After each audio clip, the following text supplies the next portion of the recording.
Hundreds of thousands of British people have flown to Afghanistan to serve.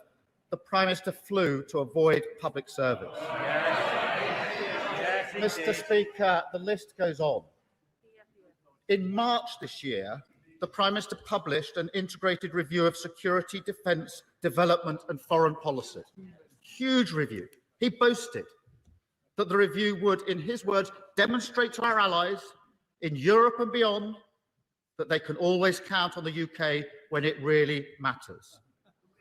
Well, the Afghan government was an ally, yet in the integrated review, there were just 2 passing references to Afghanistan.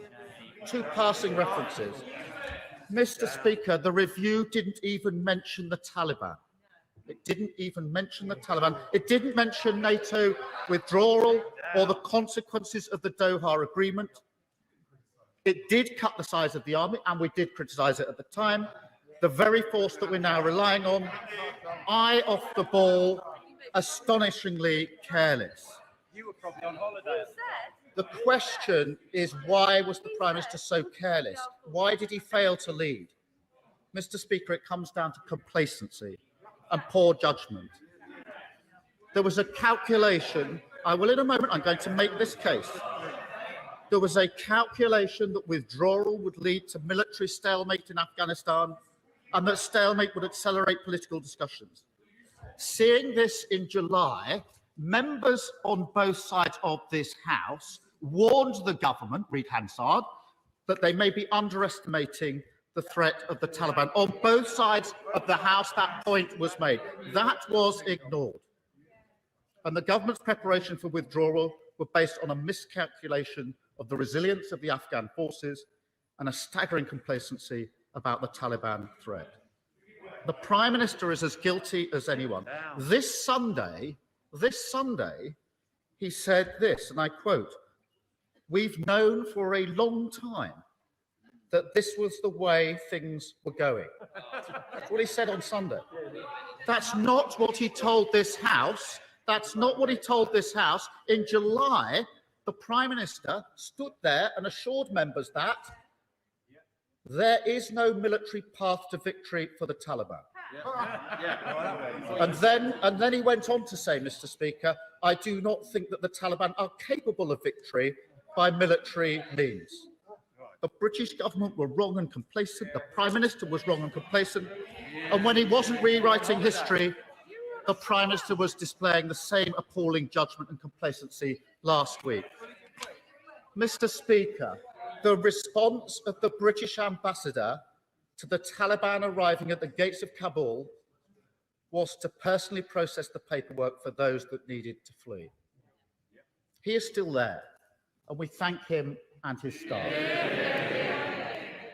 The Prime Minister's response to the Taliban arriving at the gates of Kabul was to go on holiday.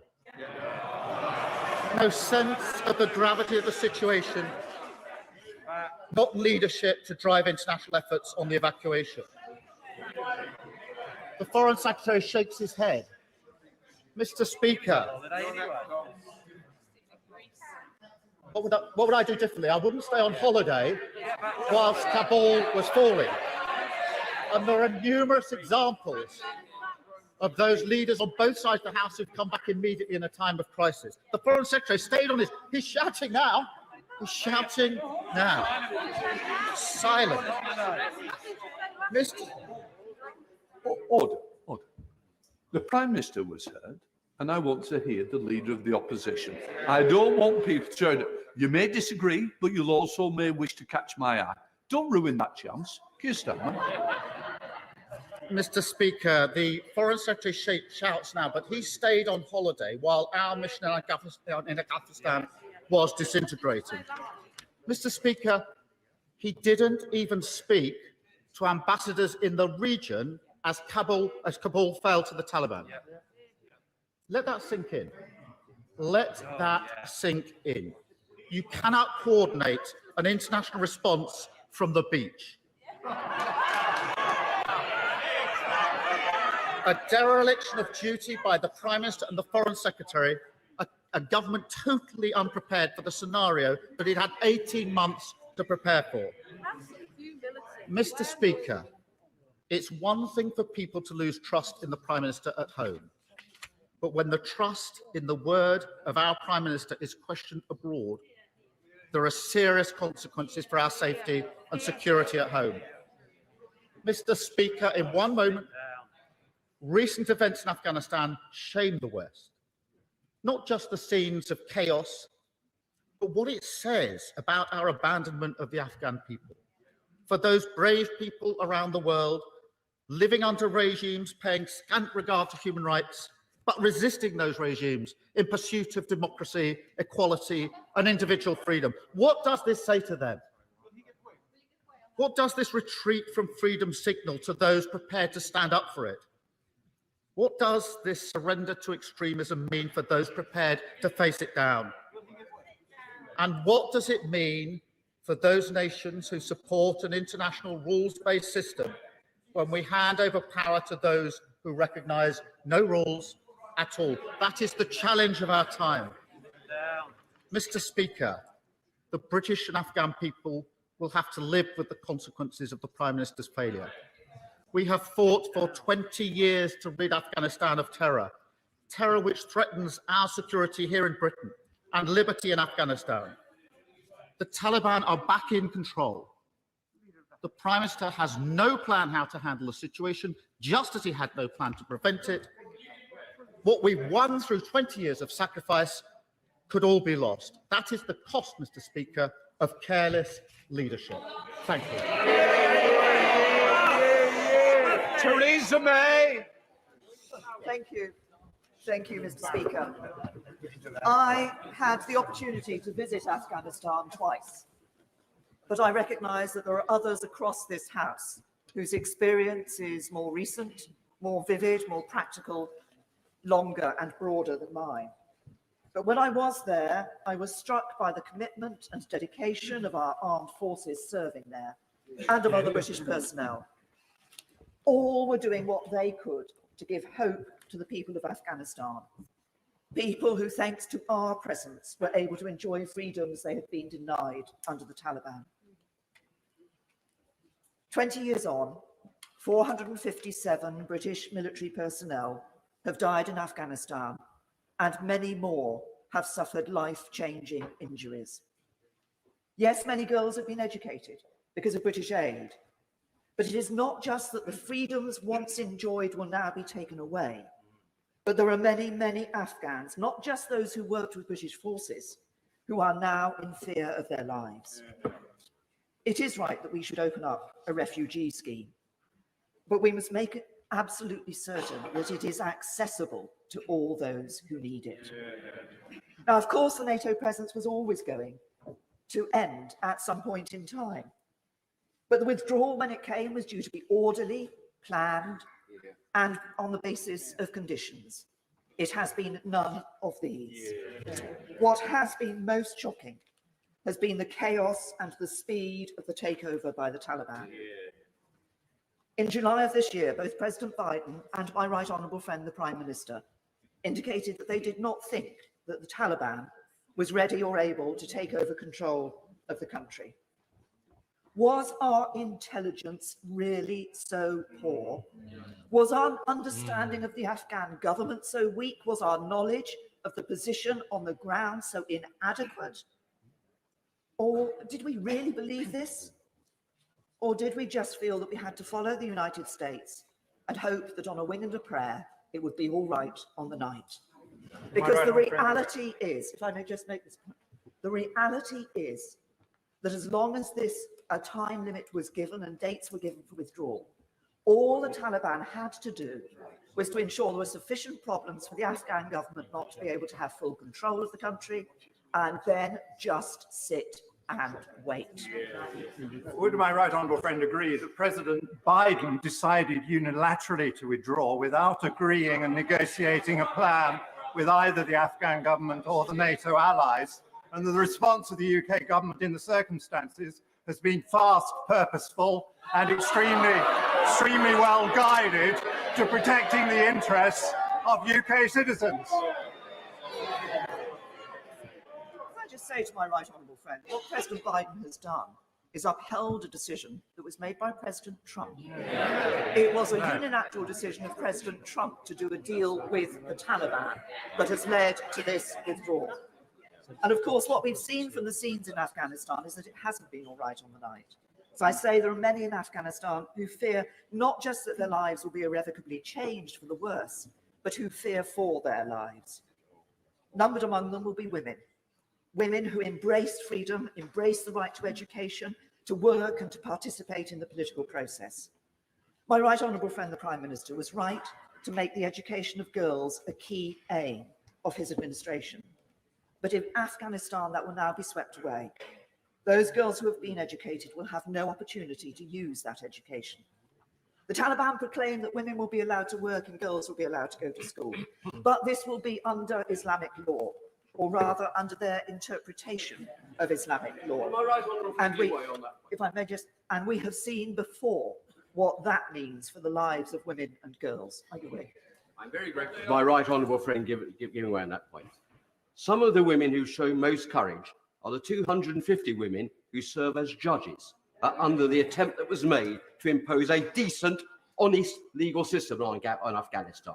They are particularly feared as being targets. The Bar Council and the Law Society have asked the government to particularly take cognizance of the particular risk that they run. Will she support the court for them to be given particular priority in being brought to safety? Because they put their lives on their line for their fellow women and for their whole country. Very important point. As has been said, there are many groups in Afghanistan who have actually put their lives on the line to support the Afghan government, to support democracy, to support justice in Afghanistan.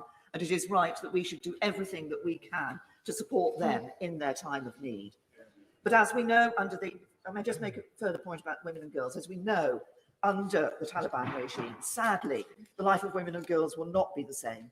They will not have the rights that we believe they should have, and they will not have the freedoms that they should have. I'll give way to the honourable lady. Okay. There are already reports from sources in Kabul that the Taliban is executing collaborators and homosexuals. Does she agree with me that complacency is absolutely misplaced? And what does she suggest should we do to protect those people who need to get out? Can I say to the honourable lady that the government is doing much to protect people in trying to ensure that it is possible for people to be able to access ways of leaving Afghanistan. Now, I think a point was made earlier about the issue of not just expecting people to get to Kabul, and I hope that this is something that the government will be able to look into and be able to take up. Furthermore, apart from the impact on people's lives in terms of women and girls, we do see potential humanitarian crisis, at least in some parts of Afghanistan. Now, of course, we cut our international aid budget, but I'm pleased that the Foreign Secretary has told me that more funding is going to be made available to deal with this crisis. But it isn't just about the impact of the people on Afghanistan that must concern us. We must be deeply concerned about the possible impact here in the UK.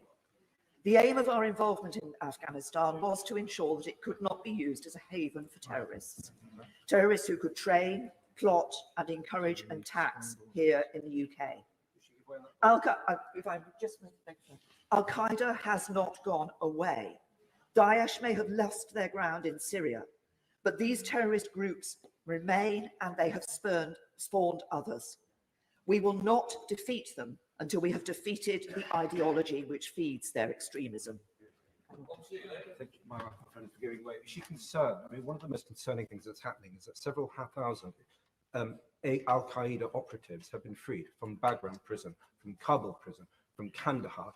Is she concerned that these people are going to go back to their old ways, or do we hope that they're somehow going to go into retirement? Because it seems to me that we are going to restart a new round of international terrorism. Well, my honourable friend has actually anticipated a point I was exactly about to make, which is the Taliban, of course, have said that they will not allow Afghanistan to become a haven for terrorists again. Yesterday in the press conference, they said they would not allow anything to happen in Afghanistan which led to attacks elsewhere across the world. but their actions must be what we look at, not their words. And their action has, as my honourable friend has just pointed out, been to release thousands of high-value Taliban, Al-Qaeda and Daesh fighters. So their action is completely different from their words. And I think it is absolutely essential for us to recognise that the probability that Afghanistan will once again become a breeding ground for the terrorists who seek to destroy our way of life. I will. For giving way, the point I hope to hear from the Prime Minister and didn't. The reasons that we went into Afghanistan in 2002 remain valid today. If the actions that have been taken in recent weeks render a military solution to that problem impossible, then we have to have a non-military solution. What does she see that non-military solution as being? To the right honourable gentleman, I'm going to make a reference later on to this issue. I think that he is absolutely right that the question of a military solution has not been there actually for some time, because our combat mission ended some years ago. But what we have been doing is trying to provide the support to enable a democratic government to actually take proper control of that country. I'd be happy to talk to the right honourable gentleman at some time about my views, but actually I think that the idea of trying to impose just a Western example of democracy, actually in a country which is geographically difficult and which relies a lot on regional government, is possibly was a route that we should have reconsidered when we were going down that route. But I will not go down that road any longer, despite his temptations. But there was another. About the time for backbencher, I did suggest it was 7 minutes. We're now heading to 10. I didn't put a time limit on, but I'm going to have to do after this. Speaker, I'm very grateful for your generosity to me. For the UK, there was another important element of our work in Afghanistan, that was stopping the drugs from coming into the United Kingdom. Sadly, that has not been as successful as we would have liked it to be, but we did support a drug crime-specific criminal justice system in Afghanistan. I assume that is now going to come to a complete end. So once again, this is another area where withdrawal is not just about Afghanistan, it has an impact on the streets of the UK. But what must also be of key concern to us is the message this sends around the world to those who would do the West harm. The message it sends about our capabilities and, most important, about our willingness to defend our values. What does it say about us as a country? What does it say about NATO if we are entirely dependent on a unilateral decision taken by the United States? Yes. We all understand the importance of American support, but despite the comments from my right honourable friend earlier, I do find it incomprehensible and worrying that the United Kingdom was not able to bring together not a military solution, but an alternative alliance of countries to continue to provide the support necessary to sustain a government in Afghanistan. Surely one outcome of this must be a reassessment of how NATO operates. NATO is the bedrock of European security, but Russia will not be blind to the implications of this withdrawal decision and the manner in which it has been taken. Neither will China, and others have failed to notice the implications, because in recent years the West has appeared to be less willing to defend its values. This cannot continue, because if it does, it will embolden those who do not share those values and wish to impose their way of life on others. I'm afraid I think this has been a major setback for British foreign policy. We boast about global Britain, but where is global Britain on the streets of Kabul? A successful foreign policy strategy will be judged by our deeds, not by our words.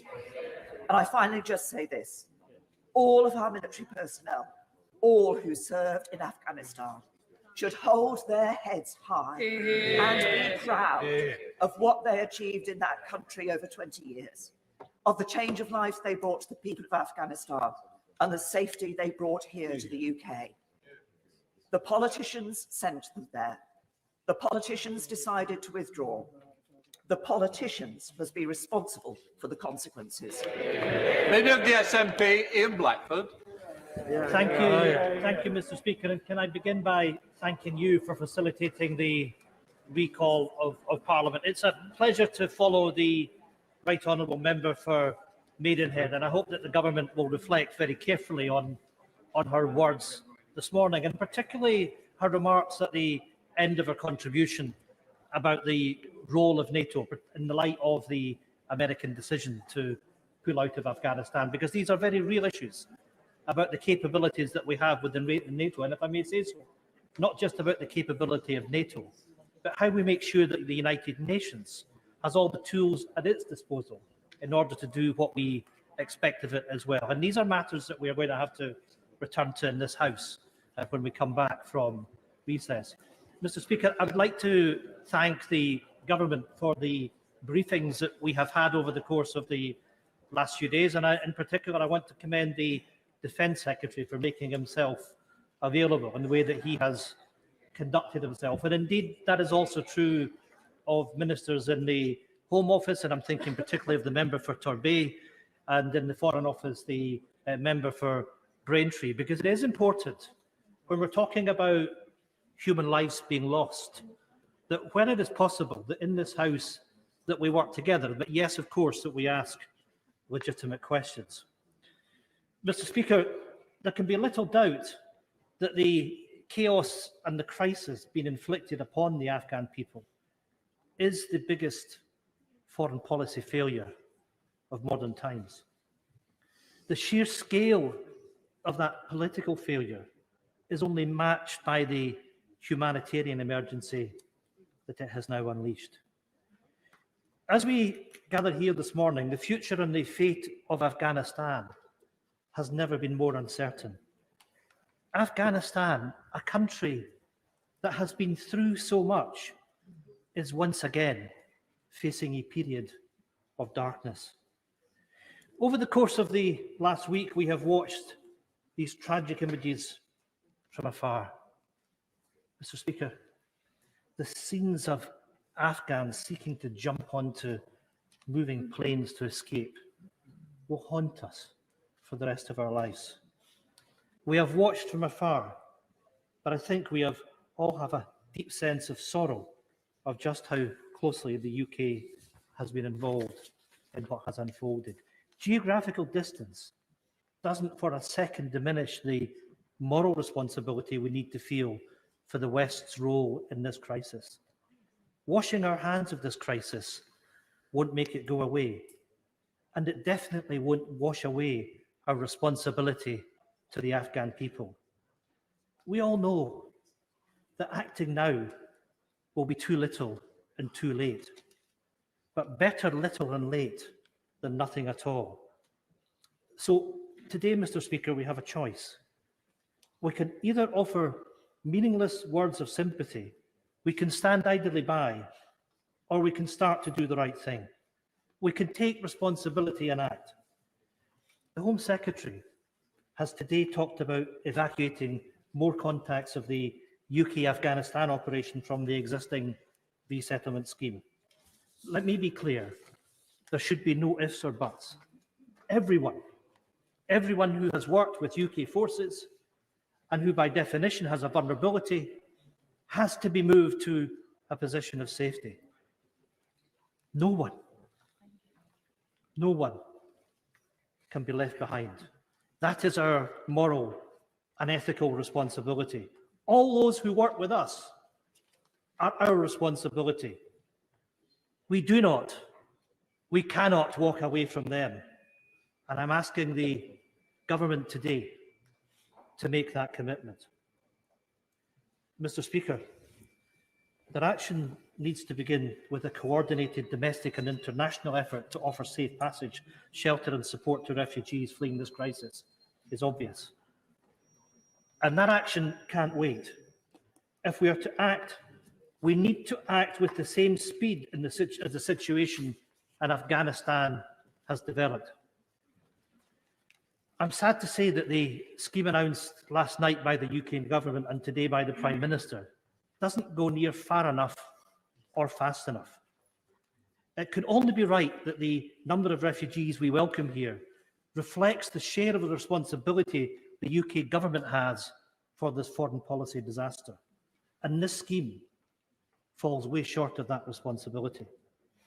The scheme needs to be far more ambitious, generous and swift to help the Afghan citizens that it has abandoned and left at serious risk of persecution and indeed of death. The scale of the efforts need to match the scale of this humanitarian emergency. Mr. Speaker, Honourable friend, give way. I will give way. Very grateful to you. Considering that the government promised in 2016 to save 3,000 unaccompanied refugee children from Calais, is he not concerned that the numbers who have actually been saved stand at around 380? And if those promises can be broken, and amongst those children will be many from Afghanistan, is he concerned that the promises made today may be as unrobust as those of the past? I do agree with my right honourable friend that it's important that this House has the opportunity to reflect on this and consider what mechanisms that we do need to put in place in order to protect people in Afghanistan. Mr. Speaker, the harsh reality is 3 million people have already been displaced. 80% of those fleeing their homes are women and children. These are people that are now crying out for our help. I thank the honourable gentleman for that. He'll be aware that yesterday the Nobel laureate Nadia Murad said, "I know what happens when the world loses sight of women and girls in a crisis, when it looks away what is waged on women's bodies." She's sadly correct. Doesn't he agree that if we do not act now and go so much further than the government are proposing to protect women and girls, that this political disaster will become a catastrophic moral failure? I agree with my honourable friend now, and I just reflected on the fact that 3 million people have already been displaced. We need to show that generosity of spirit that recognises the scale of the challenge that we face, and that women don't face the loss of their human rights, that women don't face persecution, and yes, that women don't face even worse, including up to death. Mr. Speaker, it is important to say that if we are to support the Afghan people, then this crisis needs to mark a point of fundamental change in this government's approach to refugees. In the past few months alone, this is a government which has introduced a hateful anti-refugee bill that would rip up, Mr. Speaker, international conventions. It would criminalise those coming from Afghanistan that are in need of our refuge. It is the UK government that has spent a sizable part of its summer making political play from turning away migrants and refugees in small boats, desperately making their way across the Channel. I will give way. I thank the honourable gentleman for giving way. Given that only Glasgow has been the only city and only authority in Scotland to be part of the resettlement scheme up until now, will the SNP actually stick to their rhetoric and start coming forward with other authority areas to be part of the resettlement scheme?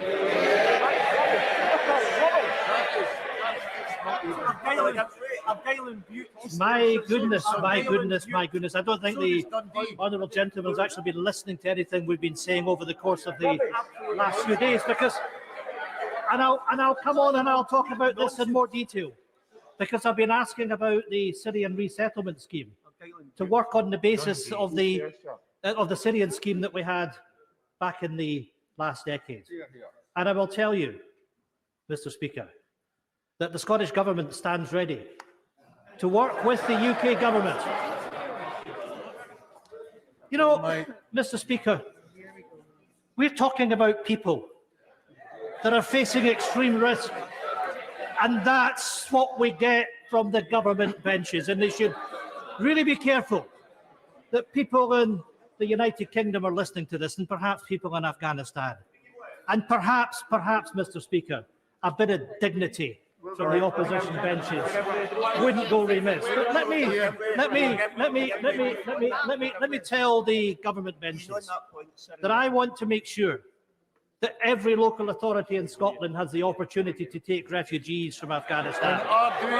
And that is precisely the position of the government in Scotland, but it has to come with the government in London and the devolved administrations working together. There has to be a summit of the four nations to discuss exactly how this will work. I thank him for giving me, just to correct the record, my local authority, East Ayrshire Council's got Syrian refugees. One old friend Nixon is saying they're Guile and Butte and we know Dundee has. So that is utter nonsense from the honourable member. Correct the record. Correct the record. Well, my honourable friend is correct, and I also know in my own area in Highland that we have refugees from Syria as well, and indeed they were most welcomed by the community. And these are people, and let's just reflect on this, when we have the hostile environment that we're seeing once again from the party opposite, that these are people that have come here to receive sanctuary, who have gone on to make a contribution to our public life. Yeah, absolutely. They were welcome. Refugees are welcome, and Afghans are certainly welcome in every part of Scotland. I will, on one last time. I'm very grateful to him. Before he was rerouted by the honourable gentleman opposite, he's making a very powerful point about those who come across the channel in boats and the government's proposals for them. Does he recognise that according to refugee organisations like Safe Passage, 70% of the unaccompanied minors who are crossing in the channel are actually coming from Afghanistan? And to criminalise them is a criminal act in itself. Yes, I agree with my right honourable friend, and the government has really got to reflect very carefully on this over the course of the summer and change their ways before we come back and debate these matters again. I'm going to make some progress, and I'll give way later on. I think we've just demonstrated that the hostile attitude and approach to refugees well and truly exists and extends to those from Afghanistan. Since the most recent conflict began in 2001, the Home Office has rejected asylum for 32,000 Afghans, including rejecting asylum for 875 girls. Mr. Speaker, the total number of Afghans currently in the system stands at around 3,117. So, if we are to have any confidence that this is a turning point, then this UK government needs to radically rethink how it will respond to the refugee crisis that is unfolding before our eyes. I think the right honourable gentleman can give away. Nobody can fail. No one in this house can be failed to be moved by the scenes that we're seeing on our televisions coming from Afghanistan. And I'm delighted to hear that the Scottish Government is standing ready to do its part. Could the right honourable gentleman confirm how many refugees the Scottish Government are ready to resettle, please? Well, I am going to come on and discuss this a little bit later on.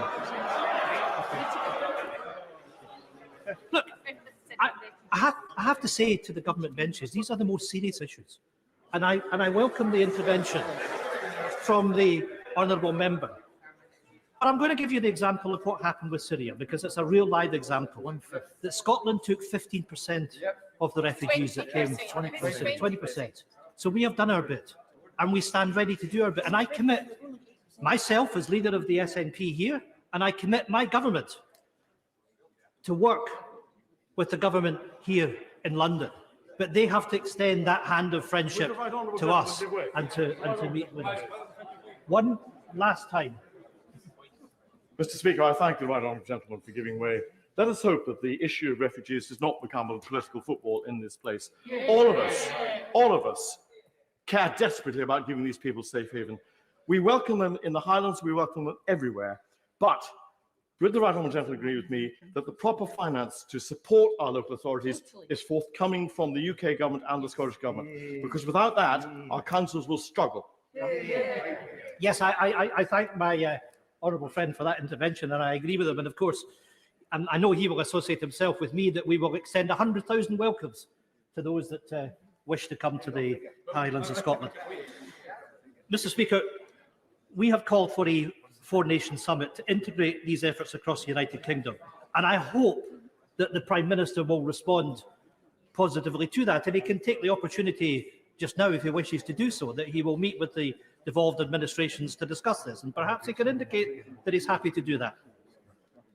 So we have it on the record that the Prime Minister is happy for a four-nation summit, and I'm grateful for that.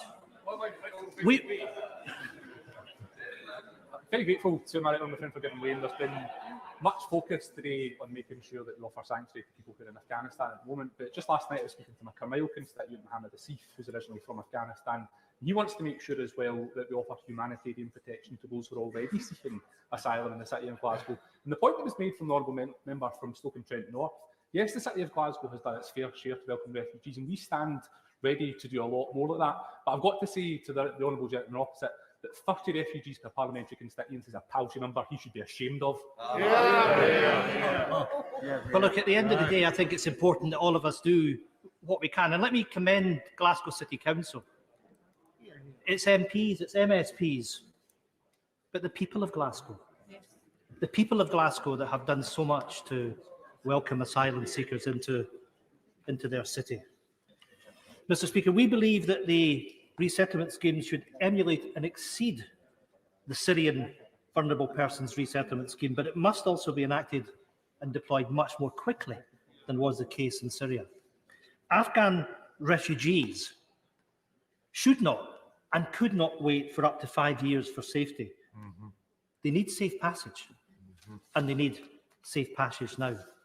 It should be open to Afghans who supported UK government-funded programmes and who work for the UK and other international organisations. It should have a minimum commitment of welcoming at least 35,000 to 40,000 Afghan refugees in the UK, in line with the population share of refugees welcomed from Syria. 3,000 of these Syrian refugees have now made Scotland their new home. They have contributed to our economy and to our communities. They were Syrians. They are now part of Scotland's story. They are our friends. They are our neighbours. It is only right that we can offer the same warmth and welcome to Afghan refugees facing the same dangerous and desperate situation. Mr. Speaker, this crisis has also shown into sharp focus the disaster of the overseas development cuts rammed through before the summer recess. And you know, when the Prime Minister talks about the increase in spending in Afghanistan, it still doesn't take us to the level of spending that was previously committed. These cuts to overseas aid were immoral and shameful before this humanitarian emergency. It is now a policy that is completely... Do I not listen? Do I not listen? I think I'm afraid the person that's not listening, and maybe is still on holiday, is the Foreign Secretary, because you haven't taken the spending back to the level when it was. That's the... No, you're not doubling it. And that just shows quite simply, the Foreign Secretary can't... We don't use you, as you well know, because I don't want to take responsibility, and you wouldn't expect me to. Ian Blanford. You certainly don't want to take responsibility for a Foreign Secretary that can't realise the facts of the matter, that you've taken spending to below what it previously was. And if you can't accept that, then I'm afraid the Foreign Secretary can't even count. Keep using you. You've got to come through me. I'm the chair, not the opposite, not the Foreign Secretary. It's me, Ian Blackford. Indeed, Mr. Speaker, I think it is important that the cuts to overseas aid in their entirety are now reversed. Mr. Speaker, I know he's trying to wind me up, but it really...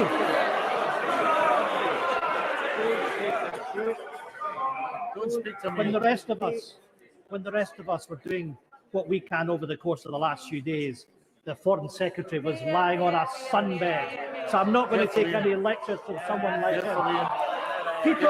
People are facing the worst situation imaginable, and you have a Foreign Secretary that's sitting laughing and joking on the government front bench. A Foreign Secretary that should be ashamed of himself, that is demonstrating he has absolutely no dignity whatsoever.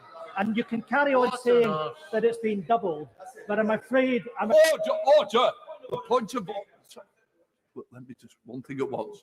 Point of order, Bob Seeley. To disturb you, sir, we've had 20 minutes. We now have a private conversation between the front benches. Should we not be debating this, sir?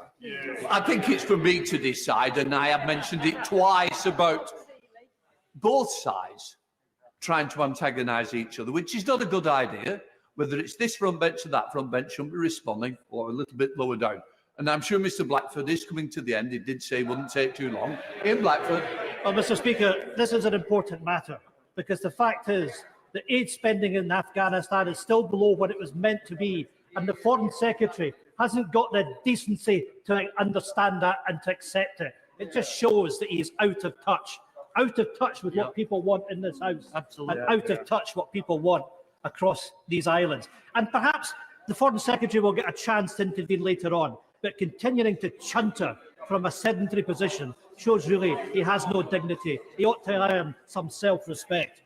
And Mr Speaker, when it comes to the issue of aid, it is very telling to reflect on the chasm between the amount invested in this conflict and the amount invested in development.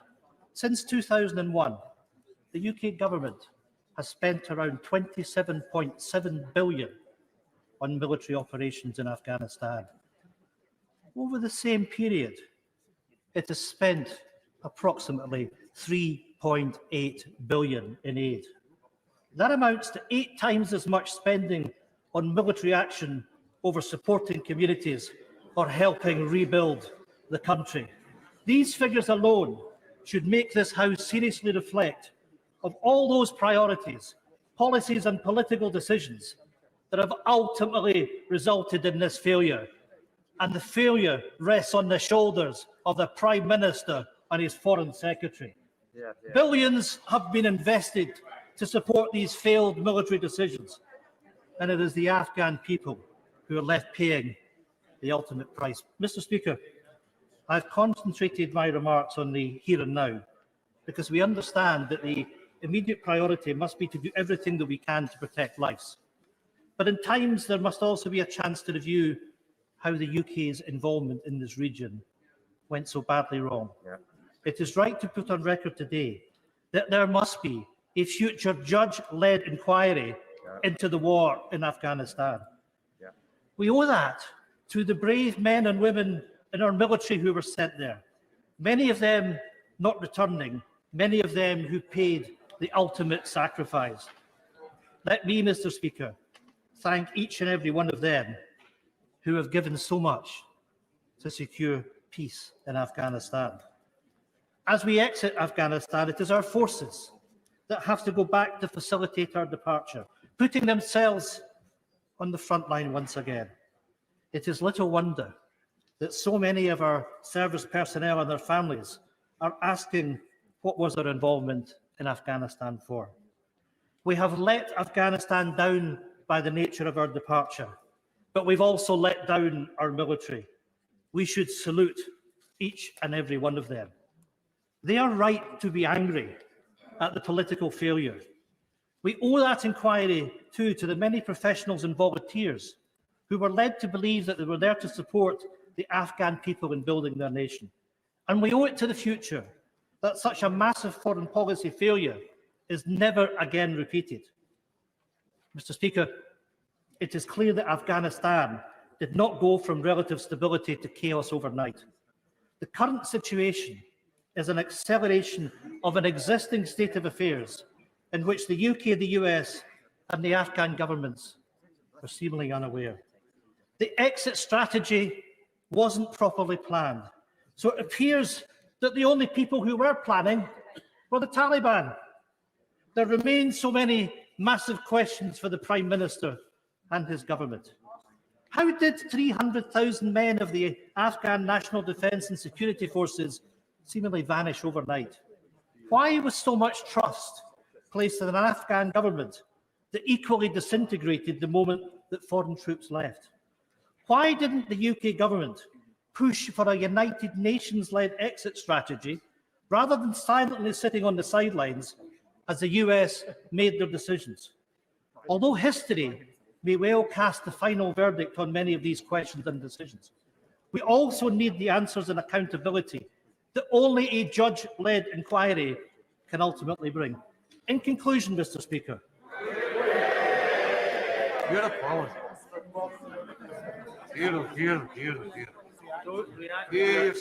In conclusion, Mr Speaker, I began my remarks by saying that we are witnessing a humanitarian emergency from afar.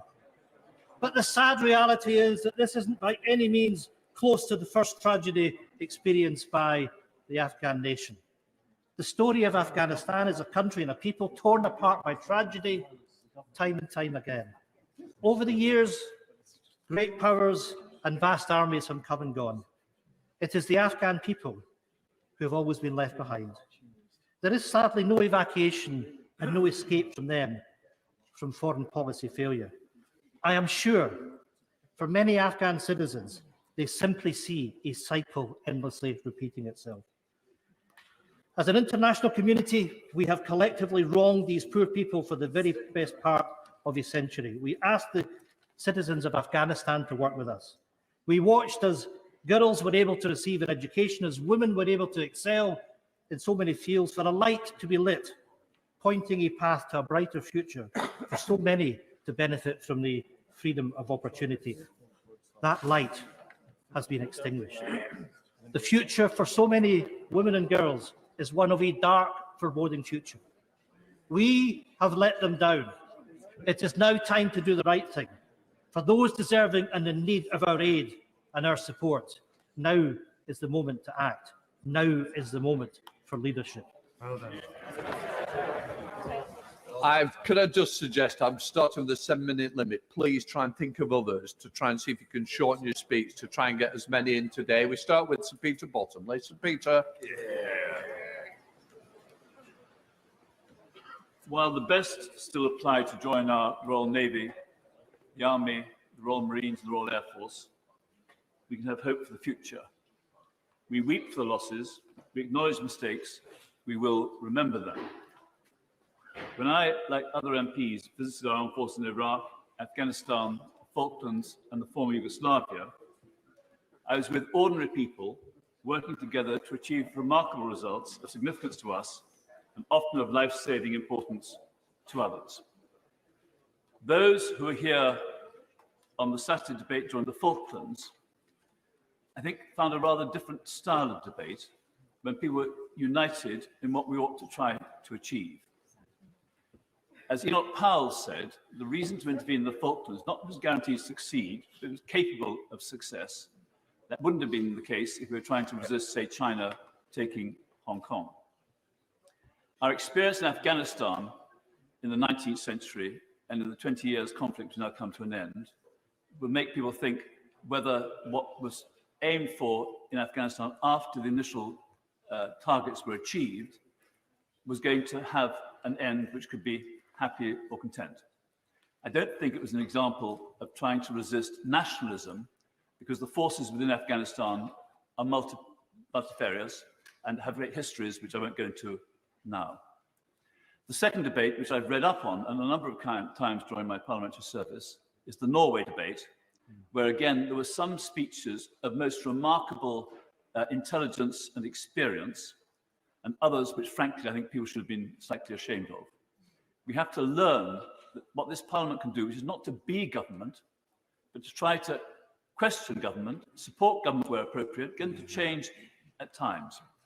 And on the question of whether there should be an inquiry, I think it'd be interesting to hear the views of the chairman of the Select Committee for Defence and Select Committee for Foreign Affairs, either today or at some other time, because I think that would be useful. I don't want to spend too much time, because I want to make up some of the time that was used by the right honourable gentleman, my friend from the SNP, who, when he said he was concentrating, seemed to have lost his concentration once or twice. And when he said he was being wound up, some of us thought he ought to be wound down.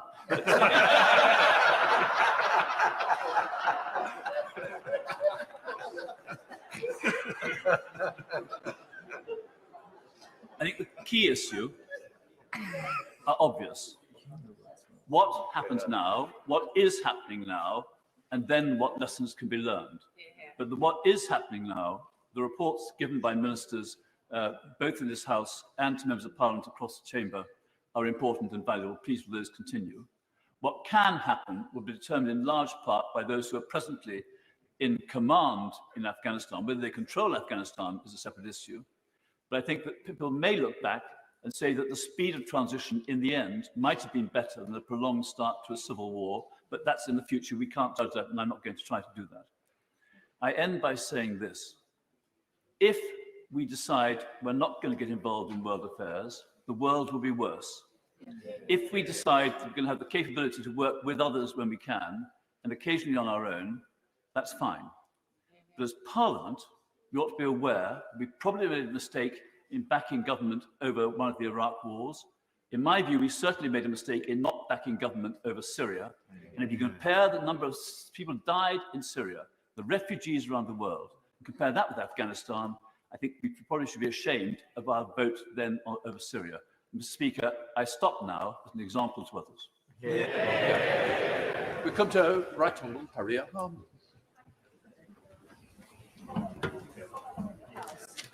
And to strongly agree with what was said by the Leader of the Opposition, and to agree too with what was said by the Right Honourable Member for Maidenhead, who speaks with the experience of having served as Prime Minister, and particularly what she said about the threat of terrorism and the need to fully reinstate our aid budget, the issues for NATO, and the proud legacy of our troops. Mr. Speaker, we've all looked on in horror as the events in Afghanistan have unfolded, and I join everyone who's urging the Prime Minister and the Foreign Secretary to do everything they can to help UK nationals, including my constituents, who are stranded and in hiding in Kabul and desperately needing to get back home to the UK. And we urgently need to evacuate those who worked with us and feel thereby that they are vulnerable and to whom we have a moral obligation. The government is setting up a refugee resettlement programme, and I would urge the government to make a realistic and generous assessment of the scale of the need and to work with all those local authorities who want to play their part in giving a warm welcome to those who are fleeing. And they need to work, of course, with NATO countries and more widely on an international resettlement programme. But we need to think about those who can't or don't want to leave, particularly women and girls. When the Taliban were last in control, there were literally no girls in school. Now, or at least up until the Taliban took over again, 40% of school children are girls. So there has, over the last 20 years, been a whole generation of girls who've been educated and a whole cohort of young women who've been able to work and want to continue to. When the Taliban were last in control, there were no women in public life, no women to speak up for other women. Women were silenced. Now there are 69 women Afghan MPs. Indeed, 3 years ago, one of them, Eli Ershad, came to this chamber to participate from that front bench, to participate in our Women MPs of the World Conference and was welcomed by the former Prime Minister to number 10 Downing Street. The President has fled, but Eli is staying in Kabul with her daughters, in solidarity, she says, with her people. What courage! The Afghan army has retreated, but so many Afghan women are standing their ground. All those women politicians and activists are determined not to let the progress of the last 2 decades be crushed. They now face great jeopardy, and I know the whole House and the Prime Minister and the Foreign Secretary will express publicly our solidarity with and admiration for Afghan women MPs who, as parliamentary pioneers, having stepped forward into public life to make a reality of democracy for that half of the population of Afghanistan who are women and girls, now, in the face of such an uncertain future, are determined to protect and defend those rights. And as to what we can do, I would say, don't just listen to the male leaders about what we need to do for women. I would say to the Foreign Secretary, don't just speak to the men. Pick up the phone to those women, Afghan MPs. Ask them what we can do to support women and girls in Afghanistan, and then do it. Sorry, who have you given way to? No, she's finished. She's You've finished, oh. Right, let's move. Yeah, move on, move on. Have you finished? Right. Tom Tugendhat.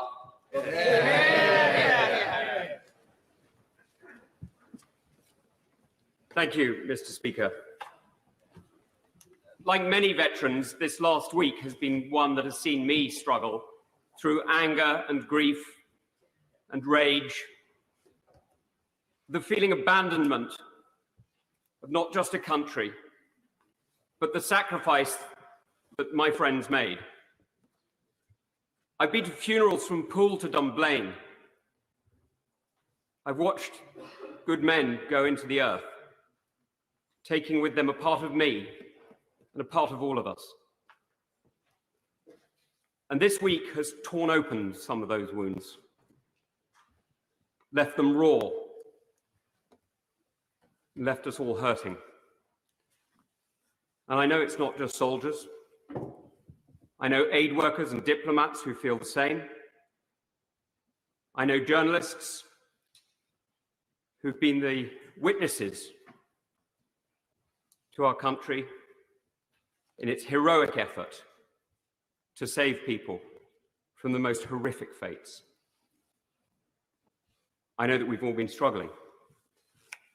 And if this recall has done one thing, let me tell you now, Mr. Speaker, it's achieved one thing already. I've spoken to the Health Secretary, who's already made a commitment to do more for veterans' mental health. Yeah. This isn't just about us. The mission in Afghanistan wasn't a British mission, it was a NATO mission. It was a recognition that globalization has changed us all. The phone calls that I am still receiving, the text messages that I've been answering as I've been waiting, putting people in touch with our people in Afghanistan, reminds us that we are connected. We are connected still today. And Afghanistan is not a far country about which we know little. It is part of the main. That connection links us also to our European partners, to our European neighbours, and to our international friends. And so it is with great sadness that I now criticise one of them. Because I was never prouder than when I was decorated by the 82nd Airborne after the capture of Musakala. It was a huge privilege to be recognised by such an extraordinary unit in combat. To see their commander-in-chief call into question the courage of men I fought with, to claim that they ran. It's shameful. Those who have never fought for the colours they fly should be careful about criticising those who have. Yeah. Because what we've done in these last few days is we've demonstrated that it's not armies that win wars. Armies can get tactical victories and operational victories that can hold a line. They can just about make room for peace, make room for people like us to talk, to compromise, to listen. It's nations that make war. Nations endure. Nations mobilize and muster. Nations determine and have patience. And here we've demonstrated, sadly, that we, the West, the United Kingdom, does not. Now, this is a harsh lesson for all of us. And if we're not careful, it could be a very, very difficult lesson for our allies. But it doesn't need to be. We can set out a vision, clearly articulated, for reinvigorating our European NATO partners, to make sure that we are not dependent on a single ally, on the decision of a single leader, but that we can work together with Japan and Australia, with France and Germany, with partners large and small, and make sure that we hold the line together. Because we know that patience wins. We know it because we have achieved it. We know it because we have delivered it. The Cold War was won with patience. Cyprus is at peace with patience. South Korea, with more than 10 times the number of troops that America had in Afghanistan. is prosperous through patience. So let's stop talking about forever wars. Let's recognize that forever peace is bought not cheaply, but hard, through determination and the will to endure. And that the tragedy of Afghanistan is that we're swapping that patient achievement for a second fire and a second war. Now we need to turn our attention to those who are in desperate need, supporting the UNHCR, the World Food Programme, and so many other organisations who can do so much for people in the region. Yes, supporting refugees, of course I support refugees, though I'm not going to get into the political auction of numbers. We just need to get people out. So I leave with one image. In the year that I was privileged to be the advisor to the Governor of Helmand, we opened girls' schools. And the joy it gave parents to see their little girls going to school was extraordinary, and I didn't understand it until I took my own daughter to school about a year ago. There was a lot of crying when she first went in, but I got over it and it went okay. And I would love to see that continue. But there is a second image I must leave you with, and it is a harder one. But I'm afraid it is one that I think we must all remember. Only for a minute, And I wonder if you could say a bit more about that second image. I'm very grateful to my friend who was watching the clock more than me. The second image is one that the forever war that has just reignited could lead to. It is the image of a man whose name I never knew, carrying a child who had died hours earlier, carrying this child into our firebase and begging for help. Now, there was nothing we could do. It was over. Because, Mr. Speaker, this is what defeat looks like. It's when you no longer have the choice as to how to help. This doesn't need to be defeat, but at the moment, damn well feels like it. Ed Davey. This is a very serious debate. It's a very emotive and a very important speech. We've got to recognise we've got to get through. Ed Davey. Mr. Speaker, it's a genuine honour to follow the member for Tunbridge and Malling. And can I thank him on behalf of the whole House and the whole country, not just for his powerful speech today, but for his service, the service of men and women in our armed forces who showed his courage in Afghanistan. And can I agree with him wholeheartedly that if we are going to look forward, we need to work with our international partners in Europe and across the world. We need to forge new relationships and not be over-dependent on one ally, however important and powerful that ally is. And the failure to do that, indeed, the backward steps that this government has taken in that regard in recent years, is one of the reasons why our nation is weaker today than it has been for far too long. And we are deeply proud of our armed forces, our diplomats and our aid workers who've done so much in Afghanistan. So it has been heartbreaking to listen to the families, particularly the 457 British soldiers who made the ultimate sacrifice, asking the question in the last few days, what was it all for? And to listen to veterans remembering their comrades, like Captain James Kyle, who made 2 tours of duty in Afghanistan, who said on Sunday, after years and years of incredibly hard work from remarkable armed services in the country, I don't know how I could ever look the parents of fallen soldiers in the eye and say that what they did was worth it. So I want to ask the Prime Minister today, will he look our injured veterans and the families of the fallen in the eye and tell them it was worth it, now after his foreign policy catastrophe. For Mr. Speaker, the American decision to withdraw wasn't just a mistake, it was an avoidable mistake.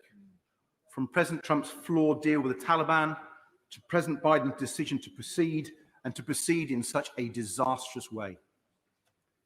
The human impact on the lives of millions of Afghans, especially women, especially refugees, is the most obvious and alarming consequence.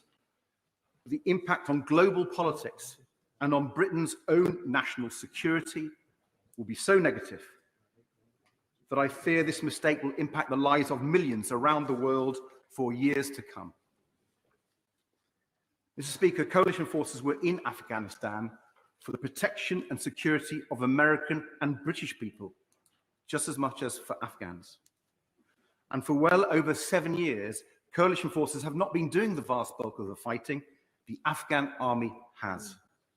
And so, like others, when I heard President Biden blame Afghans for not fighting for their country, I couldn't believe it. He showed no awareness that over 69,000 Afghan forces have been killed. But, Mr. Speaker, I can't hold President Biden to account in this House, but I can hold our own government to account.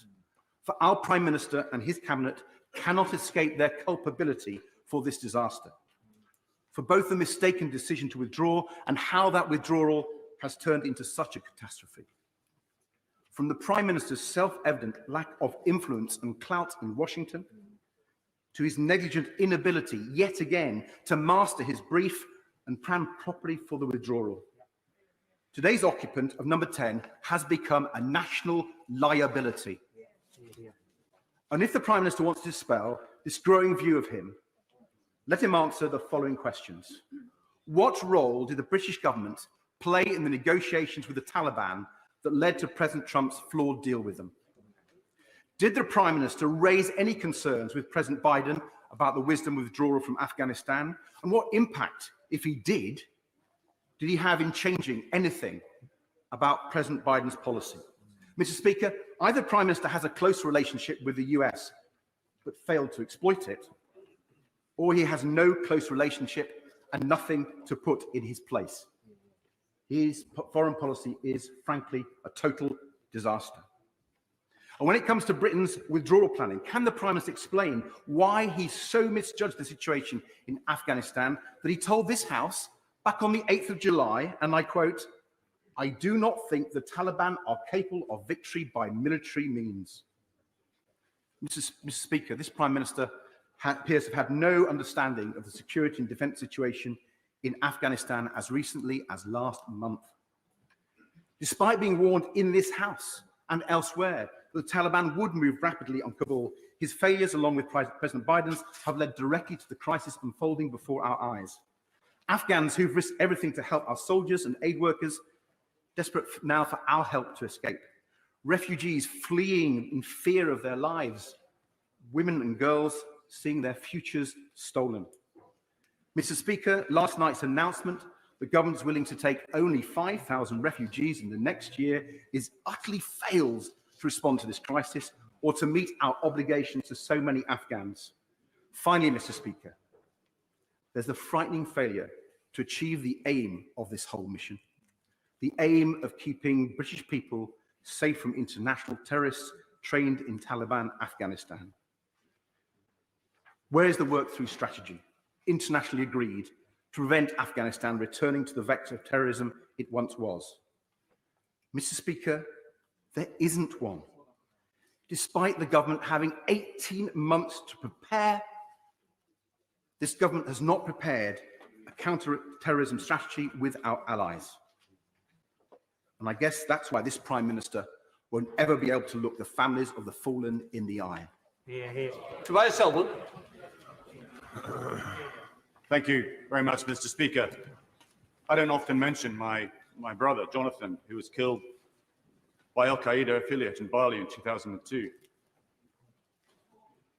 It prompted my personal interest in Afghanistan, a distant country I would visit a dozen times over the last 2 decades to better understand what we were doing to help rebuild this troubled country. And I pay tribute to our armed forces for what they did and what the Defense Secretary and the Armed Forces are doing today in the evacuation. So it's with utter disbelief seeing us make such an operational and strategic blunder by retreating at this time. A decision that's already triggering a humanitarian disaster, a migrant crisis not seen since the Second World War, and a cultural change in rights to women, and once again, turning Afghanistan into a breeding ground for terrorism. I'm sorry there's no vote here today, because I believe the government would not have the support of the House. The Prime Minister is not in his place, but he says the future of Afghanistan is not written. Well, the future is very much more unpredictable because of our actions. And do not believe for a second that this will be a peaceful transition to the Taliban. It's not universally liked in the country. The Uzbeks and Tajiks warlords are regrouping as we speak. The Northern Alliance will reform once again, and a bloody, terrible civil war will unfold. I will. Does he have any advice for the government on how it could take action to try and prevent the recurrence of a terrorist threat under Taliban control? Well, this is my fear, that there will be an attack on the likes of 9/11 to bookend what happened 20 years ago, to show the futility of 20 years. We should never have left, and I'll come on to that in a second. Because after 20 years of effort, this is a humiliating strategic defeat for the West. The Taliban now control more of the territory today than they did before 9/11. Now, I was born in the United States. I'm a proud dual national. I'm passionate about the Transatlantic Security Alliance. And prior to declaring his candidacy, I worked directly with President Biden on veterans' mental health issues. He was the keynote speaker at a veterans' reception here in the House of Commons as my guest. So it gives me no joy to criticize the president and say the decision to withdraw, which he inherited but then chose to endorse, was absolutely the wrong call. Yes, 2 decades is a long time. It's been a testing chapter for Afghanistan. So the US election promise to return troops was obviously a popular one, but it was a false narrative. Firstly, the notion that we gave the Afghans every opportunity over 20 years to progress, and the country can't be held forever, so it's time to come home. That glosses over the hurdles, the own goals that we created after the invasion. We denied the Taliban a seat at the table back in 2001. They asked to attend the Bonn talks, but Donald Rumsfeld said no. So they crossed to the Pakistan border to rearm and regroup and retrain. How different the last 2 decades would have been had they been included. And secondly, the Afghan forces themselves. We didn't start training the Afghan forces until 2005, by which time the Taliban were already on the advance. And then finally, we imposed a Western model of governance, completely inappropriate for Afghanistan, where all the power was in Kabul. Completely wrong for a country where loyalty is on a tribal and local level. This is not to dismiss the mass corruption, the cronyism and the elitism that is rife across Afghanistan. But these schoolboy errors in stabilization hampered progress and made our mission harder. There's also the notion that we can't fight a war forever. We've not been fighting for the last 3 years. The US and the UK have not lost a single soldier, but we had a minimalist force there, enough assistance to give the Afghan forces the ability to contain the Taliban and, by extension, legitimacy to the Afghan government. The US had more personnel based in its embassy here than it had troops in Afghanistan before retreating. But both the US and the UK have long-term commitments across the world, which we forget about. Japan, Germany, Korea has already been mentioned. Djibouti, Niger, Jordan, Iraq, ourselves in Cyprus, and Kenya, for example, the Falklands too. It's the endurance that counts. Success is not rated on when you return troops home. This presence offers assurance, it represents commitment, it bolsters regional stability, and it assists with building and strengthening the armed forces. This is exactly what we were doing in Afghanistan. And last year, the Taliban were finally at the negotiation table in Doha.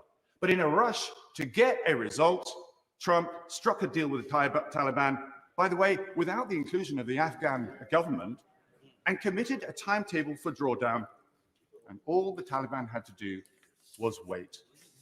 And the final question about whether the UK can lead or participate in a coalition without the US, well, where is our foreign policy determined? Here or in Washington? our government should have more confidence in itself. Very briefly. I'm grateful to the honourable member, and he's making perfectly reasonable and justified criticisms of the way the American government have come to the decision to leave in such haste. But like a number of other honourable and right honourable members, the implication of his speech is somehow we could have had an independent Afghan policy without the Americans. Can he explain how? Well, firstly, the Americans are not leaving Afghanistan. This is a complete myth. The CIA will remain there, as will special forces and the drone oversight as well. Why? Because they'll be haunted by another terrorist attack. It's the political inclination, it's the leadership that is disappearing because of an American president or two American presidents. And that's where we could have stepped forward and filled the vacuum, but we didn't. We need to have more confidence as a government in ourselves, as we did, in fact, in the last century. Illustrated. I thought this was what was in our DNA. We have the means, the hard power, the connections to lead. What we require is the backbone, the courage, the leadership to step forward. Yet when our moment comes, such as this, we are found wanting. We have some serious questions to ask about our place in the world, what global Britain really means, and what our foreign policy is all about. We must raise our game. Why? Step back. We seem to be in denial about where the world is going. As I've said in this House many times, threats are increasing. Democracy across the globe is under threat. Authoritarianism is on the rise. And yet here we are complicit in allowing another dictatorship to form as we become more isolationist. Tell me, what was the G7 summit all about? A Western reset to tackle growing instability, not least China, Russia, and Iran? Take a look at the map. Where does Afghanistan sit? Right between all three. Strategically, a useful country to stay close to. Now we've abandoned it, and the Afghan people as well. Shame on us. I hope the government thinks long and hard about our place in a fast-changing world.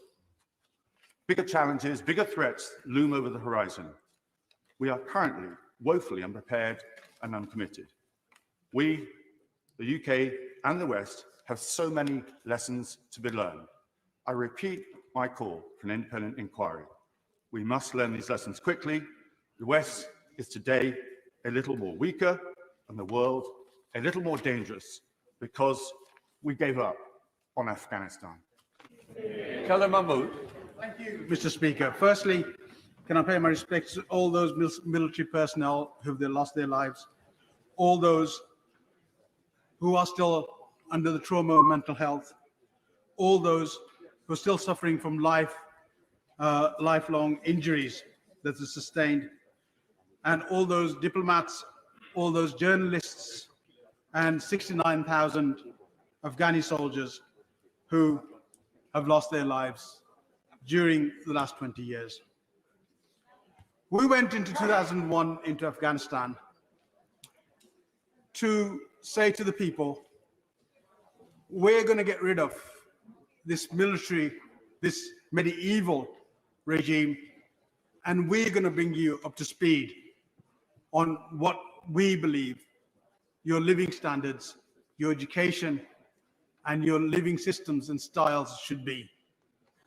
We promised all those women, that they could move forward. They could be judges, they could be politicians, they could be teachers, they could learn, they could do what we can do, they could do everything that they were to do. And that was the right thing to do, because they should be able to do that. But now, all those women, all those judges who wanted to put the system right in Afghanistan, will they still be able to do that? The Taliban are saying that we will treat everybody fairly, but under jurisprudence, Islamic jurisprudence. Does anybody understand what Islamic jurisprudence is? It's applied by individuals, Mr. Speaker. It's applied by those people that are in charge at that place. It is applied by those people who sit in judgment. Their jurisprudence can be different from anybody else in that area. So when we say, okay, well, they've given us these guarantees, we need to look at what those guarantees will mean to those women and how they're going to be treated. Over the last 12 years, we've taken no real action in Afghanistan. The Obama government dithered as to what they wanted to do. The Trump government didn't know what it was doing and tried to do backdoor deals and did backdoor deals with the Taliban. The Biden government has just come in and without looking at what's going on the ground has decided to take a unilateral decision, throwing us and everybody else to the fire, and decided to withdraw in a manner that no military person of any rank would perceive fit in the arena that those people are serving in. What we did wrong during that period, and as the Right Honourable Lady from Maidenhead and the Right Honourable Member for Bournemouth East said, we didn't understand the government. We didn't understand how they worked. Afghanistan has never been part of Kabul as an only entity. Of those people who ran the government that we placed in, totally corrupt, hardly any mandate, and were there for themselves. As we've seen, as the current president has run away, leaving all those brave women to stay and believe in what they believe in. That is the government that we supported. Had we had looked at the regional possibilities, had we looked at the regional government and what was going on, the regional warlords, the regions, what they were playing at, we would have understood what the force of the Taliban was. We would have understood what their training was. We would have understood how many people that had been gathering in their ranks. We didn't do that. And that is why we're suffering these consequences. President Biden has decided to pull out because he doesn't believe there now is a direct threat to the US. I don't know where he's got that intelligence from, but let's see how that goes.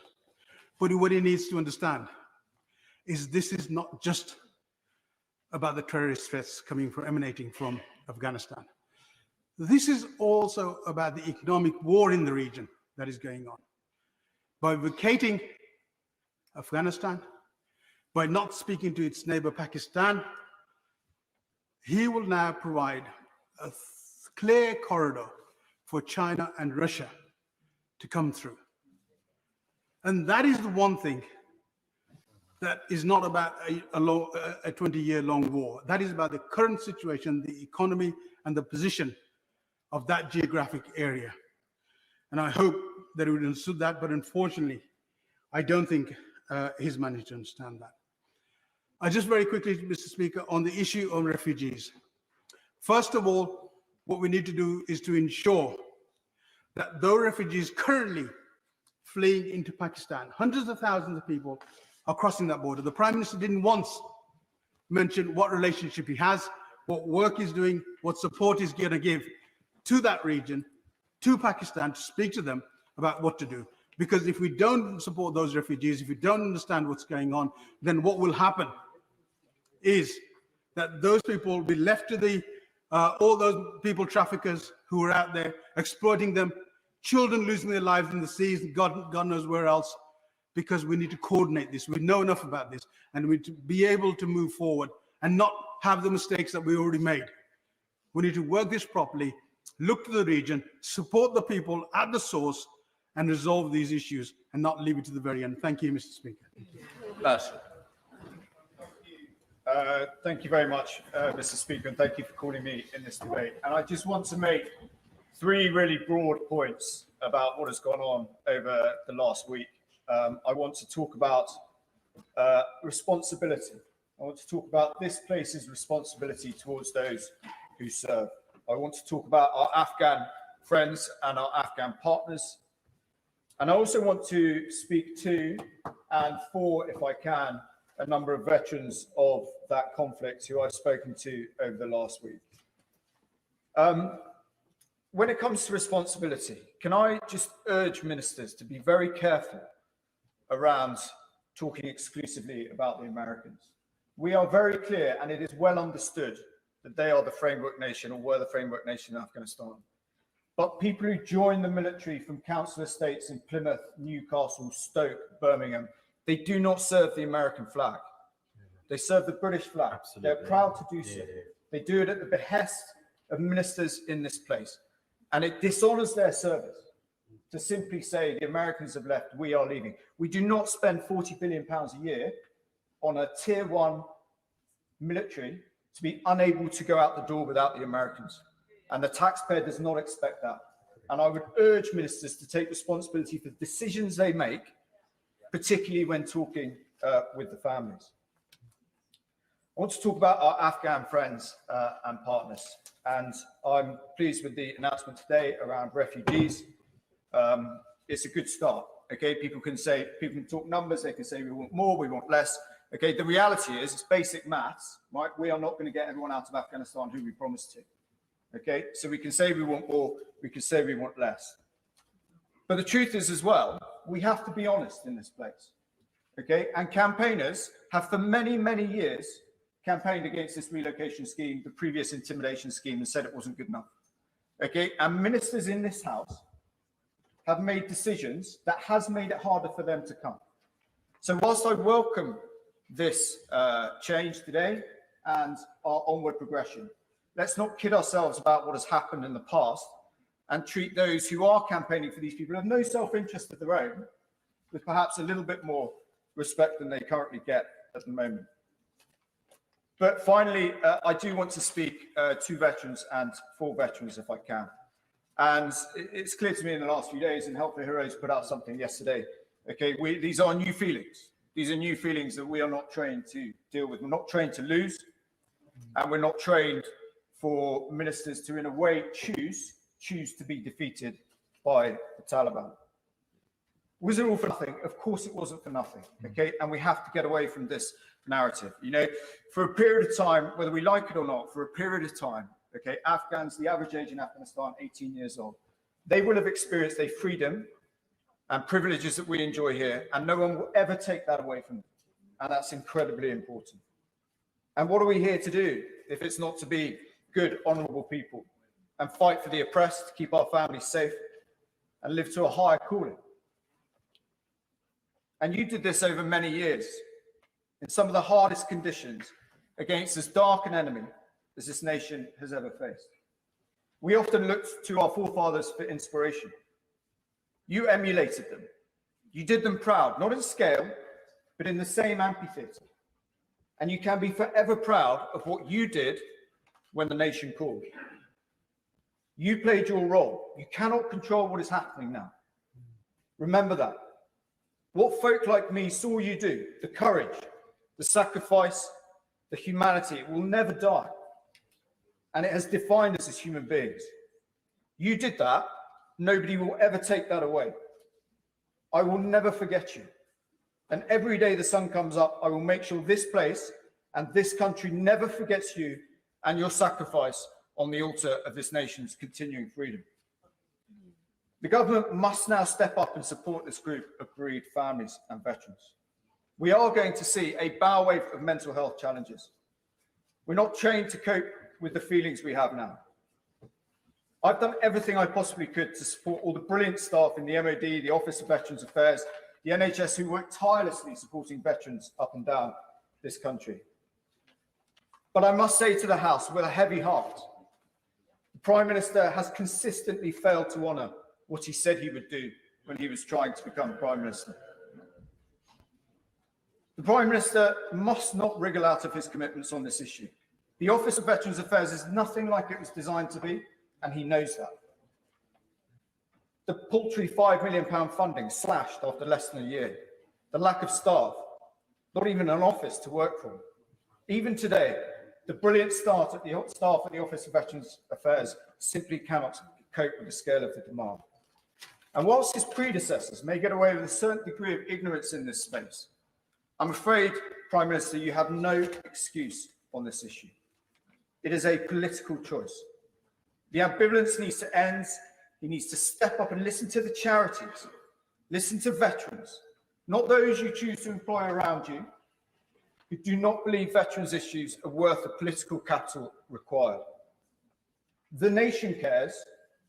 We will make this government care. The scale of this challenge in dealing with this Afghan generation is only just beginning. I'd like to pay tribute to everybody who has spoken up in this debate, but particularly those who don't have a vested interest in Afghanistan and can see the inherent injustice of what is happening now. And thank you, Mr. Speaker, for recalling this House today. Thank you very much, Mr. Speaker. It's a great pleasure to follow the honourable member for Plymouth Moorview, as it was the honourable members for Bournemouth East and Plymouth and Tonbridge and Malling, all who spoke with great eloquence. Like many honourable members, I'm sure, I'm racked with a profound sadness at the catastrophe that we've seen unfolding in Afghanistan. Above all, it is an unspeakable tragedy for the people of that country, who after generations of conflict now live under a terrible cloud of fear and repression. Who could fail to be moved by the agonizing scenes from Kabul airport just this week? How desperate must you have to be to want to cling onto the side of a moving aircraft? These past 20 years have been a struggle for peace. We tried to break the cycle of war, to give hope to women and girls. We tried to give the Afghans a different life, one of hope and one of opportunity. But the catastrophic failure of international political leadership and the brutality of the Taliban has snatched all of that away from them. The new administration in Kabul should know that they will be judged not by their words, but by their actions. The world is watching. And Mr. Speaker, I also want to reflect on the service and the sacrifice of our brave servicemen and women who throughout showed outstanding professionalism and courage. But as the honourable member for Plymouth Moorview said just a moment ago, recent developments have hit them hard. They're grappling with the question about whether all of the effort, the sacrifice, was really worth it. They're again grieving for fallen comrades who didn't come home. But whatever the outcome is in Afghanistan, those men and women and their families should be proud of their service, and we must be proud of them. Now, many of us who served in Afghanistan have a deep bond of affection for the Afghan people. And I had the honour of serving alongside them in Helmand. We trained together, fought together, and in some cases, we died together. They were our brothers in arms. But I shudder to think where those men are now. Many will be dead. Others, I know, now consider themselves to be dead men walking. Where were we in their hour of need? We were nowhere. And that is shameful. And it will have a very long-lasting impact on Britain's reputation right around the world. I will give way to my honourable friend, fellow litigator, is absolutely right in his description of the Afghan armed forces. Will he add to his comments now that many of them are more heroic and better soldiers than they're given credit for around the world? To be grateful to the right honourable gentleman, as I always am. I completely agree with the point he made. It was particularly distasteful and dishonouring of President Biden to make reference to the lack of courage and commitment by those Afghan soldiers who've served with such bravery and distinction. I think we have to be pragmatic, and I think at this difficult point, we have to think about what our next move is going to be. And we should understand that the character of our country is defined, for better or for worse, by moments like this. We should also understand that we are facing a moral and humanitarian crisis of enormous proportions. And the response from the international community and from the British government needs to meet the magnitude of the moment. So, step up the statecraft, engage with international allies and alliances, and with regional partners. And although it is a particularly bitter pill to have to swallow, we must engage diplomatically with the new regime in Kabul. It is in our cold-headed national interest to do so, because right now our armed forces are deployed on an operation to recover UK nationals and other entitled personnel. It's in their interests that we engage to try and ensure the safe passage of those wanting to leave. But we also know that many, many more will want to get out. And with our allies, we need to work to establish safe routes to get them to safety. We must show compassion and genuine generosity to refugees, whilst accelerating and expanding the Arab scheme to support those who supported us.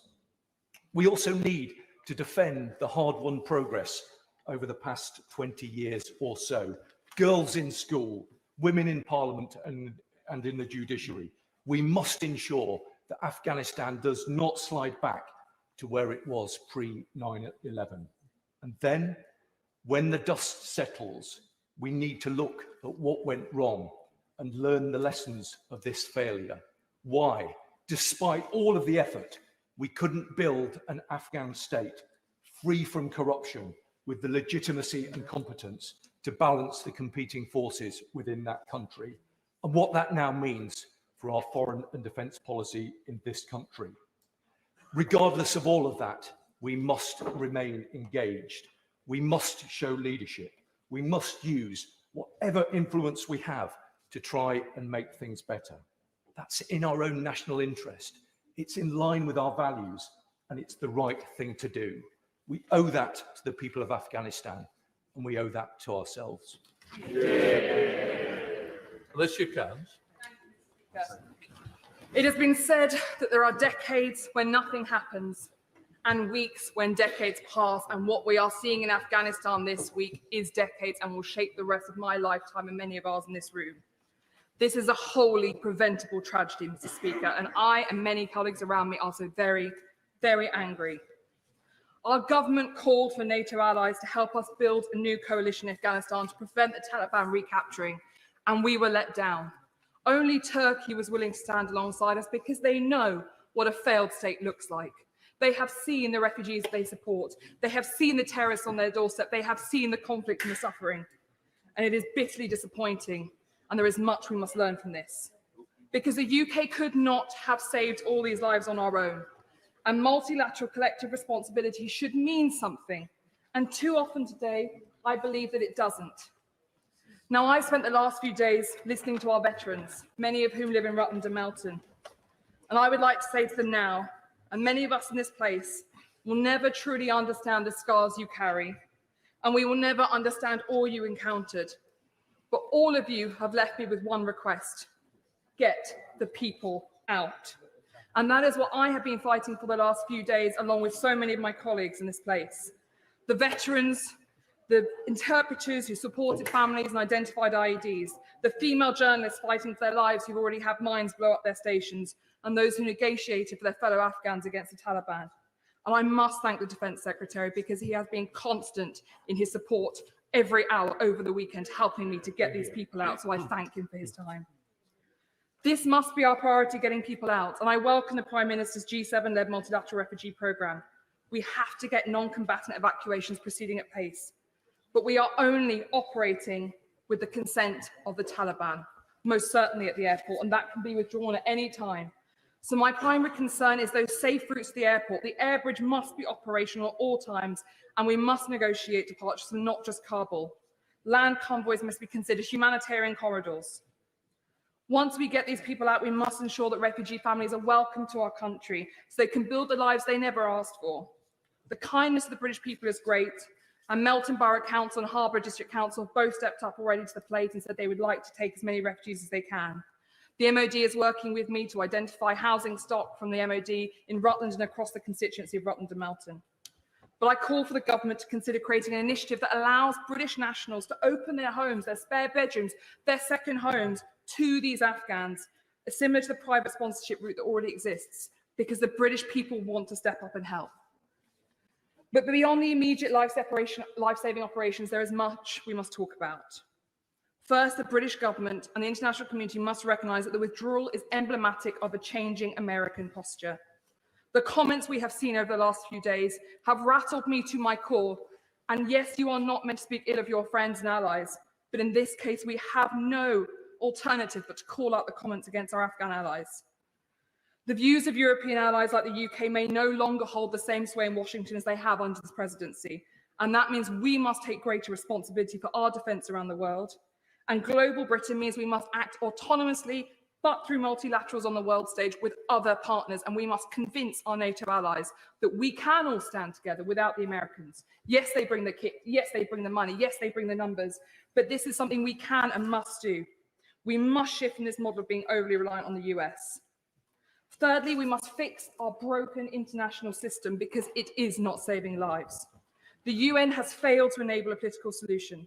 There is no meaningful method or tactics to prevent the worst excesses of the Taliban, and the system is being undermined by hostile money flooding fragile states. And there are hostile states sitting on the human rights and women's councils of all of those organisations of the multilateral world. And it is our duty as the UK to fix the international system because we can do it. I have sat at the negotiating tables. It is the UK that brings countries together behind the scenes. It is the UK that provides the bureaucracy and systems that allow coalitions to be effective. We must recognise our unique expertise and step up. We must also look hard at our strategic goals in South Asia because China is most certainly doing that. Their goals are securing influence against Pakistan, stripping minerals, and creating an alternative, superior diplomatic track. Their plunder diplomacy is well underway, and they're using the situation to threaten Taiwan already, saying, look what the Americans will do. They will leave you. By recognising the Taliban, China has taken the first step towards creating an alternative international mechanism, where the gravitational shift is towards them, and we must stand strong against this.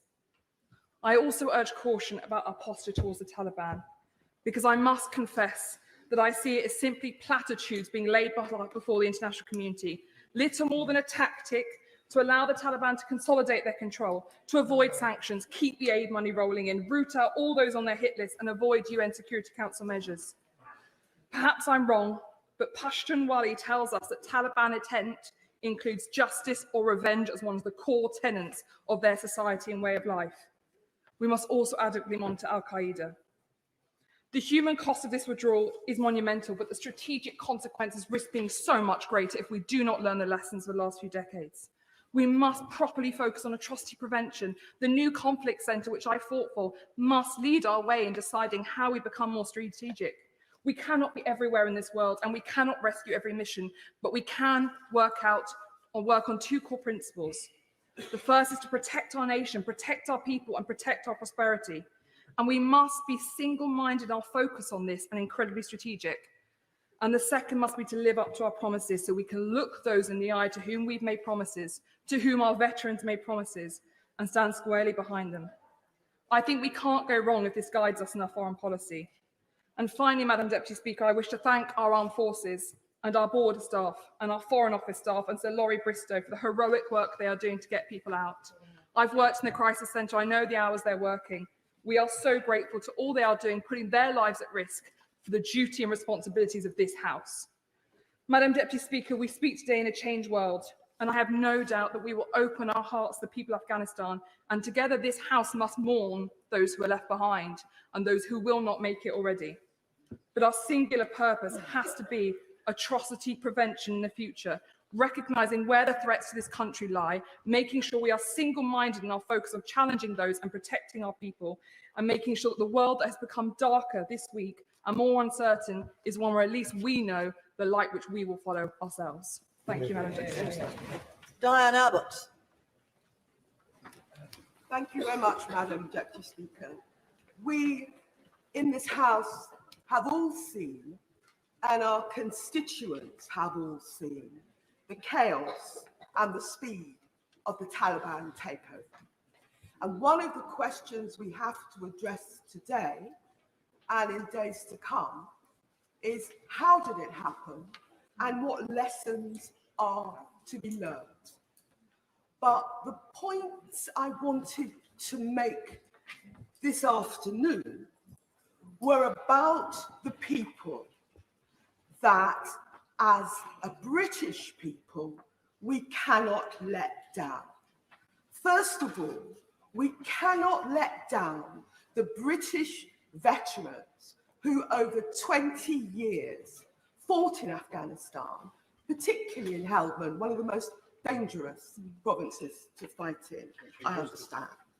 And I can do no better than quote Jack Cummings, who's been quoted in recent days. He's a former British soldier who lost both legs on August the 14th, 2010, searching for improvised explosive devices in Afghanistan. And he said a few simple sentences, but they're worth repeating. He said, "Was it worth it?" And he replied to his own question, "Probably not." He asked, "Did I lose my legs for nothing?" And he replied to his own question, "Looks like it." And then finally he said, "Did my mates die in vain?" And he replied to his own question, "Yep." We as a House of Commons, we as a Parliament should not, cannot let down Jack Cummings and those 457 British soldiers that died in Afghanistan. So this debate, which we're having this afternoon, we are going to have to continue as a Parliament to understand the lessons to be learned from what is happening to Afghanistan at the present time. The other people we can't let down are the people of Afghanistan. The people of Afghanistan.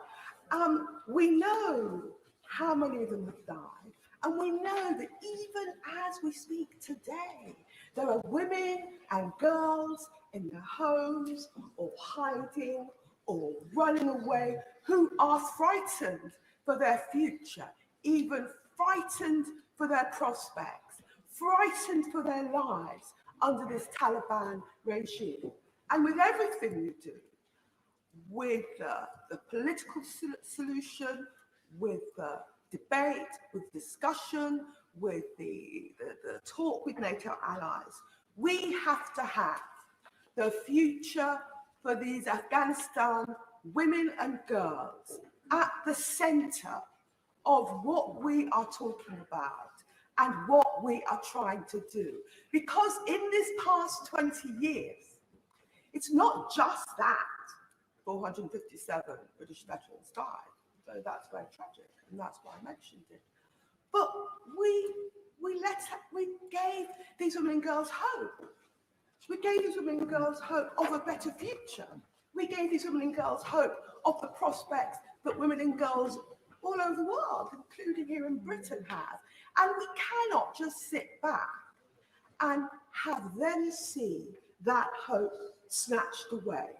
So we cannot let down the people of Afghanistan, and we cannot let down those women and girls. And finally, we cannot let down the refugees that we know will be pouring out of Afghanistan.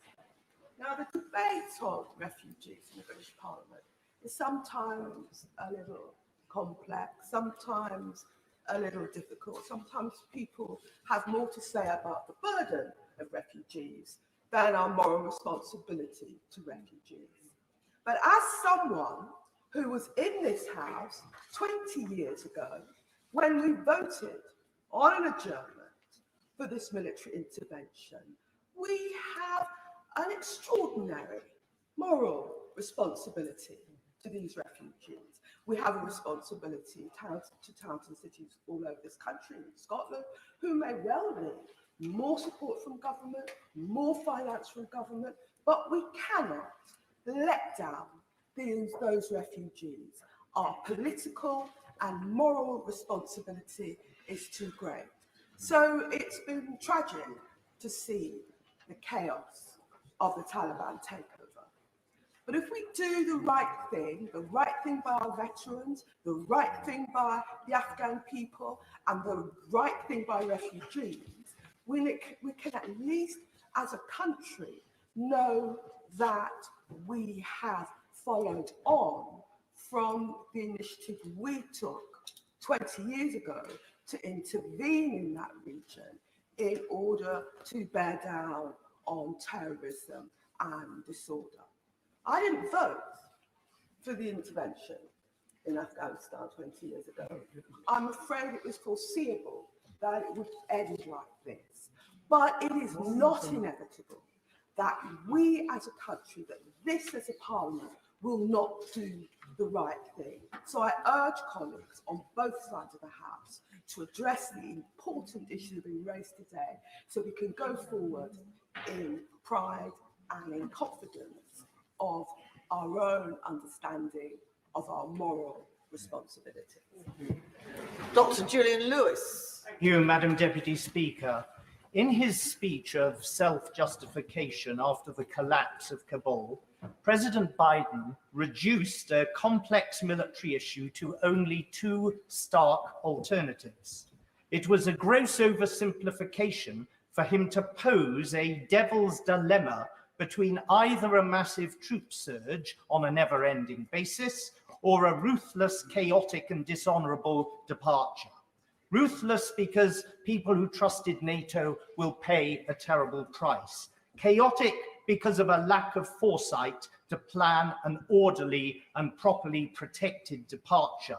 Dishonorable because even if our open-ended nation-building micromanagement strategy was wrong, as I think it was, in 20 years we created expectations and obligations which those who relied on us had a right to expect us to fulfill, as the Right Honourable Lady has just said for Hackney North.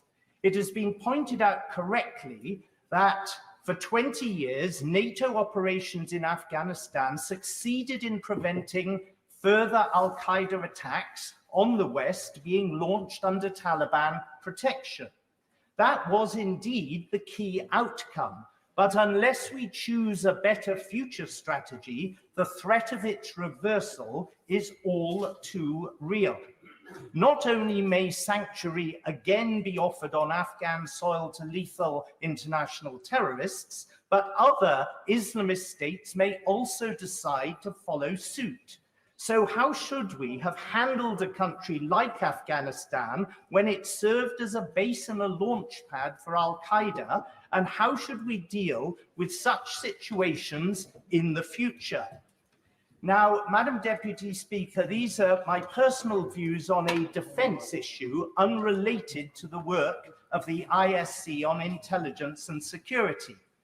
But for the past 10 years, much often to the dismay of my parliamentary colleagues, both inside this chamber and outside, I've argued that a form of containment rather than counterinsurgency is the only practical answer to international terrorist movements sheltered and sponsored by rogue regimes like the Taliban.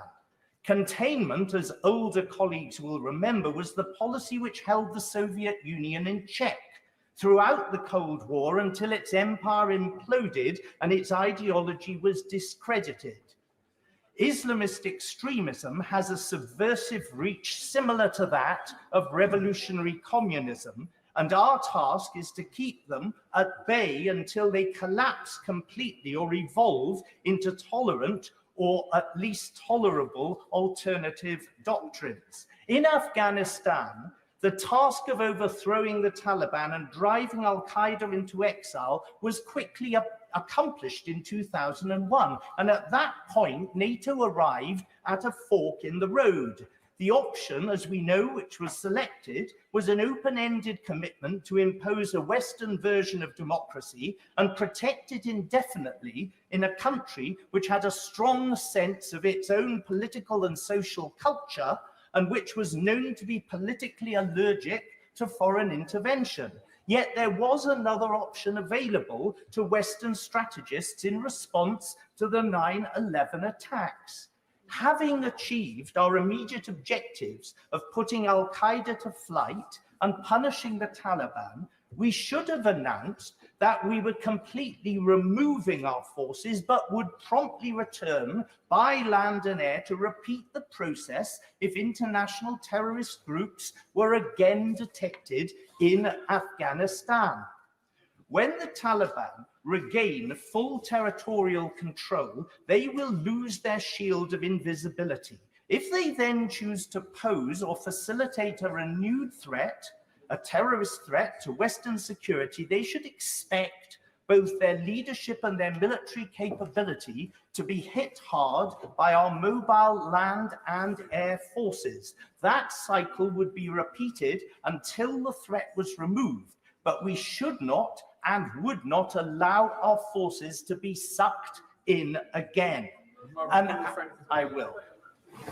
Most grateful to my right honourable friend giving way. He makes some very important points.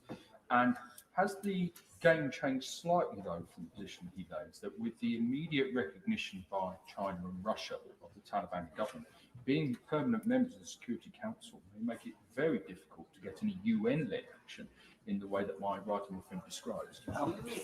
My honourable friend is absolutely right, but of course, this was a NATO intervention, and it is to NATO that we have to look when serious threats to international security, particularly affecting Western interests, are concerned.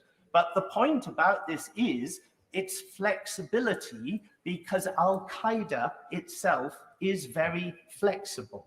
And an active containment policy of this sort can track and match the flexibility of the terrorists. Such a policy depends upon the maintenance of integrated and highly mobile land forces pre-positioned in regional strategic base and bridgehead areas, SBBAs.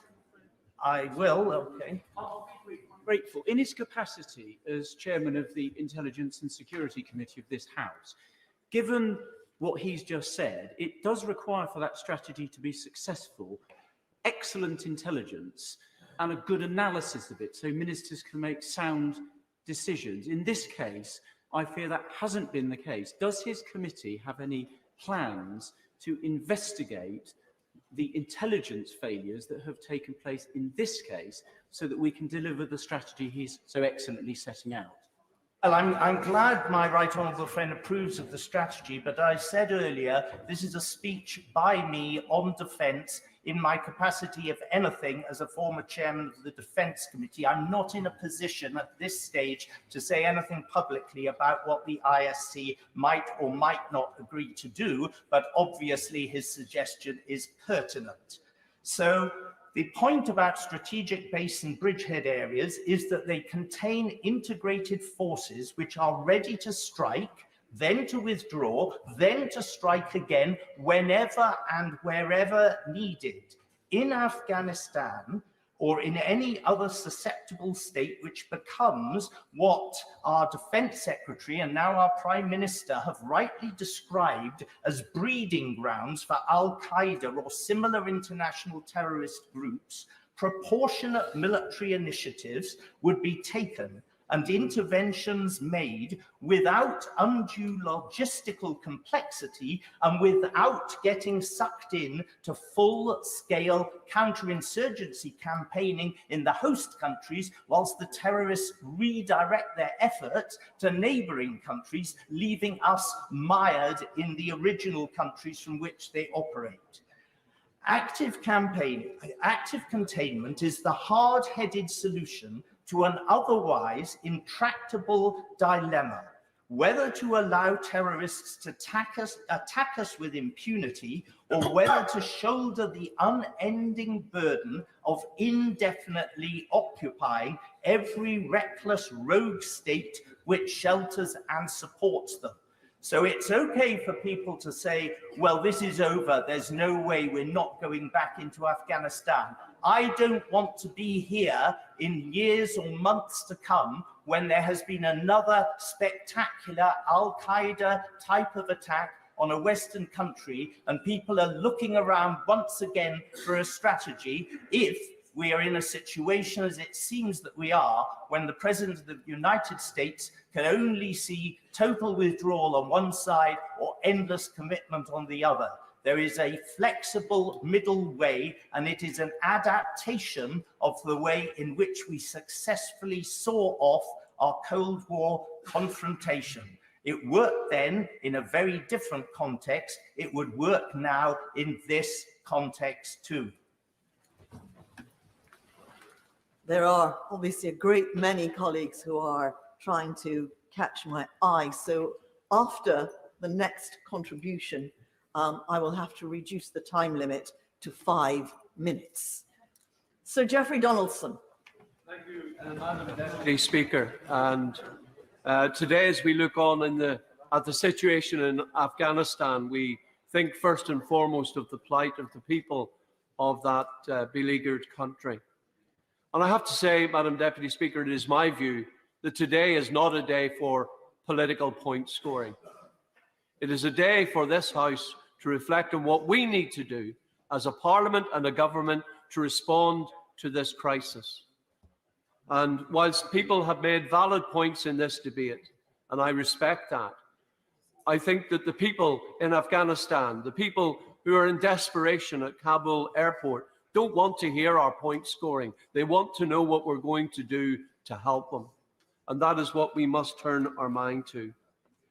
Madam Deputy Speaker, I also want to pay tribute today as have other right honourable members, to our brave servicemen and women and others who have served our countries, and to those in particular who have sacrificed their lives in Afghanistan.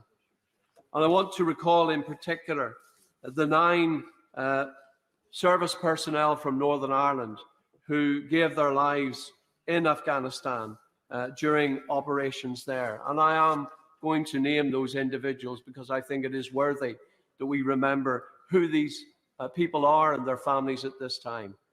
Channing Day, a young woman killed in action from Cumber in County Down. David Dalzell, 20 years old, from Bangor in County Down. Aaron McCormick, 22 years old, from Macosquin in County Londonderry. Stephen McKee, 27 years old, from Banbridge in County Down. Nigel Moffat, 29 years old, from Belfast. David Patton, 38, from Achadui in County Antrim.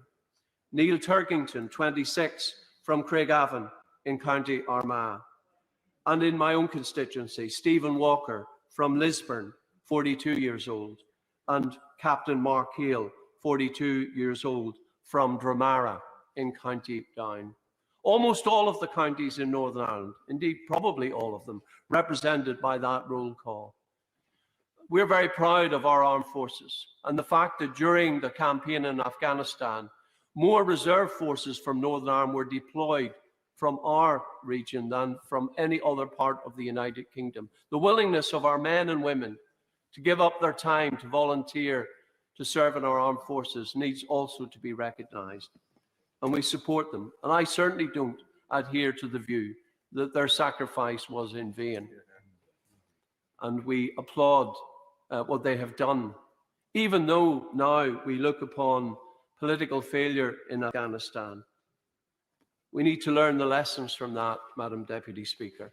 We need to understand what has gone wrong. But first and foremost, we must look to the humanitarian assistance that is now urgently required, and especially to those men and women who supported our armed forces in Afghanistan. And I've, like many in this House, have had veterans contact me, knowing interpreters, civilian staff who worked in Camp Bastion, in other military bases occupied by the British Armed Forces, desperate to know what we're going to do to help those men and women who now face, well, goodness knows what plight they may suffer at the hands of the Taliban. We need to step up now. As they stepped up for us during this war in Afghanistan, we now must step up for them and offer them sanctuary, these courageous people and their families.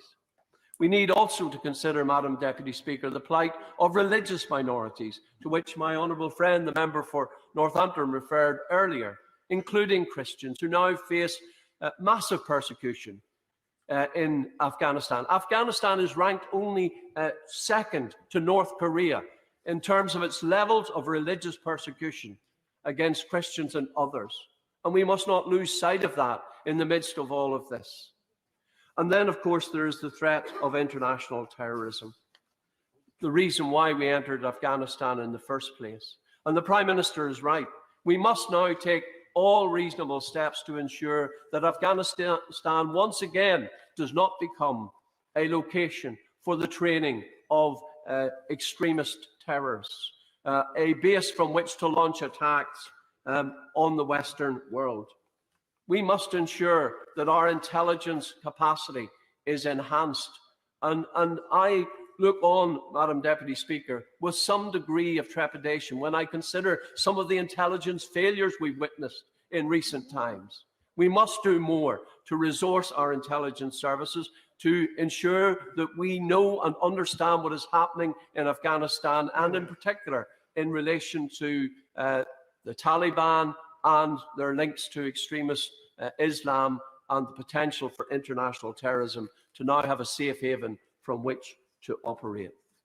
And my final point, Madam Deputy Speaker, is on overseas aid.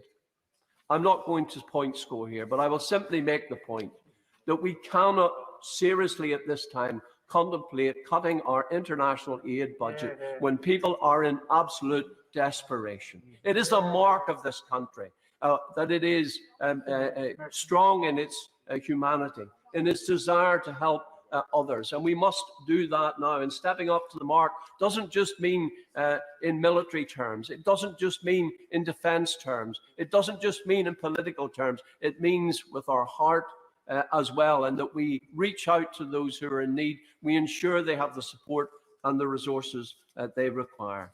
Madam Deputy Speaker, yes, there will be time to look at what went wrong here. There will be a time, perhaps, for political recrimination.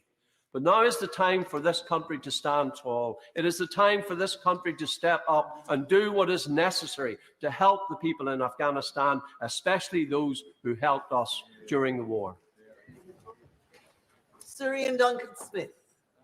Speaker, can I just say that the visions on the television sets the other day were redolent very much of 1975, no matter what Secretary of State Blinken said. The parallels with the departure from Saigon of the Americans was shocking, but also very true.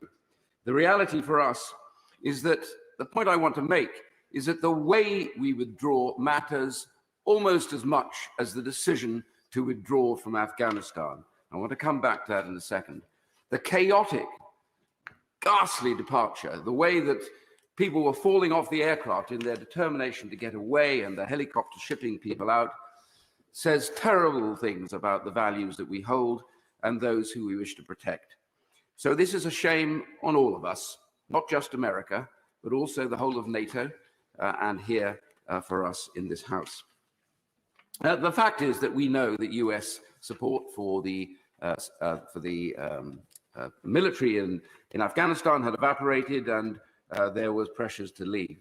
But the US was a better way, because the US nonpartisan Afghan study group came forward and said that actually over the last 18 months, the US had suffered no casualties at all. They'd withdrawn directly from the front line, and the UK the same. But we were giving support, help, and aid to those who were in the front line, the 70,000 that died who were members of the Afghan forces, whom we should be incredibly proud of today. On that point, Indeed. very briefly, the Prime Minister reminded the House the Afghans lost 70,000 men who we helped to train and fought alongside. Even though they were not paid, some of them for many months, because of endemic corruption in Kabul. Does my right honourable friend agree, therefore, to imply, as some have, that they basically ran away, when for 10 years and more they've done precisely the opposite, is basically shameful? It is no question, it is an infamous statement to make. These men and women had lost their lives in trying to uphold what we had brought to Afghanistan, and we should be proud of them. And I do say to the American president, even though the government is perhaps reluctant to say this, and even the opposition leadership, I say to the American president, you have no right to use excuses and base them on people who have lost their lives and done so bravely. The withdrawal of the air support was critical at that moment. The moment that went, the Taliban got a green light and they knew they were going to go in and these Afghan forces could not be supported. That was a critical decision. It was done in a hurry and it was wrong. And the reality is, as I was saying earlier on, the Afghan study group said that there was no need for this precipitative departure in America. They could have kept a number of forces there at a much lower cost, supporting those in the front line, and we could have supported them doing this. And I asked my right honourable friend who gets up later on, did we at any stage demand that the US government review their decision? Did we say to them this was wrong? Did we say we must find a way to support what we have started in Afghanistan? And I say really the point that I want to make here is because it's not just, and I'm proud about what our troops achieved, and I know they will feel deserted at this point. And I didn't serve there, but I've served in Northern Ireland. I know what the feeling is. But I say those who died today rise in glory because they gave something to the Afghans, which is what we call hope. But we must find a way that it is not dashed. And the truth is, the big sad truth is that, sorry, I give way. Grateful. On that point of hope, that 45-year-old woman in Kabul on Sunday who spent 20 years being oppressed and having access to education reduced, has spent 20 years with good fortune raising a family with women and girls, and is now facing that, all of that being taken away. Would he agree with me that we need to offer her hope as well? We do. The problem is that we've pulled out, and the Americans have pulled out. And that is the problem. And we have to find a way now to support them. That's absolutely the case. And those who need to come here must come here. The doors must be open. We must do what we have to do. But the problem I have now is that the West, upholding democracy, the rule of law, and human rights, is in retreat. We have now opened the door to the Chinese and the Russians, who, by the way, kept their embassies open throughout the whole of this, fully staffed, with permission from the Taliban. You see the Chinese Minister for Foreign Affairs now meeting the Taliban. They have now recognized the Taliban. So what are we dealing with here? Taiwan. Let me just read what the mouthpiece of the Chinese government said, the Global Times. They said yesterday, from what has happened in Afghanistan, those in Taiwan should perceive that once a war breaks out in the Straits, the island's defense will collapse in hours and the US military won't come to help. That would have gone out under President Xi's directive. They know what they're dealing with. Their belief now is we will not stand up for freedom. We will not stand up for democracy. And we have encouraged those, the totalitarian states and those terrible oppressive states that we know of, we have encouraged them to believe that we are in full retreat.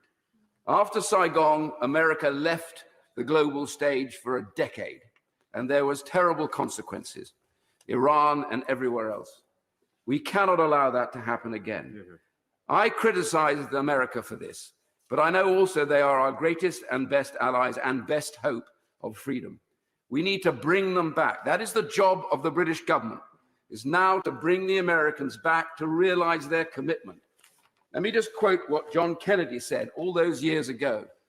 He said, "Let every nation know, whether it wishes us well or ill, that we shall pay any price, bear any burden, meet any hardship, support any friend, oppose any foe, to assure the survival and the success of liberty." That is what should enshrine our purpose. The concept of democracy and human rights is a delicate flower. It is not the natural state of being unless you defend it. And we must defend it wherever it is. Yes, there are costs. There is a better way in Afghanistan. But what we have done in this chaotic rush, despicable retreat from Kabul, is to hearten and to embolden those who would bring it down. I remind the House that President Reagan, when pressed about this, and I hope the US listens to this particular one, he said, "Freedom is never more than a generation away from extinction. It must be fought for." We in this House take these liberties for granted. We must speak out. America must come back, and we must send a signal immediately that we are not going to give way, that the totalitarian states of China and Russia cannot win in the end, that Islamic extremism cannot be found a bolt hole. Yes, we want to say Taliban must step up, but what will we do about it? Now we have to put means behind words. This House must make that happen. Yvette Cooper. Thank you, Madam Deputy Speaker. We've had many sobering words in this debate already, and I particularly pay tribute to the words from those of our colleagues who have themselves served in Afghanistan, and to all of their colleagues over many years, to those in our armed forces, particularly those who have lost their lives, including two brave soldiers from Castleford, Rifleman James Backhouse and Bombardier Craig Hobson. And also to pay tribute to those who've worked in our aid agencies, those who have worked for partner organisations to try and support development and education projects to try and rebuild a future for Afghanistan, and for all of those who have worked so hard, rightly, and made it possible for families to live in some semblance of security, for girls, for children to be able to go to school for many years. But that's what makes it so disturbing and so shameful and distressing to watch the events in Afghanistan right now. People who have worked with us, people who helped us, now hiding their lives at risk, women and girls forced to hide in their homes simply because they are women and girls. And hardline extremists and terrorists back in charge, creating a security risk across the globe, and no evident strategy from the US, from the UK, and from our allies, and what instead looks like just a chaotic retreat. But we have a responsibility to respond, and I want to focus particularly on some of the practical things that I think should be done and can be done now to address the humanitarian crisis that we face. Firstly, those who have put their lives at risk working with us. I welcome the Afghan relocation and assistance policy, but it is too narrow. It refers to directly employed staff. For the last 20 years, much of the work of the UK government, including aid work, national rebuilding work, has been through contracts with UK agencies and organisations. The Taliban don't recognise the complexities of a contracting out process. So many of those lives are also at risk. For some of those organisations who've been in touch with their staff and former employees have told me that one woman who worked on the UK aid programme for 3 years and is now in hiding in Kabul has said this weekend, "Only 3 weeks ago, one of my neighbours told me that when they come, he would tell them who I am and who my family is. A couple of days ago, a strange man told me in the streets, 'I know where you work and who you are.' I fear seeing my kids tortured in front of my eyes or having my skin peeled off while I am alive. We remain locked inside, fearful of even looking out of the window. Every time the door knocks, fear goes through my whole body, and I fear they are coming for me." Another, who provided secure accommodation for UK embassy staff and British aid workers, has said, "Taliban fighters arrived at my father's home this week asking for me by name. I just left my home city 3 days before. My father told the Taliban I'd gone abroad for medical treatment, but the fighters still forced their way into their house and searched every room." We have obligations to these people. I thank my honourable friend Giveaway, and I'm sure she, along with many other members across the House, have been contacted by people desperately worried about loved ones in Afghanistan. And very briefly, one of my constituents has contacted me saying his pregnant wife is in Afghanistan now. The Taliban have taken out the communication signals. He is unable to contact her. He didn't put an application in for her to come to this country because of the English language requirement on the application form. Surely now is the time to relax that rule for a temporary position to allow those people to come to our country. My honourable friend makes a very powerful point. This is the kind of flexibility that the UK government could adopt right now. Measures like that for those who have family who are at risk, but also urgently reviewing and broadening the scope of the relocation scheme. The Home Secretary said in interviews this morning, those who have worked for NGOs, who delivered UK aid programmes, would also be included. I say to the Foreign Secretary, that is not happening on the ground right now. It's not reflected in the guidance that they are operating at the moment or in the application process. And People are being turned down as we speak. They've been turned down this weekend, even though they are at risk and have worked on UK-funded programmes. So I would urge the government to urgently look at the relocation scheme. People can't wait for the resettlement scheme to be in place. But let me say something about that too, because I do welcome the government's commitment to a resettlement scheme. The Prime Minister confirmed to me earlier that pledge to help 5,000 people this year is in addition to the commitment made in 2019 to resettle 5,000 people a year from across the world. It's not instead of that. That existing resettlement scheme is not fully reinstated after COVID. It urgently needs to be, but the fact that it is in place, the fact that those infrastructure is in place, that those systems and funding is in place, should make it possible for us very urgently to put in place an Afghan relocation scheme and to accelerate and to be more ambitious than the announcement that the Home Secretary made this morning. And I would urge again the government to work urgently with the agencies on the ground who can identify straight away those people who are most at risk. To recognise as well, I urge the government to recognise the position of those who are currently here and who may have had their applications for asylum turned down before the current circumstances escalated. Please can those cases also be urgently reviewed rather than being refused on the basis of out-of-date grounds. And then finally, can I urge the government to do more to provide support for refugees in the region, because we know there will be more people fleeing. We have a responsibility not to turn our backs. Though this may feel very bleak, circumstances may prove very difficult, we have a duty not to disengage. Jane Hunt. Thank you very much, Madam Deputy Speaker. There is a picture of Sir Winston Churchill above my desk in my constituency office. Underneath it reads, "We are all of us defending a cause, the cause of freedom and of justice, of the weak against the strong, law against violence, mercy and tolerance against brutality, and iron-bound tyranny." Sir Winston Churchill was talking of 1942, but in many ways it speaks of Afghanistan throughout the centuries, and certainly in the 21st century. When we think of Afghanistan, we think of our heroes, of the soldiers who went to serve and did not return, or those who were injured and their lives changed forever. Heroes such as Flight Lieutenant Alan Scott, a former Loughborough University student, or Guardsman Jack Davis of Loughborough, aged only 23 at the time of his death.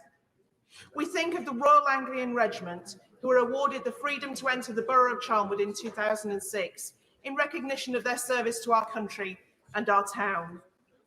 Sadly, I remember 9/11 very well and can understand the need at the time to, as the President of the USA has said, degrade the terrorist threat to keep Afghanistan from becoming a base from which attacks could be continued against the United States. Given that no more terrorist attacks on that scale have been launched from Afghanistan over the last 20 years, it is clear that this intervention achieved its aims. However, the President also justified the fast-paced withdrawal of military personnel by claiming that the USA did not go to Afghanistan to nation build.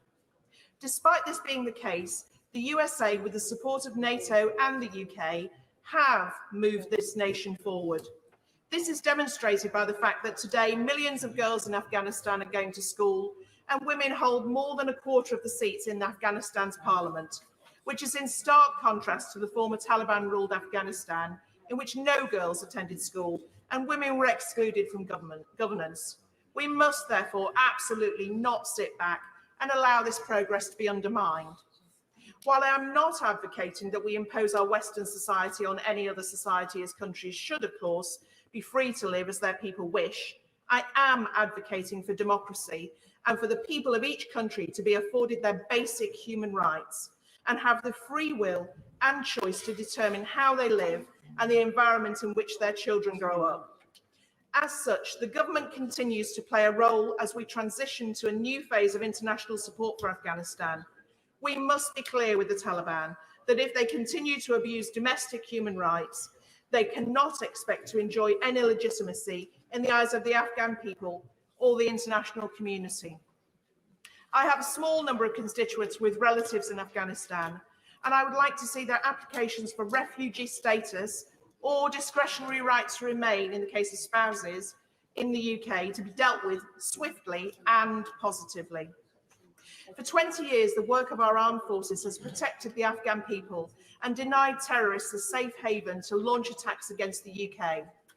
Those same forces have enabled development that has improved millions of lives and transformed Afghan society. I thank our armed forces for the huge sacrifice and contribution they each made. And I ask that those who helped our armed forces to deliver that help and support in Afghanistan be also helped and supported here in the UK. Thank you very much. Stuart Hosey. 457 UK service personnel, in excess of 3,000 coalition forces, nearly 70,000 Afghan government troops and police, aid workers, journalists, humanitarians, tens of thousands of Afghan civilians killed over the last 2 decades, many thousands more injured or brutalized. I hope that all of that pain and suffering, but it's only hope, was not in vain. But I fear greatly when I see the scenes at Kabul airport at the moment. I'd also want to make an observation before I start properly into what I want to say. The Right Honourable Lady for Maidenhead and the Right Honourable Gentleman from Lagan Valley both mentioned intelligence. I do not know if there was a failure of intelligence. I do not know if there was a failure of intelligence assessment. I do not know if those who had the facts had access to or the confidence to speak truth to power. And I do not know if the ministers who were in receipt of those assessments understood them or ignored them.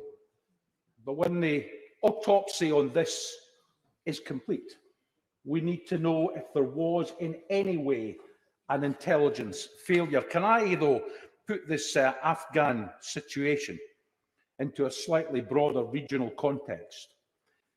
On the 2nd of August 1990, Saddam Hussein invaded Kuwait. On the 16th of January 1991, 700,000 troops, including from the UK, Operation Desert Storm, Operation Desert Sabre, destroyed Iraq's air defences, communications, government buildings, weapons plants, oil refinery, bridges and roads, and Iraqi resistance collapsed on the 28th of February. But Saddam Hussein was left in power, and uprisings by the Kurds and the Shiites in the south were brutally suppressed. On March the 20th, 2003, the Iraq War started, when Allied forces, including UK forces, launched an attack on Iraq. Although that fighting was mainly over by May the 1st, it would be 6 more years until UK combat operations came to an end. The war would cost at least $1 trillion, some say between $3 and $6 trillion, and perhaps 1 million people would lose their lives. And it would see the rise of ISIL, of Islamic State, who at one point would control 1/3 of the territory of Iraq.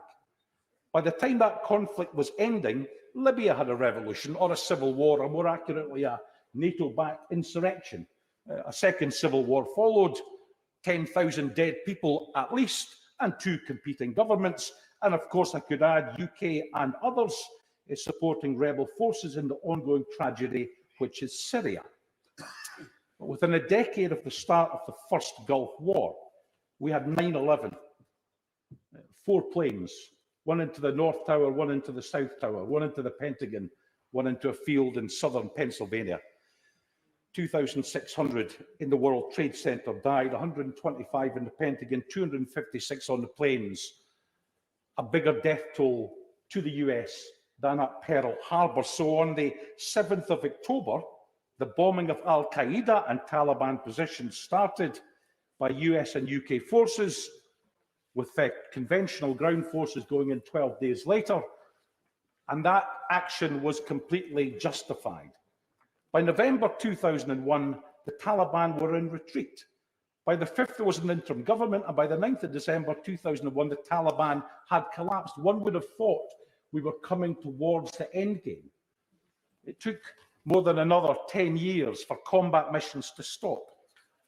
And then we did not heed the warnings as province after province fell, as the Taliban began to control more and more territory.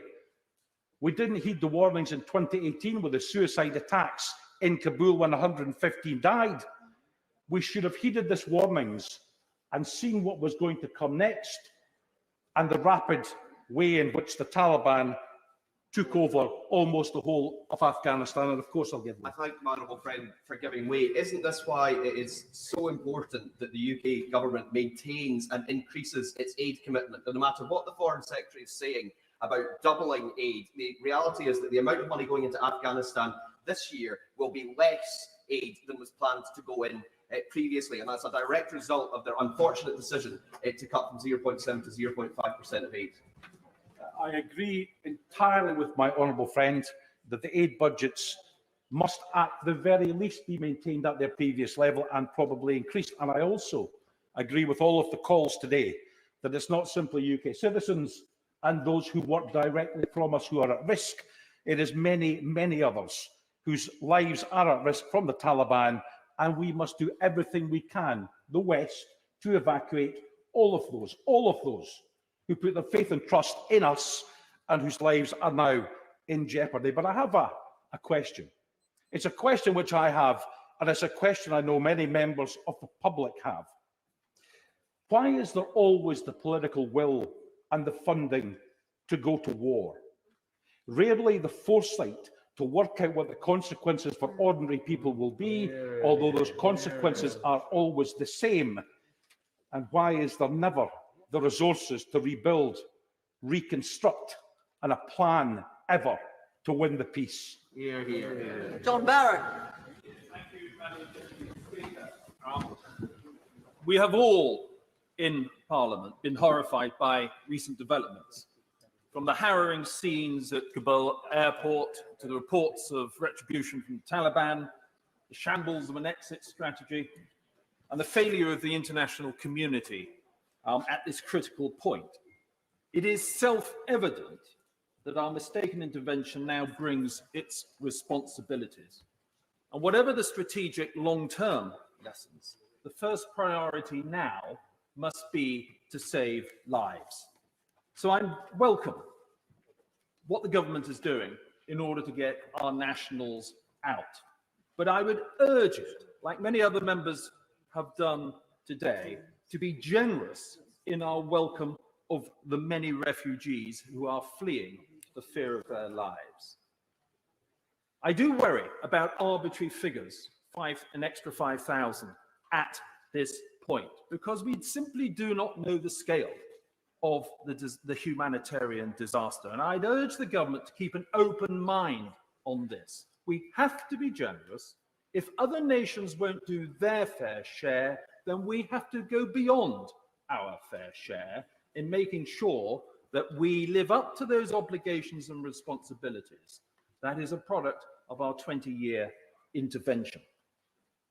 And I would also urge the Foreign Secretary, please, to do what it can to help all those who have assisted the UK in Afghanistan, not just the military, but he will know, as chair of the all-party group on the British Council, we are particularly concerned at the moment about the slow progress of the Arab scheme, which seems to be creating a backlog. There is a narrow window here of opportunity, and I urge the Foreign Secretary to reinforce what the Prime Minister assured me from the dispatch box today, that sufficient resources are committed to ensure that no one is left behind who wish to leave. By all means. Thank you for giving way. Of course, we're very grateful for the government in making the commitment to welcoming new refugees to the UK. But does he share my concerns that, as well as the UNHCR definition of what is required to be a refugee, the UK government have added additional requirements which are going to make the process far more complex and far more difficult to prove that these refugees are actually genuine? Hear, hear. What I can assure the honourable member is that there are many, if not all, on this side and on both sides, I have no doubt, to this House, that will press the government as best it can to ensure that our welcome of refugees is nothing short of very generous, given the circumstances of the case. We owe it to those people. We need to stand by them. And of course, the usual terrorist screening and all the rest of it has to take place. But I have got this message across. I've had a response from the Prime Minister. I know the Foreign Secretary is a man of his word. And I, in my particular, as chair of the British Council All Party Group, have made this representation very strongly in this House today. And I fully expect that the government will honour it. There are too many people at the moment trapped in a bureaucratic mess in Kabul airport, despite the wonderful work our ambassador is doing there in Kabul airport, and we need to commit sufficient resources. So I think I've made that point strongly enough. And if the honourable lady doesn't mind, I just want to quickly move on and make a couple of other points. I would argue, Madam Deputy Speaker, that this has proved to be yet another mistaken intervention which will sit alongside Iraq, Libya, and Syria. The fundamental error we made here, and it's been alluded to in one or two very, very good speeches, is that we allowed the initial, limited, and very successful mission of expelling Al-Qaeda in 2001 to morph into a much wider intervention of nation building, which meant fighting the Taliban. Now, this was unnecessary, given that the 2001 intervention had proved we could achieve our goals of combating terrorism through limited interventions. Now, as one of the few Conservative MPs at the time to oppose the wider intervention and to vote against it, I suggest the mission was born of ignorance, was over-ambitious, and from the very start was thoroughly under-resourced. If we are not prepared to put in the resource to see this through to the end, then do not be surprised at the sort of exit shambles we have just seen most recently. The policy was defended by too many for too long who should have known better, for whatever their purposes, including a few in this place. And I pay honour to our service personnel. They did their job in buying time. It is up to the politicians to come up with the solutions. They achieved their missions. They can be proud. We can be proud of them. But while the priority now is to save lives, the scale of this error should be that I believe the many bereaved families and service personnel who are still paying the price of this intervention, including the 8 Fusiliers from my regiment, the Royal Regiment of Fusiliers, and the 30 or so wounded from the regiment who are still living with life-changing injuries, deserve an apology from the Prime Minister on behalf of previous governments, even though the exit strategy was not of Number 10's making. I think that's the very least we can do. They can be proud, we can be proud of them, but I think an apology is certainly due. Wayne David.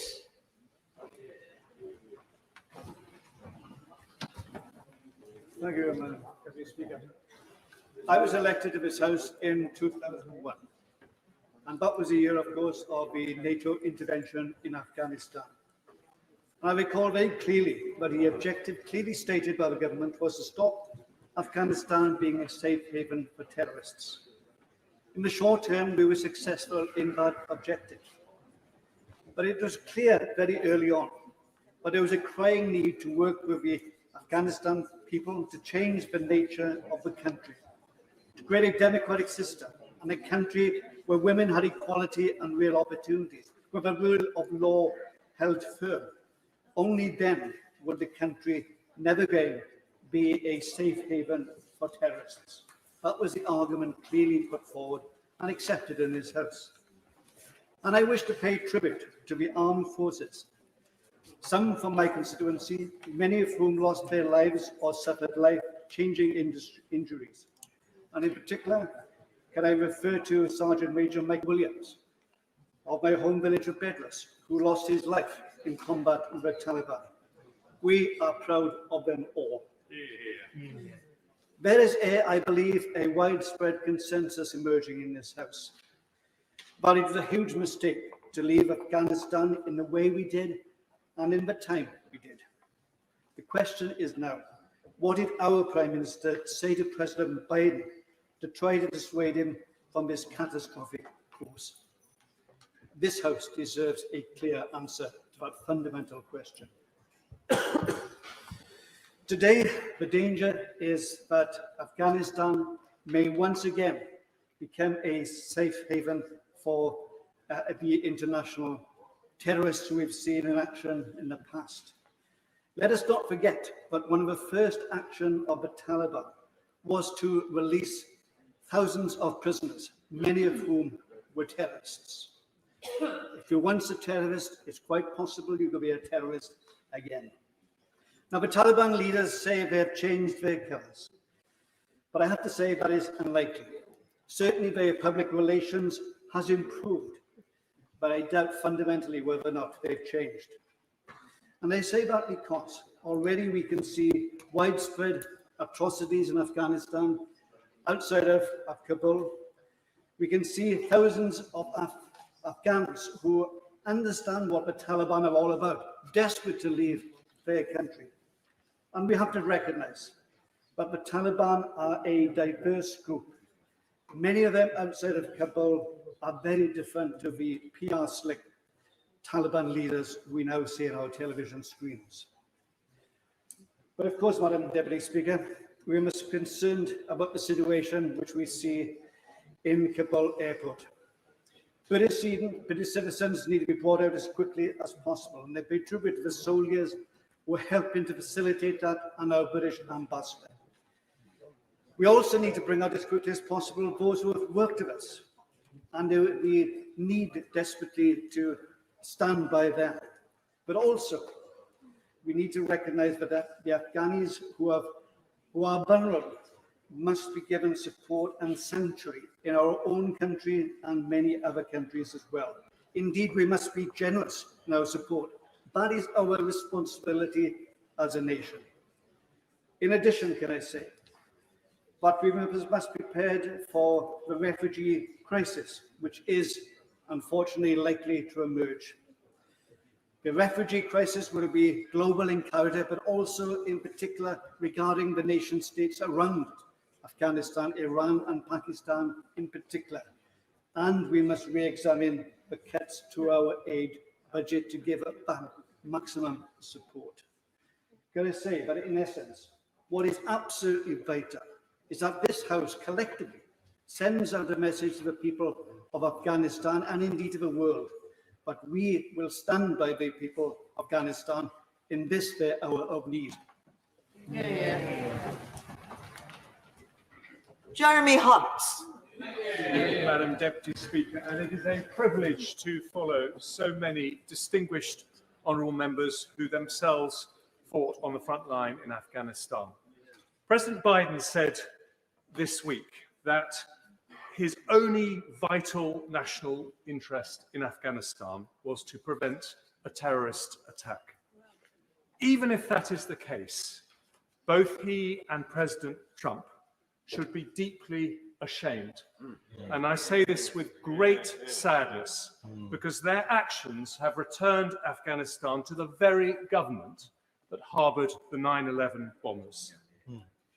But the truth, Madam Deputy Speaker, is that 457 British servicemen and women did not lose their lives simply to reduce the terrorist threat, although they succeeded in that with great distinction. They paid their price in defence of a set of values, values that said that girls should be entitled to the same education as boys, that courts should be independent of clerics, that journalists should not be imprisoned if they speak truth to power. And if President Biden believes in those values, it is time the world heard it. And it's time we heard the same from the British government too. Because although it is not possible to stay in Afghanistan without US support, we are the second power in a Western alliance that for all the failures of this week, not just Afghanistan, but Iraq, even Vietnam, that Western alliance has delivered more freedom, more prosperity, more respect for human rights across the globe than at any time in human history. And as my right honourable friend for Chingford and Woodford Green just said, those gains are now at risk, not just because of what happened this week, but because of the rise of an authoritarian and wealthy China that actively opposes the open societies we believe in. I give way to my honourable friend. I'm very grateful to my right honourable friend. As a former Foreign Secretary, he's right to scrutinise our American allies, but will he acknowledge that the lack of support from European NATO partners, commensurate to their sizes, has also led to the situation we're facing today? He's absolutely right to say that, and it is not sustainable to ask America to spend 4% of its GDP on defence when the entirety of Europe spends no more than just over 2%. But what I would say is the threat we face is a threat that all of us face, that for 15 consecutive years, the number of free countries in the world has been in decline. Since 2013, according to Reporters Without Borders, press freedom has been in decline. And this decade, for the first time in any of our lifetimes, for the first time, the largest economy in the world will not be a democracy when China overtakes the United States. Madam Deputy Speaker, we are proud of our country, not just because of what we have achieved, not just because of our wealth, but because of what we stand for. And when those values are under threat, when the Atlantic Partnership appears to be fraying, we should be stopping at nothing to rebuild it. That means investing in our armed forces, reversing the aid cut, developing our own technology, rebuilding our global alliances. And there's something we can do right now, which is to cut through the bureaucracy and make sure that we look after every single Afghani who took risks for themselves and their families because they believed in a better future and they trusted us to deliver it. Madam Deputy Speaker, I'm just coming to my conclusion. I want to say this: we cannot reverse what happened this week, but we can limit the damage and we can learn from what went wrong. That means not just grieving silently at the actions of a close ally, but recognising the threats we face and roaring defiantly in defence of the values we share. Caroline Lucas. Thank you very much, Madam Deputy Speaker. Watching the scenes at Kabul airport this week has left me and so many others with feelings of overwhelming grief and anger. Grief for the millions of Afghan women and girls in particular who were promised a brighter future and the opportunity to learn and to work and to pursue their dreams.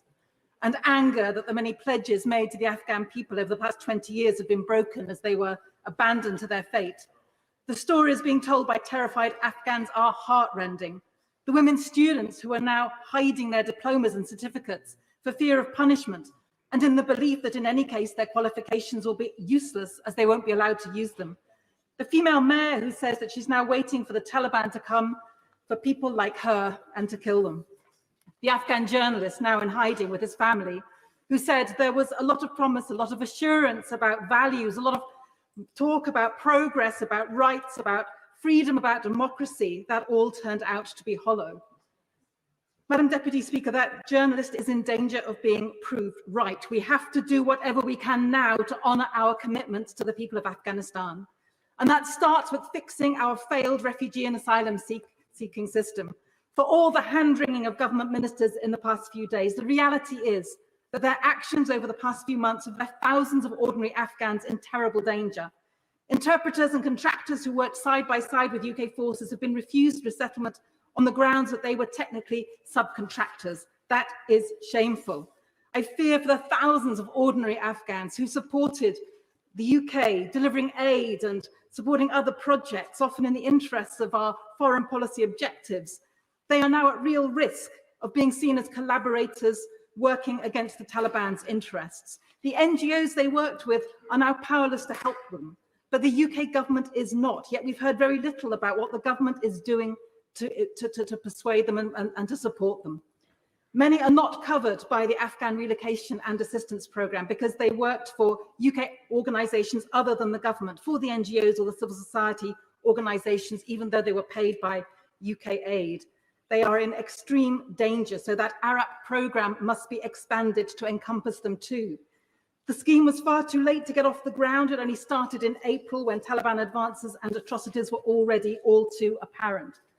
And it's been drawn far too narrowly. It must be amended to allow visas for the family of people who would have been eligible but who have died, and for people who fled Afghanistan but would have been eligible if they'd remained in country. The resettlement scheme announced by the government last night is welcome, but it's not enough. Places must be based on need, not on numbers. There should be no artificial cap. When the government is already failing to achieve its existing target of settling 5,000 refugees a year, we need to hear an awful lot more about how ministers are planning to deliver for Afghan refugees and have guarantees that local government will be properly funded to work with them too. On that point, I urge that... Yeah. On that point, I thank my honourable friend for giving way. Does she agree with me that it is absolutely vital that where there are local councils like mine and St Albans that have been willing for some time to take on additional refugees, they are given the additional finance for the local government itself to support those refugees. So it has the funding to help find furniture, to relocate, to connect with utilities. All of that support is needed so the council itself can support refugees. I absolutely support the comments that she makes. That is absolutely vital. So I am calling on the Home Secretary today to abandon the resettlement-only plans set out in the Nationality and Borders Bill that would criminalise or deny full refugee status to those who make their own journeys to seek asylum in the UK. I'm calling on her to grant immediate asylum to Afghans already waiting for status here in the UK, to release all Afghan nationals from detention, and to urgently expand the family reunion route so that Afghans can be joined by other members of their family, including siblings and parents, like my constituent who contacted me. He used to work for the EU delegation in Kabul. All of his siblings worked for Allied forces. He has asylum here in the UK. His siblings have asylum elsewhere, but his mother is left alone and desperate and very much a target. So we absolutely need to widen those family reunion rules. We also need properly to restore aid, not just to restore it, but increase it. The Foreign Secretary said that it's being doubled. I welcome that, but it's still less than the figure of 2019. And we need today to recognise that the need is so much greater than it was even in 2019. Madam Deputy Speaker, there are so many lessons to be learned from this disaster. Our intelligence looks like it might well have been inadequate, our promises to the Afghan people worthless, and our duty of care to ordinary Afghans who worked with us patchy and unreliable. More than that, though, this Afghan tragedy should be the catalyst that finally forces us to rethink how the so-called war on terror is fought. Because the debacle in Afghanistan, with the loss of almost 250,000 lives, is just one of 4 failed conflicts in the last 20 years. Western military action in Libya, in Iraq, and the air war against ISIS in Syria have all failed to achieve their objectives. ISIS is still active in Iraq and Syria, ISIS al-Qaeda active across the Sahel and Eastern Africa, and there are still links with Afghanistan. We urgently need to learn lessons of failed wars of intervention and to take an honest look at the objectives behind our foreign policy. Protected British interests has for too long been about stability and safety through access to oil, through maintaining the current balance of power, and a very inconsistent, to put it mildly, approach to human rights and democracy. When we ally ourselves to countries like Saudi Arabia, our moral credibility to speak about human rights is fundamentally undermined. A longer-term approach is needed, stopping arms sales to oppressive regimes that don't abide by international law, a more consistent approach to democracy across the world. The government likes to boast of our country being global Britain. If that is to mean anything, it surely has to be an opportunity to finally develop the ethical foreign policy that we have spoken about for so long, focused on seeking to build international and consensus with cooperation, security and human rights at its heart. Dr. Liam Fox. Speaker, Afghanistan today is a tragedy backlit by defeat. Even the name Operation Enduring Freedom has already exuded a sense of irony. But lest we rewrite history, let's remember why we went. We did not go to Afghanistan out of a sense of philanthropy towards the Afghan people. We went out of a hard-headed sense of protection of our own national security. Were we successful? Yes, we were. We were able to take down al-Qaeda networks in the region and beyond. We did not see a repeat of 9/11, and we owe an immeasurable debt to our armed forces. And those who say their sacrifices were in vain utterly misunderstand the sacrifices that were made. But are we safer than we were a week ago? Probably not.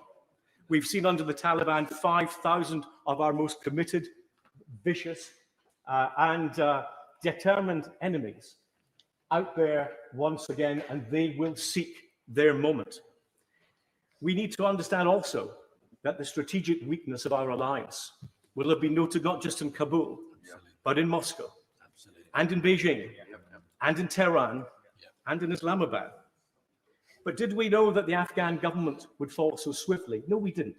And there are many people today claiming to have predicted it when they absolutely did not. But the removal of 2,500 American troops, along with 8,000 coalition troops and 18,000 of those in support, brought about a catastrophic drop in morale amongst both the Afghan forces and the Afghan government. And we have mentioned many times today that 70,000 Afghan police and armed forces died in the struggle to protect their own countries. And for anyone to say they wouldn't fight is a slight that is not worthy of any politician in a free country. But the question we must ask is why, oh why, would anyone choose to remove their troops, even if they had decided to do so during the fighting season, when the Taliban were at their greatest strength? The answer is that it was not a decision made for foreign policy or security reasons. It was done to suit a domestic political timetable.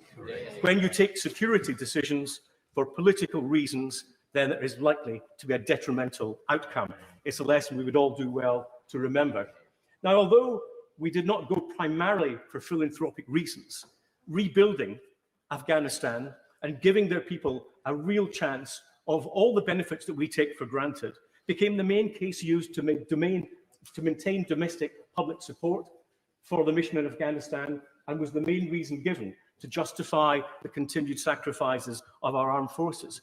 They brought prosperity, political stability, human rights, and the rule of law to the people of Afghanistan. It was an immense achievement, even in that timescale.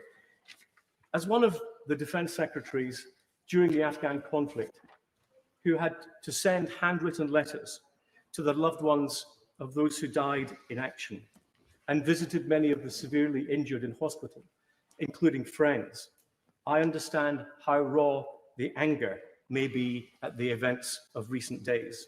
And as several members have already said, those veterans will require extra support.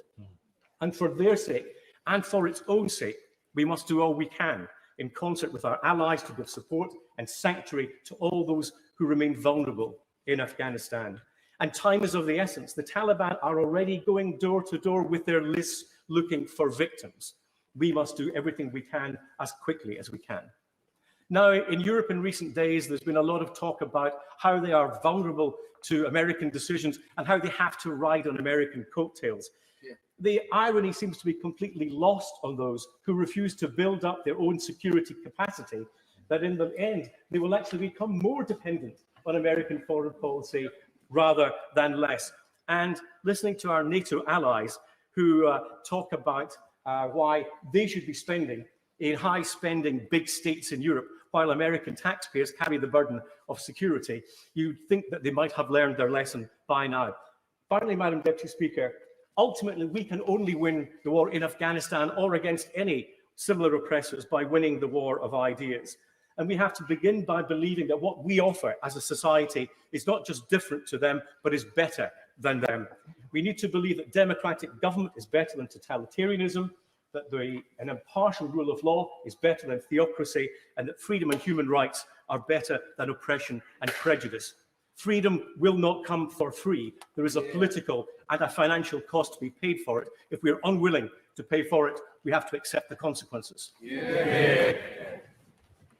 There's still enormous numbers of colleagues trying to catch my eye. So after the next contribution, I will have to reduce the time limit to 4 minutes.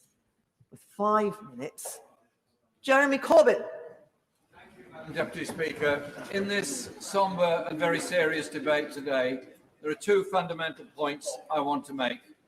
The first is that we've all been inundated overnight and the past couple of days with emails from constituents and many others who are very worried about the plight of those that are trying to get out of Afghanistan, the numbers of people that ought to be supported, and the approach that the British government has taken on this.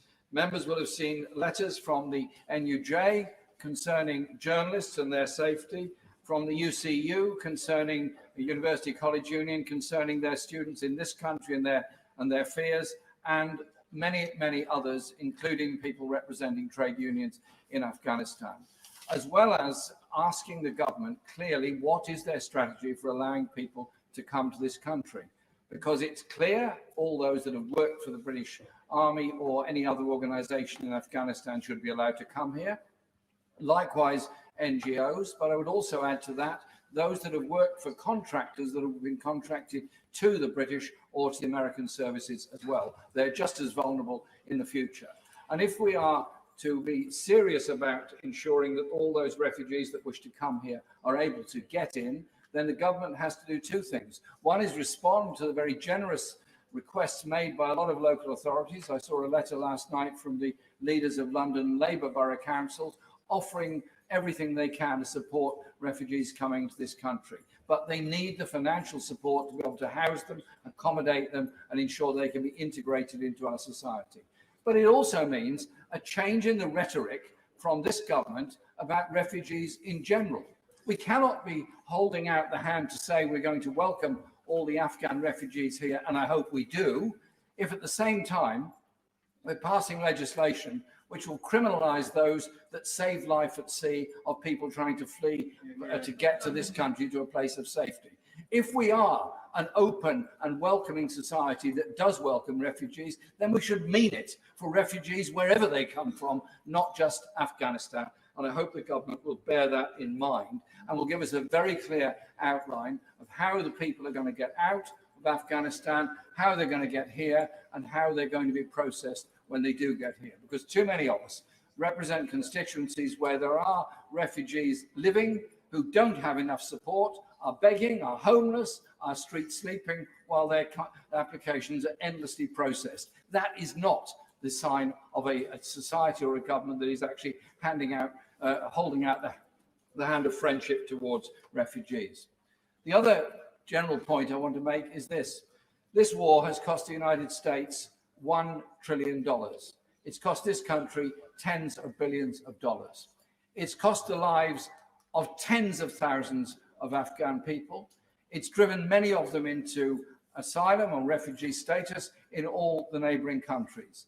It's taken the lives of American soldiers and almost every other nationality that were involved in it, including 457 British soldiers. And at the end of it, the trauma of those that served there and the trauma of those that were injured there and the mental health issues that pertain to soldiers coming out of service are huge and likely to be exacerbated by what's happened over the last few days. And so we do need to ensure there is proper support for those that have served or suffered, have served and suffered in Afghanistan, but we also need to have a serious appraisal of how we got there in the first place. Any examination of the longer-term history of Afghanistan will show that wars in Afghanistan do fail. There were 3 in the 19th century and a number in this century. The great game of the 19th century was about preventing Russia getting control of Afghanistan. Later on, the Cold War took over and the Americans supported the opposition to the Soviet Union, thus forming the Mujahideen, which morphed into the Taliban and so much else. There are some serious historical lessons to be learned here about how we take major foreign policy decisions. And it's beyond disappointing that the Prime Minister's response this morning appeared to be that he was not prepared to countenance a serious inquiry into all of this. I can hear my friend, the late Paul Flynn, speaking about the numbers of soldiers that died in Helmand. I can hear all those that spoke up against this intervention, not because they support the Taliban, not because they are not serious about human rights, but because they were serious about a long-term peace in the world that recognises the historical position we've got ourselves into. And now surely is the time for a sober reflection on the disaster that has happened in Afghanistan. Yeah. Flick Drummond. Much, Madam Deputy Speaker. And like others, I've also been to Afghanistan, not as a soldier, but as a teenager, aged 16 in 1978. It was the last days of President Dowd's regime. A couple of days after he returned to Islamabad, where my father was working, Dowd was overthrown, executed, and strung up. Afghanistan has been a failed state since, which is so tragic as it is a beautiful country, and I remember it as vibrant and developing fast. Much has been made and will be made in this debate about the tremendous sacrifice of our armed forces in Afghanistan. I know many soldiers who served cared passionately about Afghan people and the job they were trying to do to bring peace and security. Our involvement in Afghanistan spent 20 years of freedom for its people, and this should not be forgotten. I can only hope that from the ruins, some sense of how that feels will remain, and it will not totally revert back to extremist Islamic rule under the new government. The last 20 years have not been wasted. We have seen 40% of girls in education, that's 9 million girls where there were none, literacy rates of 56% with 70,000 female teachers, 4,000 midwives have been trained from 400 in 2001, and female MPs make up 28% of Parliament. We only make up 34%, so they were doing incredibly well. This is what has been achieved, and this is what our brave men and women have died for. But I'm a realist, like many in this House, and hope is not much of a safeguard. The chance of any sort of progressive shift by the Taliban now in complete control seems remote. As co-chair of the All-Party Group on Women, Peace and Security, I've spoken in this House several times in the last few months, expressing my concern about the future of women in Afghanistan following the withdrawal of NATO troops. The premise of my concern has always been the encroachment of the Taliban, which has been going on for many years, and no one should be surprised by their entry into Kabul. In the face of Taliban rule, my concern now has turned to deep anger and frustration that women and girls may again face subjugation in Afghanistan despite the words of the Taliban leaders. I wonder, I thank her for giving way, and I wonder whether she would join with me in the work to try to ensure the protection of the Afghan Women's Orchestra, which came to this country in 2019 and made a big impression on the UK and is now seriously under threat. Absolutely, I agree. And there are a lot of women's organisations that have really come to the fore over the last 20 years, and it'd be very sad if they disappeared. Those brave women who joined the Afghan army now fear beheading. Girls face having their education taken away from them. Women their rights to go and do as they please. The fear of sexual violence. No women teachers, no women police officers, and no women in political life. Women wiped from the face of Afghanistan unless they're prepared to subject themselves to Taliban rule. There are already signs that Afghan women have no faith whatsoever in any lessening of the Taliban grip. In Kabul, there are reports of nail shops blackening out their windows, music shops destroying stock, and women not going to work or walking alone. Mundane, simple, everyday things that all women in the world should have the right to do, all at grave risk. Although the feeling of impotence here in this place is palpable, there is no reason to give in or give up on Afghanistan and its people. We must do all we can to engage with the new regime and any country that has influence with it. And I'm particularly focused on what Pakistan can do as a country that harboured Taliban leaders, plus any Gulf backers that have been supporting this group. Afghanistan will need aid. Delivering it must come with stringent conditions on honouring women's rights and human rights, and those of the ethnic minorities as well. This will need global consensus, and I hope the government is working extremely hard on this regard right now to ensure the Taliban has the international community breathing down its neck from day one. And one final thought, how lucky I am to stand here in the House of Commons, able to say what I think. And in honour of those brave Afghan women fearing the very worst right now, I won't forget it. Yeah. Debbie Abrahams. Thank you, Madam Deputy Speaker. My involvement in Afghanistan is through my co-worker and friend Marzia Baba Kahale. Marzia was an Afghan judge who had to flee her home in Afghanistan as the Taliban tried to assassinate her. Her crime was she'd set up schools for women and girls. Marzi doesn't want our sympathy, she wants our action. She wants to help the thousands of women activists and others who supported us over the last 20 years. Many of these women face not just the obliteration of their rights, but potential genocide. Despite the warm words of the Taliban, which too many have been willing to just accept, there have been reports of women being sent home from their jobs and told to send their male relatives instead. Girls as young as 10 being sold off to Taliban fighters. Mothers having their eyes gouged out in front of their children, and reprisals against those who work for Afghan authorities. And as others have said, deeds, not words. So if the Taliban have changed and they want to engage with the international community, they need to demonstrate exactly what this means. As a start, it means that those who want to leave, who wish to leave and have a place of refuge have safe passage. And that applies to where they are in Afghanistan now, not when they're on a plane. There are numerous reports of roadblocks and people being beaten as they approach the airport to try and get through these roadblocks. In addition to Ambassador Bristow, I want to thank ministers, particularly Lord Tariq Ahmed, who's been helping me with a case, a particularly devastating case, and who's been working around the clock. But there are other officials as well. But time's running out. Monday was pandemonium, and I'm getting messages literally by the minute. People are having to move literally every couple of hours, and one woman that I'm helping has moved 11 times since Monday. So I'm pleased that the government is finally increasing the number of refugee places, but we need more information about this, speed, detail and follow through. I'm also reminded of the pledges around child refugees, which didn't come through. In the short term, we need, the role of Pakistan is going to be absolutely key. Pakistan already has 3 million Afghan refugees. This is going to get much worse in the coming weeks and months at a time when the UK is cutting an aid for them. So I'd be grateful for the Foreign Secretary to say that they will be restoring aid, particularly in relation to this.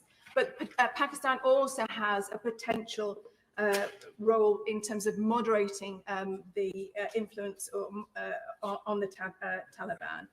So this is a challenge and opportunity for Pakistan. Very, very keen about human rights across Kashmir, as they should be, but we need to make sure that this applies and see how that they can also impact on the region as a whole, as they particularly in the Taliban. Finally, Pakistan has been clear that they need help from the international community in managing the 1,600-mile Durand line and keeping the region terrorist-free. This is something that we could do collectively. So this porous border poses a threat not just to Pakistan, but to us all.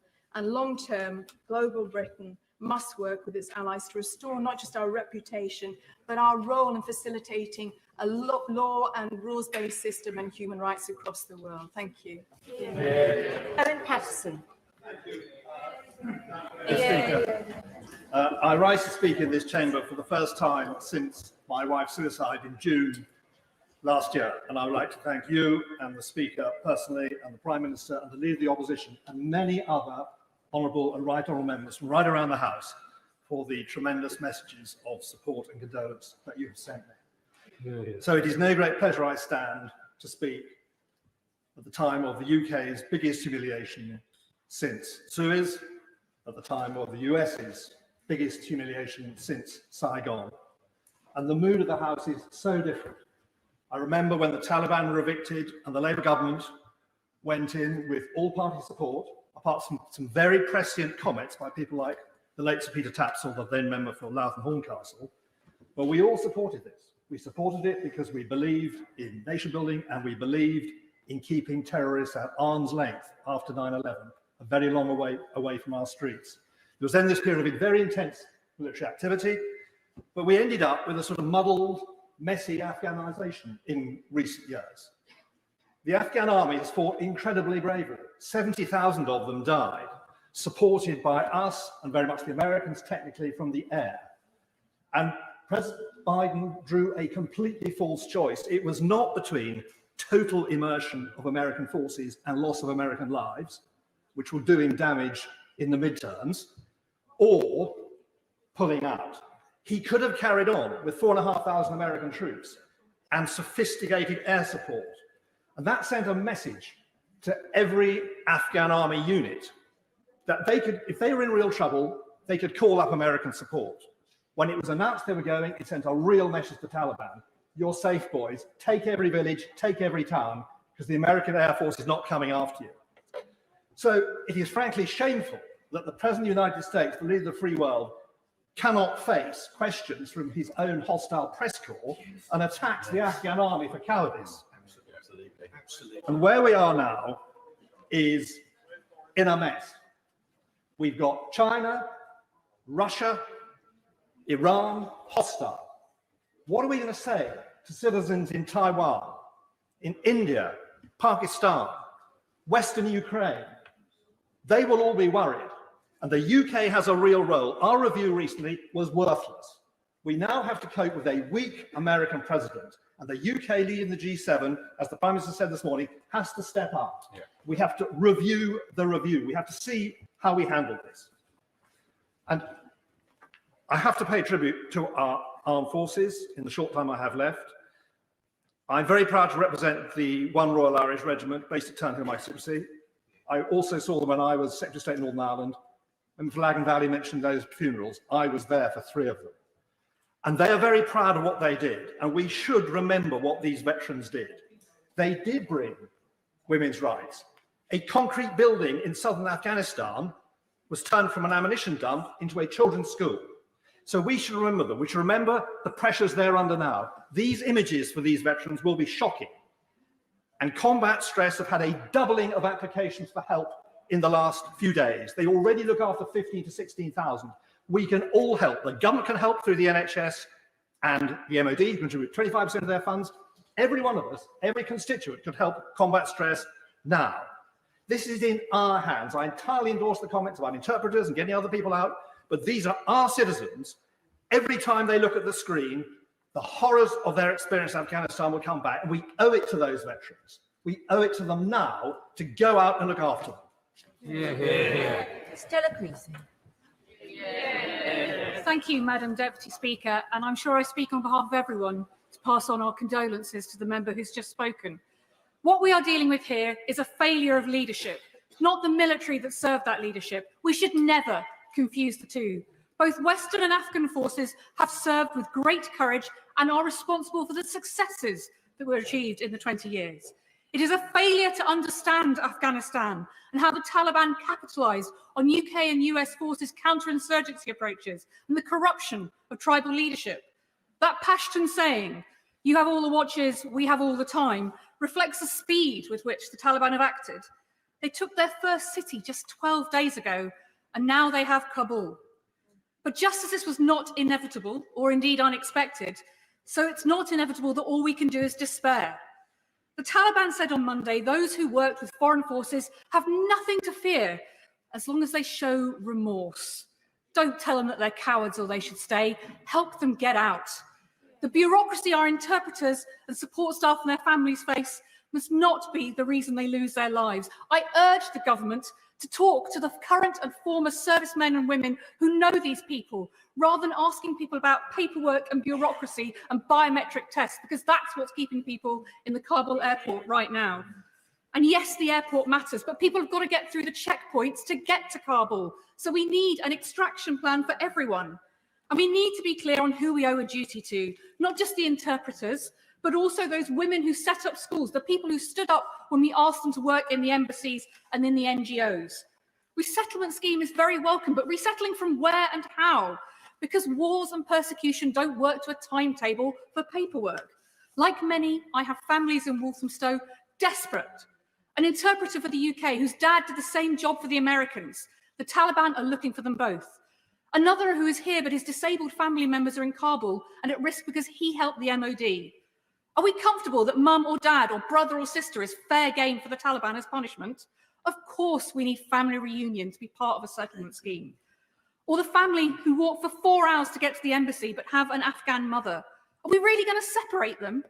Or the man who's been trying to get his wife out since 2018, but because of COVID had her visa delayed. Numbers matter less than need. We need to reject this artificial distinction between resettlement and asylum. I'm pleased to hear the Prime Minister commit not to send people back, but I hope the Home Secretary was listening, because it's the same ministers who proudly boast about stopping boats who forget to tell you that it's Afghans on those boats. It's people who have been fleeing this situation. Instead of posturing, we need to challenge Macron and their European partners to work with them to make sure that everybody does their fair share to help. And we need to get ahead of this crisis because at the moment we're always playing catch up.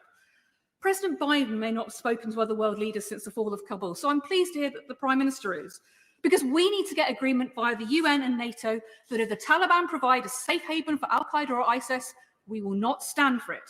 And we need assurances from our counterparts in China and Russia they will not veto action at the Security Council either. And yes, this is a humanitarian disaster, but it's also a human rights one. Because equality isn't just being able to leave the house alone. Those Afghan women who are doctors, who are judges, who are politicians, need us to do more than wring our hands. We've already heard that girls are being banned from school and being forced into marriages. As the quote is, the Taliban talk nice during the day and disappear people at night. We must also say, this is not Islam.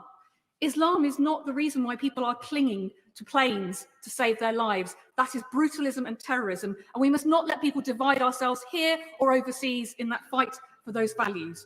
There may have been a failure of leadership so far, but that doesn't have to continue in we work together. Fiona Bruce. Thank the government for proposing a bespoke refugee scheme focusing on the most vulnerable in Afghanistan, and that, as the Home Secretary has said today, this will include persecuted minorities, those persecuted simply on account of their religion or belief. This is absolutely in accord with our government's commitment to promoting and defending freedom of religion or belief for all as a key human rights priority. As the Prime Minister's Special Envoy on FORB, I welcome this. However, a word of caution, if I may. We've heard that this scheme will be similar to the Syrian Vulnerable Persons Resettlement Scheme, but that was not as effective as intended for some minority groups targeted for their beliefs, such as Yazidis, Christians and Shias. They were disproportionately underrepresented in refugee referrals to the UK, indeed substantially so. One reason was that the scheme outsourced the selection of refugees to the UNHCR, whose vulnerability criteria didn't include people being targeted for their faith. Another factor was that many, particularly Christians, were too afraid to enter refugee camps where selection took place because they feared the very persecution within those camps, which they had experienced outside. Hopefully, we can learn from this. Persecution in Afghanistan is extreme. As the US Commission on International Religious Freedom reports, groups like Hindus, Christians and Sikhs remain endangered minorities. Many have fled the country. Many of their community leaders who remain have been killed. I spoke virtually yesterday with an Afghan Christian.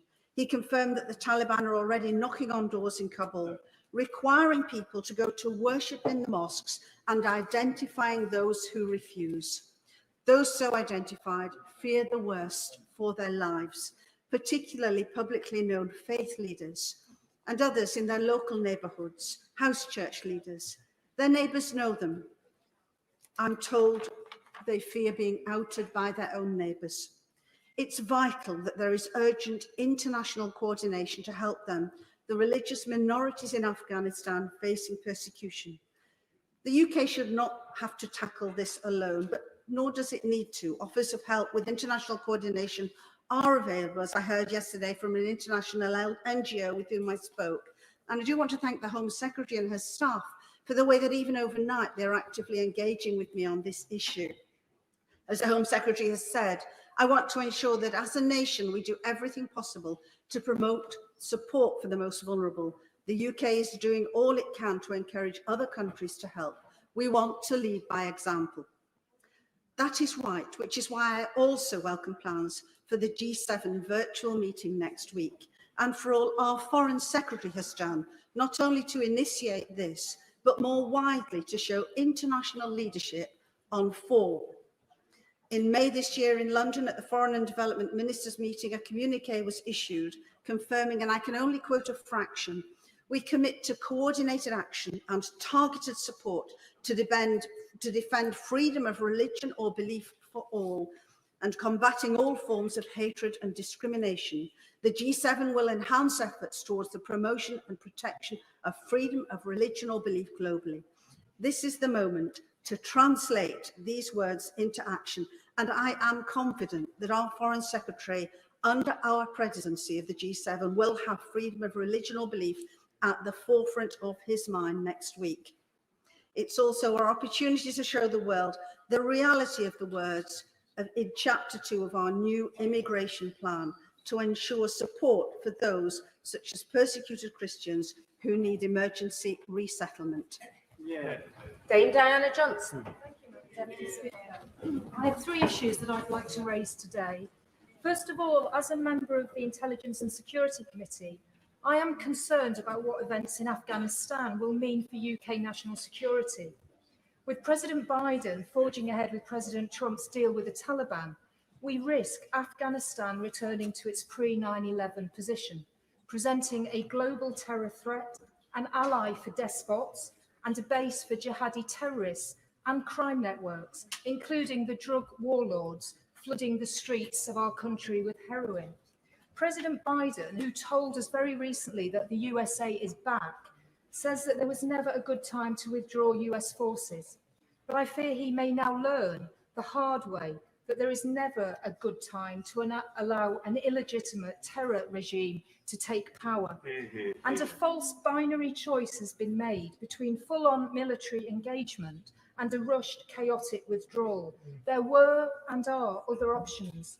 And worse still, our holidaying Prime Minister and Foreign Secretary allowed this catastrophe to unfold with barely a whisper. The UK currently heads the G7. We hold a permanent seat on the UN Security Council. We are founder members of NATO. But where is our international leadership from our Prime Minister? So much for global Britain, our shrunken influence and our shrunken reputation. The Prime Minister declares that Afghanistan must not become a breeding ground for terrorists, and I agree. But wishing these ends does not render the means to fulfil them. What is the Prime Minister actually going to do? And we now need to ask whether the assessment of our security needs in the integrated review, published just in March, needs an early update. Secondly, we have sleepwalked into opening up a new front in the global refugee crisis, which our Home Office has already struggled to cope with. With our allies in the EU and Commonwealth, we must ensure that aid reaches those in need.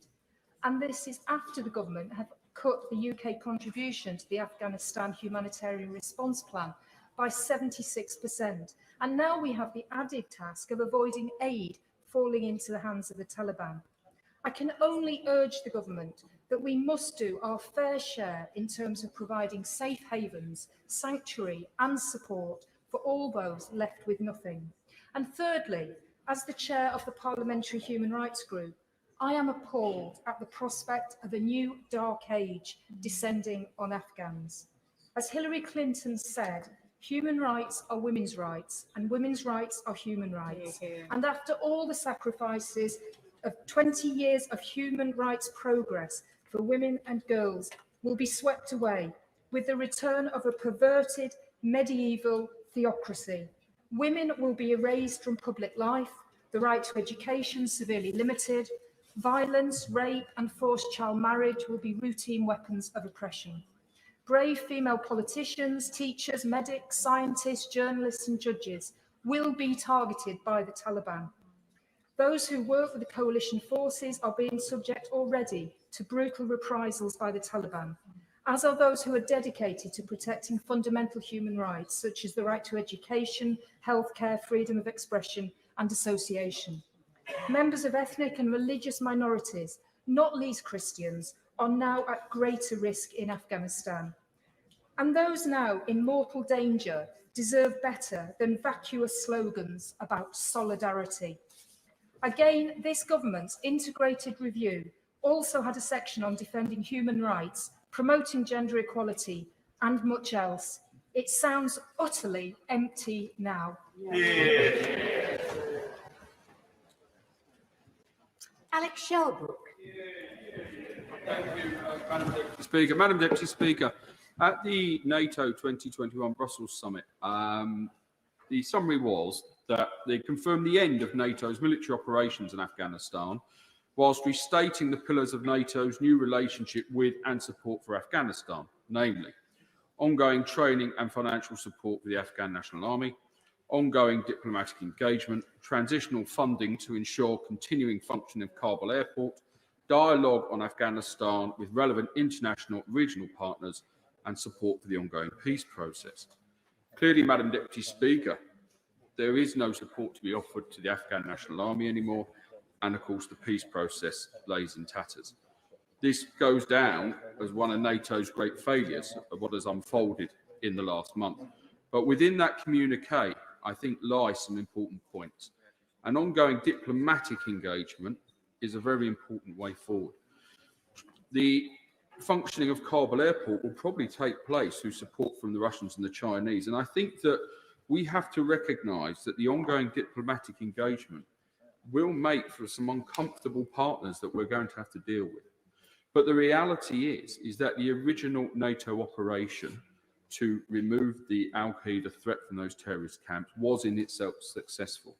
And the period of time that took place in the last 20 years to stabilise that country and be able to push the Al-Qaeda camps away has led to a situation where, at this moment in time, the Taliban are saying that they would not allow terrorist organisations to set up camp again in Afghanistan. And that must be part of the focus of diplomatic work. It is now a diplomatic mission to hold them to account, because the reality is not a single serviceman's life was lost in vain.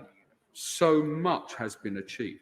Not a single civilian's life was, even though tragically lost, but everything was done from the NATO side to prevent those. But this is why I believe that there isn't the huge support for the Taliban that is being put across. And that shows that there's an important mission to be had. And one of those important countries we must deal with is Pakistan. Now, Pakistan, quite rightly, Imran Khan, the Prime Minister, said that he had a frustration about the Americans only come to Pakistan when they want them to sweep up the mess behind. And I understand that frustration he's coming from. But they are an important nation who we need to work with and try and make sure that we can hold the Taliban to some of the Qatar commitments. Because at the end of the day, we need to deal with the situation as it sits today. We need to make sure that those gains aren't lost. We equally, and this has been said many, many, many times in the House today, try and prevent a humanitarian catastrophe in terms of human rights, in terms of women's rights, in terms of turning the clock back. And that is all going to take diplomatic effort, and it is going to take financial input and financial sanctions when the time comes. I think one of the real tests will be is when we get to the stage of, and NATO allies get to the stage of whether they reopen embassies. That will be an important step towards, is this an organisation that is willing to stand by its Qatar agreements and that we can work with or not. And the functioning and sanctions that may or may not have to be put on that state will have to be put into there. The Taliban have declared that the war is over. That's what they declared. So I'll leave the House with this thought, which I know many have heard before.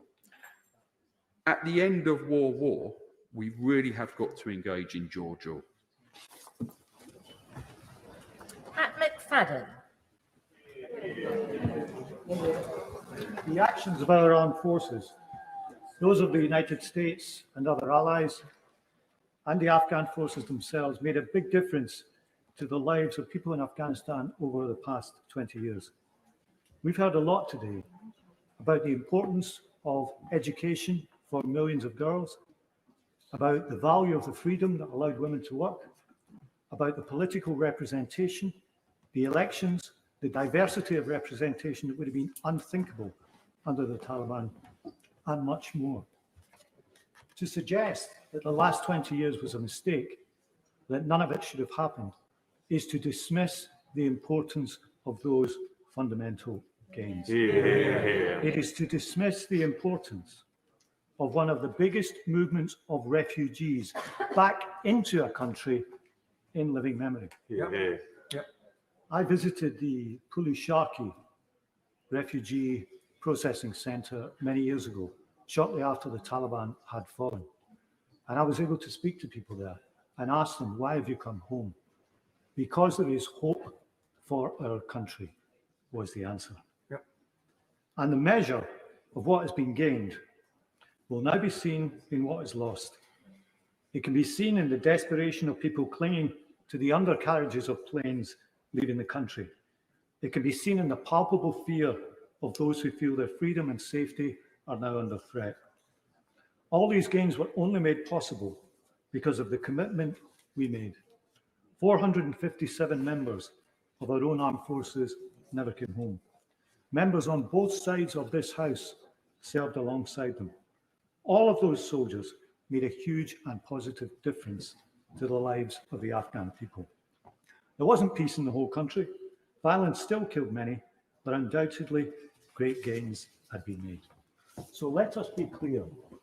The Taliban are in control in Afghanistan today, not because we intervened in 2001, but because we abandoned it in 2021. Yeah. The defense of the position that has been adopted is that we couldn't go on forever. But our role had radically changed. Far fewer troops, less frontline fighting, more of a support role. And the question has to be, was this withdrawal necessary now? Was this outcome inevitable? Many times in this House, we have debated intervention. It's a difficult choice. And when it happens, we know that ownership of the consequences follows. But be in no doubt, the events of recent weeks show that not intervening has consequences too.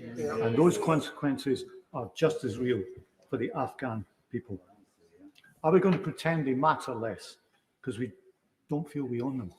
What's our message to oppressed people around the world after this? Are we going to console ourselves with tweets of solidarity which offer them nothing? That is not a foreign policy. It's not a moral stand. It's just a pose. And the oppressed people around the country, around the world, deserve better than that. Yeah. So where do we stand in the world now? Where does rhetoric about global Britain mean in the face of what's happened in the past few weeks? Where do we stand with the United States when the limitations of our ability to act have been so brutally exposed? This is the question that will be asked of the West now.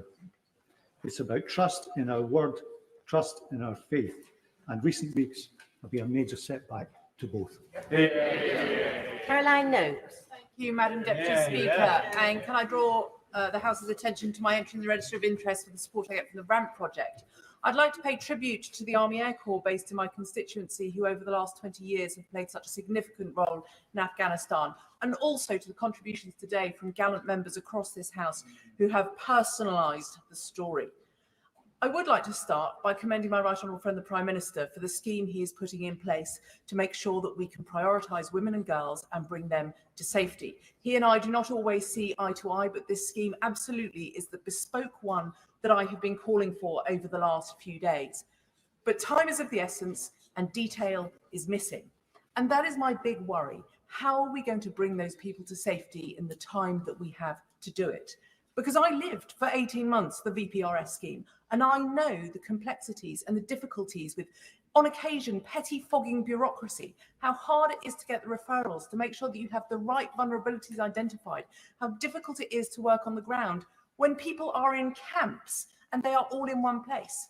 The women of Afghanistan are not in one place. They are in hiding. They don't necessarily have the documentation that they need in order to be able to find their routes to safety. And what are those routes to safety? We need to know as a matter of urgency. My concern is that they don't have the 6 years that we're talking about with the VPRS scheme, that actually they don't have 6 months. They don't even have 6 days before they were forced back into burqas, before they were turned away from their university places, before the bank tellers were told that they had to go home because their jobs were to be taken by men. But they were told it's all going to be okay so long as they live under Islamic law. But what is the Taliban's interpretation of Islamic law? What will it actually look like for them? Now, my email inbox has had a number of comments from people telling me that I have to have trust in the Taliban and that they're not as bad as they once were. Well, I will judge them by their actions, not their words. And I saw those terrible scenes at Kabul airport where Afghan nationals had no confidence in their words and were clinging desperately to the underneath of planes to escape. And particularly, what are those women teachers who were giving education to girls? What are the civic leaders who we encourage to stand as mayors and take up roles in civic society? What of the doctors and the medics, the midwives we heard about earlier? They are the ones most likely to suffer reprisals. But I wanted to talk very briefly about the experience of my constituents, Monica and Sunila, who are still waiting after 2 years for a decision on their asylum claim. It is the time now to grant all of those claims because they cannot be returned to Afghanistan. They are educated women who have been active in society and are journalists. They would be at risk. But what of their mother and their younger sister who are still in Afghanistan? At that dispatch box, I argued for refugee family reunion to allow teenage girls who are over 18 to be allowed to come here. Our children do not suddenly become independent because they pass a day over their 18th birthday. So actually, refugee family reunion in this instance has to make sure that those girls are able to come here, because would we leave our daughters in Afghanistan, 12-year-old girls taken from their homes, and I will not use the term forced into marriage, they are abducted and they are raped by men old enough to be their grandfathers. So we have to do more. We have to do it quickly. I think the scheme that the government is putting in place is a good start, but it is just a start, and it needs to be the fastest resettlement that we have seen since Uganda and since the kinder transport, so that we can continue to stand at that dispatch box and say that we have a proud history of being a safe haven and of resettlement. Tahir Ali.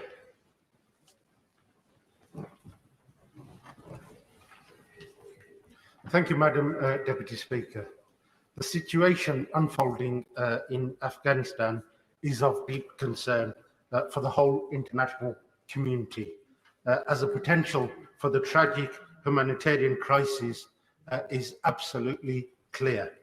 Many thousands will now be attempting to flee from the Taliban, who have swiftly seized power after the withdrawal of US troops. The message is clear. The international community, including the UK, have failed the people of Afghanistan.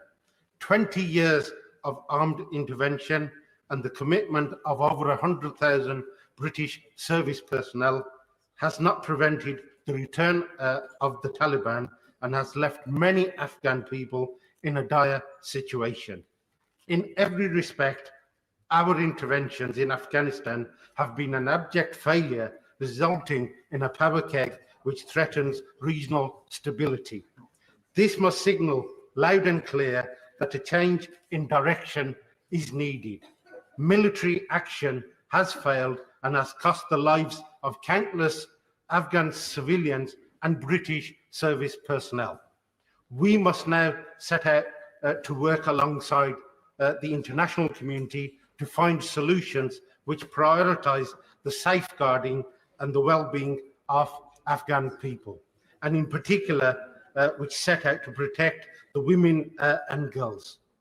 As such, it is imperative that the UK government provide a safe haven to those fleeing that country. In this, we must not fail the Afghan people. Those seeking asylum here must be given a safe passage and be allowed to rebuild their lives. We must not cherry pick who to save and who to turn away, but instead must put compassion at the forefront of our response. Given the UK's role in what is now happening in Afghanistan, this is the very least we can do if we care all about justice. The situation in Afghanistan, Madam Deputy Speaker, is now a power keg, as I mentioned before, threatening regional stability in an area where conflict between major nuclear powers is already a terrifying possibility. with real tensions already existing between India, Pakistan, Iran and China, and the worsening situation in Afghanistan will only add to these. Given its long and prominent role in facilitating and exacerbating conflict in the region, if the UK is to redeem itself, then it must fully commit to working alongside the international community to find ways of de-escalating regional tensions. We must use our relationships with powers in the region to push for a peaceful solution to the outstanding conflicts, including the ongoing Indian occupation of Kashmir. Just over 2 years ago, the Article 370 was revoked, and if you look at the atrocities and the abuses that are happening, we cannot talk about Afghanistan in isolation and completely ignore the conflicts in the rest of the region. If regional powers set aside their differences and work together, I believe we will be able to avoid further bloodshed. Bob Seeley. Thank you very much indeed, Madam Deputy Speaker. I have to say I think this is quite a difficult and upsetting debate, but I'm not quite sure why. It may be because some of the people one knew are now dead. It may be just because some of the things that are being said I don't think are true. And I actually want to set the record straight, and in the short time I have, to correct some of the false assumptions which I think are being made, but also a few observations. I pay tribute also to the excellent speeches by many, but especially the chairman of the Select Committees for Foreign and Defence Affairs. I thought were incredibly good. This is an appalling self-inflicted wound, and it is an unnecessary self-inflicted wound. We are being presented here with a choice. You invest more blood and more treasure, or you walk away. No, we had a steady state, give or take, in Afghanistan for the last few years. It was a training, equip, and mentoring mission, a large one for sure, but for between 5,000 and 20,000 troops, contractors, special forces, etc., who were there, that is smaller than many NATO, US bases and missions around the world. We have chosen to politically withdraw. We have not been forced to do so on security grounds. And I think we will be regretting this decision for many years. The collapse happened because a truly dreadful US president, Donald Trump, who was probably in hock to the Russians, dealt with the Taliban behind the Afghan government's back. A shocking betrayal. Joe Biden, who admires Kennedy, we had some great quotes from Kennedy earlier, could have changed things. He has chosen not to, and he has opened the United States, Europe, India, many allies throughout the world to considerable terrorist risks, from the 2,500 to 4,000 jihadi nutjobs who are currently being released, pardon my French, from Bagram, from Kandahar, and from Kabul. And when they have stopped slaughtering our friends, when they have stopped beheading a few key women journalists, they will turn their attention to us. This was an anti-terrorist operation, and we have walked away from a successful anti-terrorist operation after 20 years. And sooner or later, we will reap the rewards. Afghans didn't fight. Now, lots of people saying they didn't, they're absolutely right. My own experiences, I was there 4 times over 7 months, not long tours, 4 months, 2 months, and a few weeks either time. They actually fought, many of them, very hard. Some of the police at first, yes, there was an uneven flow of recruits. But I remember I had the privilege of patrolling in Nadia Ali North, I think it was, with a small team. I have to say these people were remarkable. When you go into the village, they'll tell you where the Taliban were watching you from. They'll tell you which haystack, which bun line, you know, why the motorcycle repairman had to work for the Taliban because his children and his wives were under threat. They'd also tell you that they would happily take their children to school, their daughters to school, but why should they when there's not enough security to prevent them being raped and abducted on the way home from school? And I have to say, sometimes it was difficult to give them an answer that reassured. So those people were very courageous. In many ways, they were a model of courageous integrity. They were effective, they were efficient, they loved their country, and they knew right from wrong. They're probably dead. If they weren't killed a year ago, they will be finished off as we speak. And I find that upsetting. Thank you. He makes an excellent point, and it's been made by a few others, but my honourable friend from the Foreign Affairs Committee always looks at these things with a keen eye. But given what he's just said, isn't that why it's so offensive that their contribution has been swept away, in particular by the President over the past few days? Thank you very much indeed for your contribution. Yes, absolutely. And to dismiss them and to dismiss the 70,000 people who died, I think is absolutely wrong. They were uneven at times, especially in the beginning, but actually there were also many very brave male soldiers, but also female soldiers and the journalists and all those people who engaged in civil society and who now are going to be shut down. They're not all going to be murdered. They're clever, the Taliban. They will carry out some high-profile assassinations to silence others. But the direction of travel is clear. And I have to say, the Secretary of State is in his place now, and he is one of the few people, the Secretary of State for Defence, who has emerged from this with any credit, because he's able to see the bigger picture. He's understood the geopolitics, the rationale, but also the emotions of many troops who've served there, and he shared that, and I thank him very much for that. As the honourable friend from Chickford-Woodford Green said, Russia and China are happy on it today. Taiwan and Ukraine are considerably more nervous. We are weaker. A weak and divided West, and Europe has been as bad as the United States in not stepping up to the mark, and several people have said that, honourable members have said that.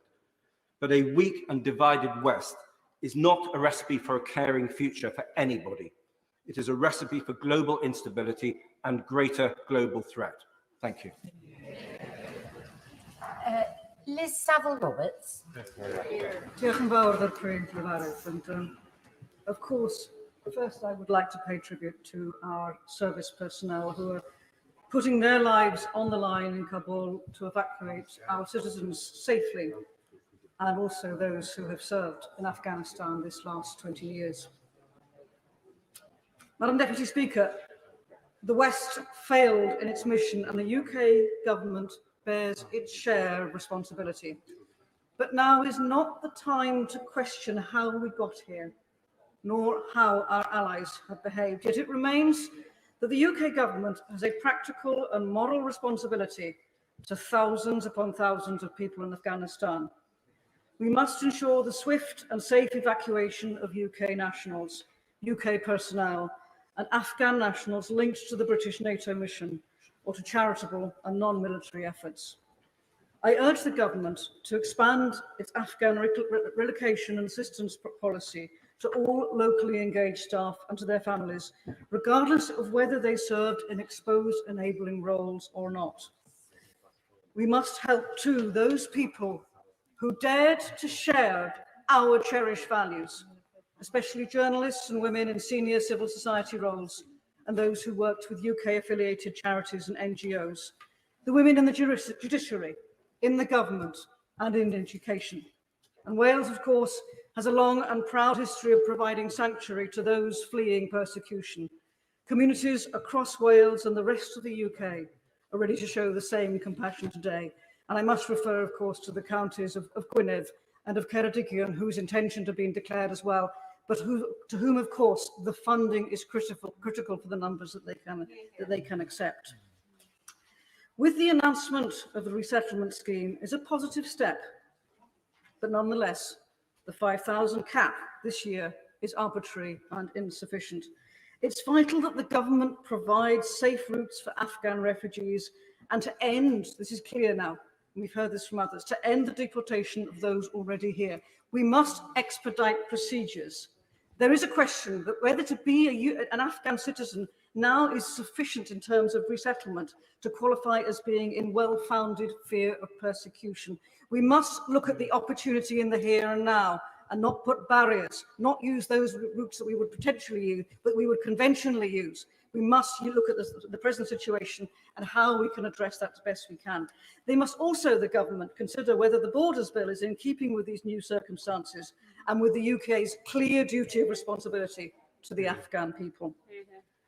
Now, reports are emerging that there is now only a 72-hour window, and this I would like to question the government on, and I would like a response to this, if hopefully in their winding up. There is now only a 72-hour window before the US pulls out of Kabul airport. We are indeed in that 72 window now. This will endanger UK and other allies' efforts to evacuate citizens and eligible local nationals. We must make every effort to secure the time to do the right thing. Will the government today guarantee that the evacuation operation from Kabul airport will continue until the 31st of August, which was the declared timetable of both US and UK governments? Will the government still be there with representatives able to send people out of Kabul airport to the end of this month? Finally, Madam Deputy Speaker, it is clear that our greatest and only success after 20 years in Afghanistan has been the rights of women and girls. Will the government commit today to do everything in its power to encourage the Taliban to protect these advancements and the lives, livelihoods, freedoms and rights of Afghan women and girls? Richard Drax. Thank you, Madam Deputy Speaker. As a former soldier, I've watched the scenes of chaos with great sadness. Sadness for the 457 men and women of our own armed forces who died doing their duty, and for the scores of others with life-changing injuries. Was it all for nothing? I hope they don't think that, because their courage and sacrifice lit a torch in a dark place, which the Taliban, however hard they try, will find impossible to totally extinguish. And as we've heard, they prevented any terrorist attack on the West for 20 years from Afghanistan. I also pay tribute to all those brave Afghans who have helped us over the past 20 years. I hope we can evacuate all those who need to get out. And we must never, ever forget the men and women of our allies and friends, without whom we could not have borne our share of the burden over all these years. While I know that the government is doing all that it can to bring some semblance of order to the withdrawal, it's a fact that not all will escape the vengeance of the Taliban, despite the current amnesty, in which I have no confidence. My concern now, and it's been expressed by many in the House, is that this rushed withdrawal will create a vacuum. I should say perhaps is creating a vacuum. For now, we face a resurgent fundamentalism in Afghanistan, the prospect of the country once more harboring those who would do us harm, and significant growth in the drug trade, from which the Taliban will get its funds. But while the Taliban want only to export their heroin, others will use the ungoverned space to foment and spread their extremist ideology. We only have to look at why we went into Afghanistan almost exactly 20 years ago to see what that means. Already, countries like Russia, China, Pakistan, and Iran are circling like sharks. And I shudder to think what the future holds for not only the Afghans, but the West too. We must not be naive in accepting that the Taliban will soften their stance without evidence, as many honourable colleagues have said today, and that will have to be proven. Now, I'd like to end, if I may, by referring to my phone, which I don't like to do, Madam Deputy Speaker, but I've had a comment from a general, a very distinguished general, and the Defence Secretary is in his place, and as a former soldier, I feel I have a duty to read what he says. And he served in Afghanistan on many occasions. He says this: I hope someone will ask what price the Defence Review, the Defence Secretary's filleting of the army, means it could not sustain an operation in Afghanistan or elsewhere. If the last few days show anything, it is that you have to be able to sustain an operation over decades. Strategic patience, a word used by my honourable friend in his excellent speech, is all. The cut of 10,000 men and women from the armed forces removes that capability. And he sums up in the end, in the short time I have left, by saying this: I guess the strategic point is this: Afghanistan is a disaster of strategic proportions with implications for our foreign policy, defence policy, for NATO, and for our relationship with the US itself. And what is our response? To cut our army by 10,000. Some signal of our intent, some signal to our allies. Order. I do want to try to get as many people in as possible. Not everybody will get in my view, but after the next speaker, I'm going to reduce the time limit to 3 minutes in order to try to get as many people in as possible. Hilary Benn. Thank you very much indeed, Madam Deputy Speaker. The events of the last few days have caused a great deal of sadness and fear. The sadness, as we've heard, of the members of our armed forces and their families as the memories come flooding back, and fear on the part of the people of Afghanistan that all the gains that have been made will disappear. And perhaps the best answer to those who ask, was it worth it, is to be found in the desperation of those who are trying to flee the country, because they know better than any of us what was achieved, what it meant, and why they fear that it will now be lost. For each of them, it was not for nothing. Exactly. Now, we need to ask ourselves some very hard questions. Why did it come as a surprise that the government and its forces that we've been supporting and funding and training and seeking to build up over so many years, at the last, appeared to be made of sand as the Taliban advance took city after city? Was it right of the Americans to announce such a precipitate withdrawal? I think the mood of the House is no, it was not right, because the speed of their retreat undermined confidence and destroyed hope. And it is essential that we learn the lessons, and I hope the government will change its mind about the need for an inquiry. Not to be wise after the event, not to find scapegoats, not to point fingers, but to understand what happened. That is for tomorrow, however. Today, the question is, how will the Taliban choose to behave? Now, we've all watched the interviews, but it's quite clear that many people in Afghanistan do not choose to believe what they're being told by their new leaders. And we know the record, they know the record, the human rights abuses. There was no democracy then, remember. And the Taliban have no mandate now. They just have the power that comes out of the barrels of their guns. And on the central question of the rights of women and girls, as we've heard, it is the Taliban's interpretation of Sharia law, which to them means the subjugation of women. That's what it's about, the subjugation of women. And only time will tell us whether the women of Afghanistan will continue to be able to play a full and equal part in the country's future. Now, there's been a large measure of agreement in the debate on the tasks that face us immediately to get people out. I would say to ministers, could you please brief members of parliament on how the system is working, what we can do when constituents contact us to make sure that their information is passed on, and can you reassure us that no bureaucracy is getting in the way? The point that my honourable friend made, I will give way just in a moment, that paperwork is all very good, but how do you get the paperwork when you're hiding in a basement because the Taliban are patrolling the street above? I will give way. My right honourable neighbour is making an excellent speech. Our council in Leeds has already said that it's standing ready to take people in temporary accommodation from Afghanistan. But we need safe routes across the land borders. So we need to ensure, the government needs to ensure those borders are open and there is safe passage from those third countries to the UK. Does he agree with me? I agree completely. And the people of Leeds, the city of Leeds, has always had a big heart. And we will play our part because there will be a refugee crisis.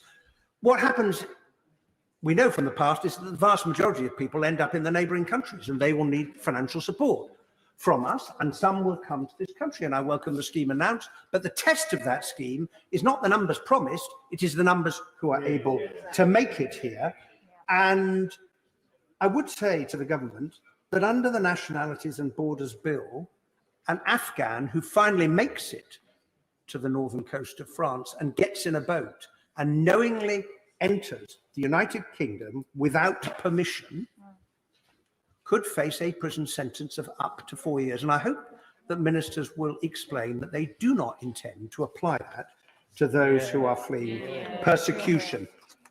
Madam Speaker, the Taliban may indeed now be back in power. But as many have said, we will judge them on what they do and not on what they say. And we will need brave journalists, reference has been made, we will need brave journalists to bear witness to what now happens in Afghanistan so the truth can be told, because they will be judged and we will be judged, above all by the people of Afghanistan, for what we do now in response to the tragedy that is unfolding before our eyes. Philip Dunn. Thank you, Madam Deputy Speaker. Other speakers in this debate have had far more direct experience and have spoken very movingly of what this tragedy means to them and their colleagues and former soldiers and airmen. I was able to visit Afghanistan before the end of the combat mission 7 years ago, and on each occasion I was enormously impressed by the commitment and dedication of our armed forces, working alongside allies from many other countries and members of the Afghan Defence Force in seeking to provide security for the Afghan people. And it's been notable from most contributions today from both sides how the service and sacrifice of our armed forces has been appreciated and recognised for keeping us safe by preventing further international terror attacks from Afghanistan. We are proud of their heroism and must support veterans at this difficult time. Their efforts came at great cost in terms of lives lost, injuries sustained, and money spent. But much was achieved, and has been said by others today. Afghanistan ceased to be a safe haven for terrorist groups. Lives of women and girls, particularly in the cities, was transformed. And as we've heard, millions of girls have been to school to receive an education which cannot be unlearned. Women were able to work, to take part in government at regional and national levels. But there is no hiding from the fact that it has now come to a humiliating end. Despite yesterday's statements of good intent from the Taliban spokesman, we all recall with trepidation their dark ages ideology of violence and repression. When I was in Camp Bastion, I was struck by the commitment of medics working in the field hospital, treating those who'd been injured on both sides of the conflict. Taliban fighters, in some cases, in adjacent wards to British soldiers. This magnanimous humanitarian generosity, I hope, will be remembered by those who've taken control of the country now. Today is not the time for hand-wringing and apportioning blame. Doubtless that will come. Now is the time, as the Right Honourable Gentleman from Leeds Central was just saying, to take urgent action to help maintain the security cordon around the military side of Kabul airport.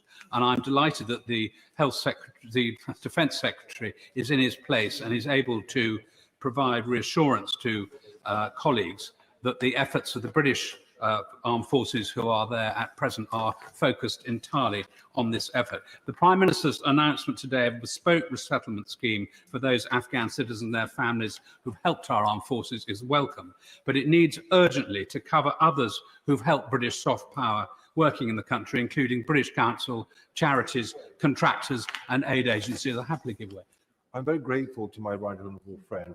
As a Salopian MP, my neighbour, will he take time in the remaining time left to him to pay tribute to all those Salopians who have served in Afghanistan, both in Divid and in the armed forces? Grateful to my neighbour for drawing attention to the fact that both in neighbouring constituencies in Shropshire, we all have constituents who have served, as will every member of this House over the last 20 years, many of whom having suffered injuries and in some cases tragically death. I think we have to ask ourselves, how did the intelligence analysis of the situation fail us so badly? We've known for some time from experienced voices such as General Petraeus of the criticality of US contractors to maintain both the US and Afghan air forces, which were vital for resupply. And once the 18,000 contractors were withdrawn, the troops on the ground knew there was no hope of resupply or reinforcement from the air, which was so critical to maintain their morale. Finally, I would just urge the Foreign Secretary in winding up this speech, please to reflect on what the impact of this humiliation does to our integrated review.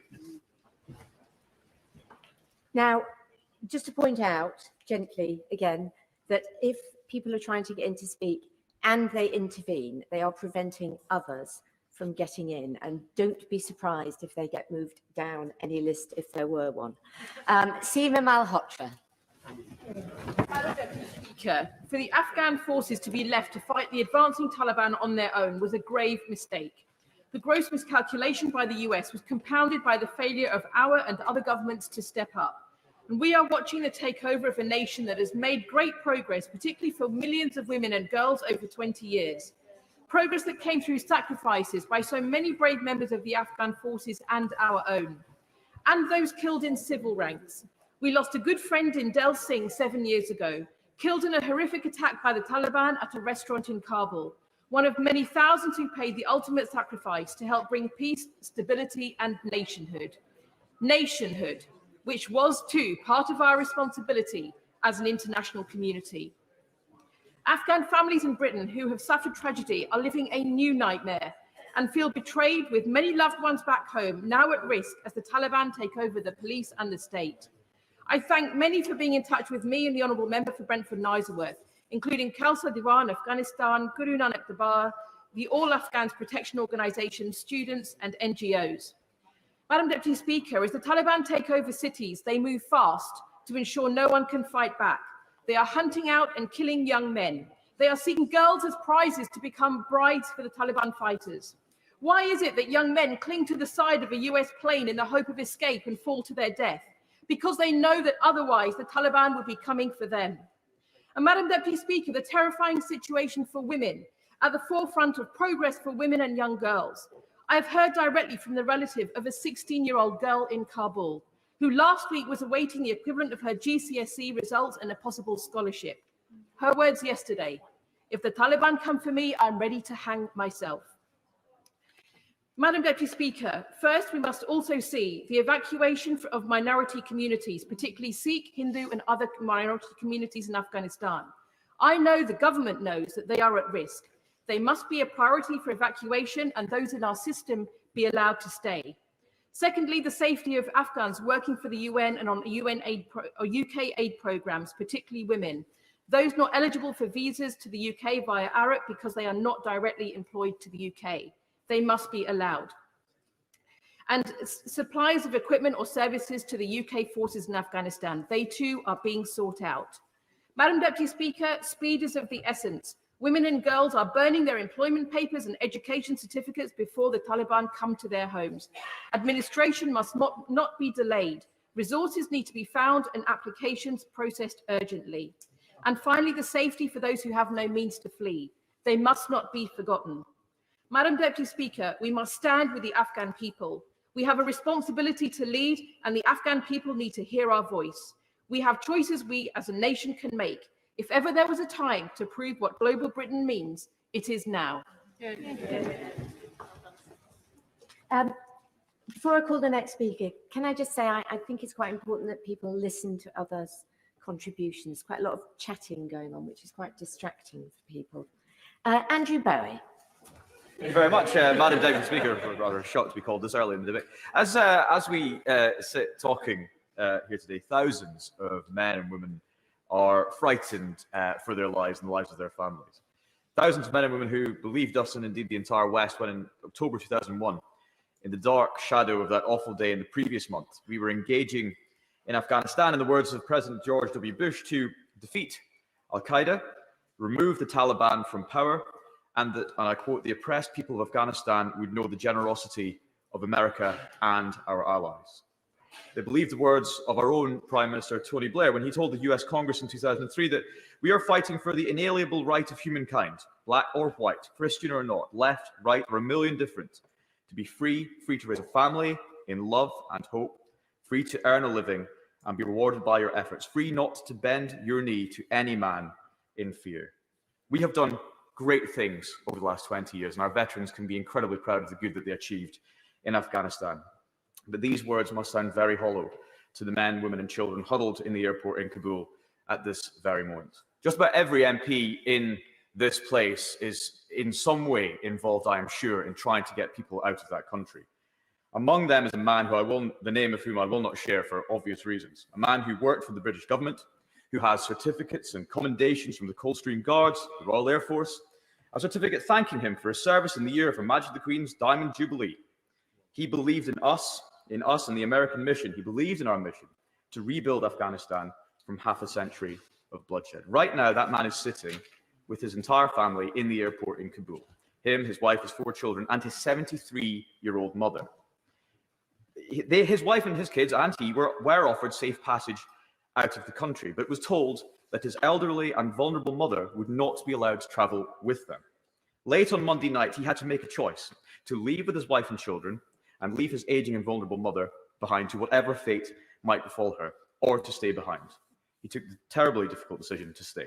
The last I heard was that he was still assisting British troops at the airport, and that with the help of a charity that his brother works for, is reapplying for ARAP status for his entire family.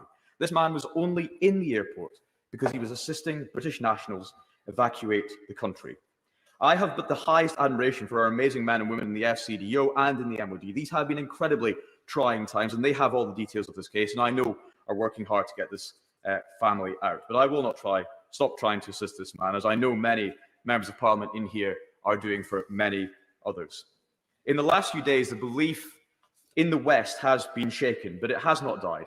In America and here in the UK, not least in our excellent Secretary of State for Defence and all his staff, we have seen examples of people who still believe in the good that we in the West can do, and we should never forget that.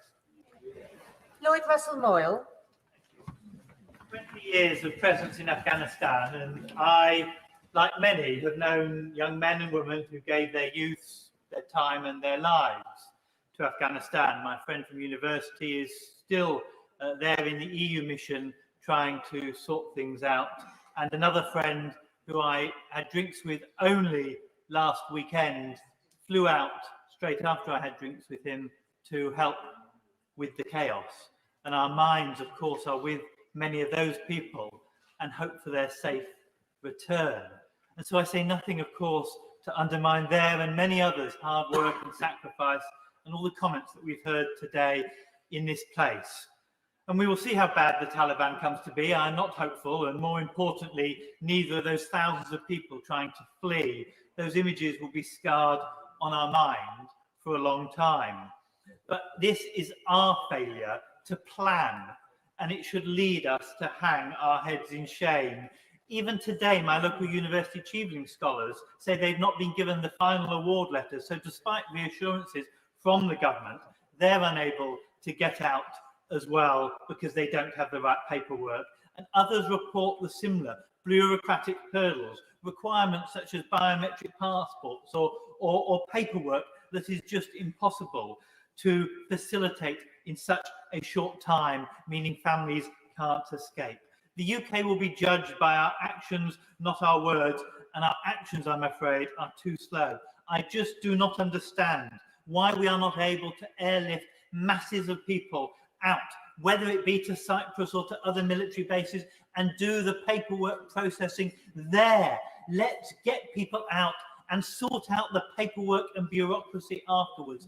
Failure to do so may cost people's lives.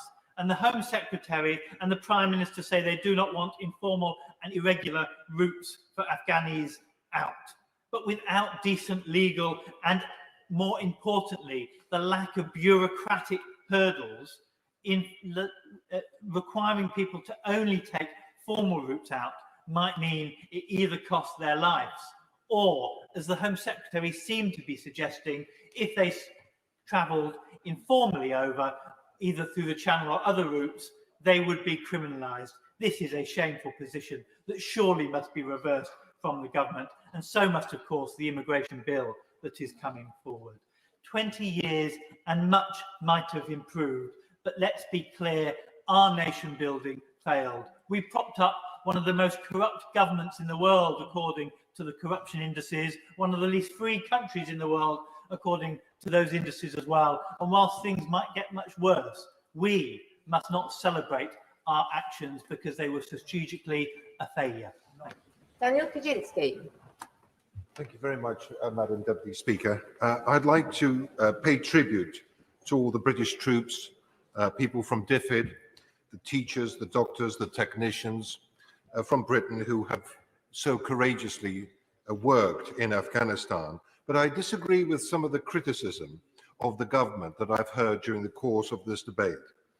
I think that our country found itself in an impossible situation, the second largest contributor in terms of boots on the ground, in terms of resources in Afghanistan, when America decided to pull out, for us to remain there when so many of our European NATO partners were not prepared to put the adequate resources in on the ground made our situation, I would argue, untenable.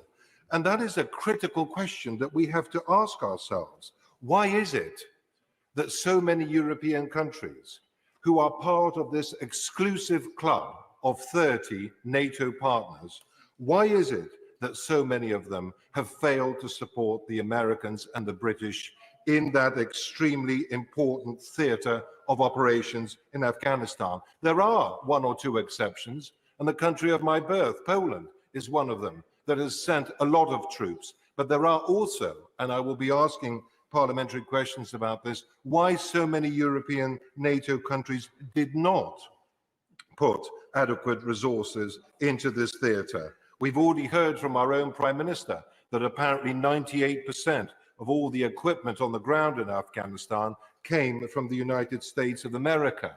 And it's not surprising that the American patience is running out when so many of their European allies have refused to give the support required.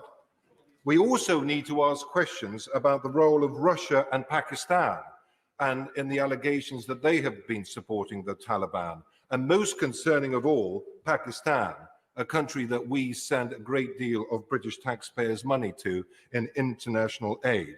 So there are serious questions to be asked about the role of Pakistan and her security forces. And lastly, Mr. Deputy Speaker, refugees. I'm very proud that the United Kingdom is going to be taking large numbers of Afghan refugees, but we should also be very proud of the role that we played in helping Syrian refugees in Lebanon and Jordan. Britain spent more money than any other European country in providing a safe haven for Syrian refugees in Lebanon and Jordan within the neighborhood for those people to be able to one day to return to their country.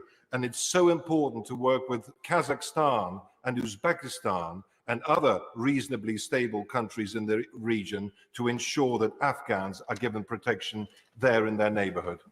Alison McGovern. Thank you, Mr. Deputy Speaker. Thank you for calling me in this important debate, and I pay tribute, particularly in relation to all those who've served our country in Afghanistan, and especially I'm thinking of those I know from my constituency in the Wirral. Also, I thank all of those who've written to me in recent days. Many in this House have spoken about the horrendous human rights abuses in Afghanistan, and I won't repeat them, because I believe that these current events are a huge test to our values, and it's that I want to talk about.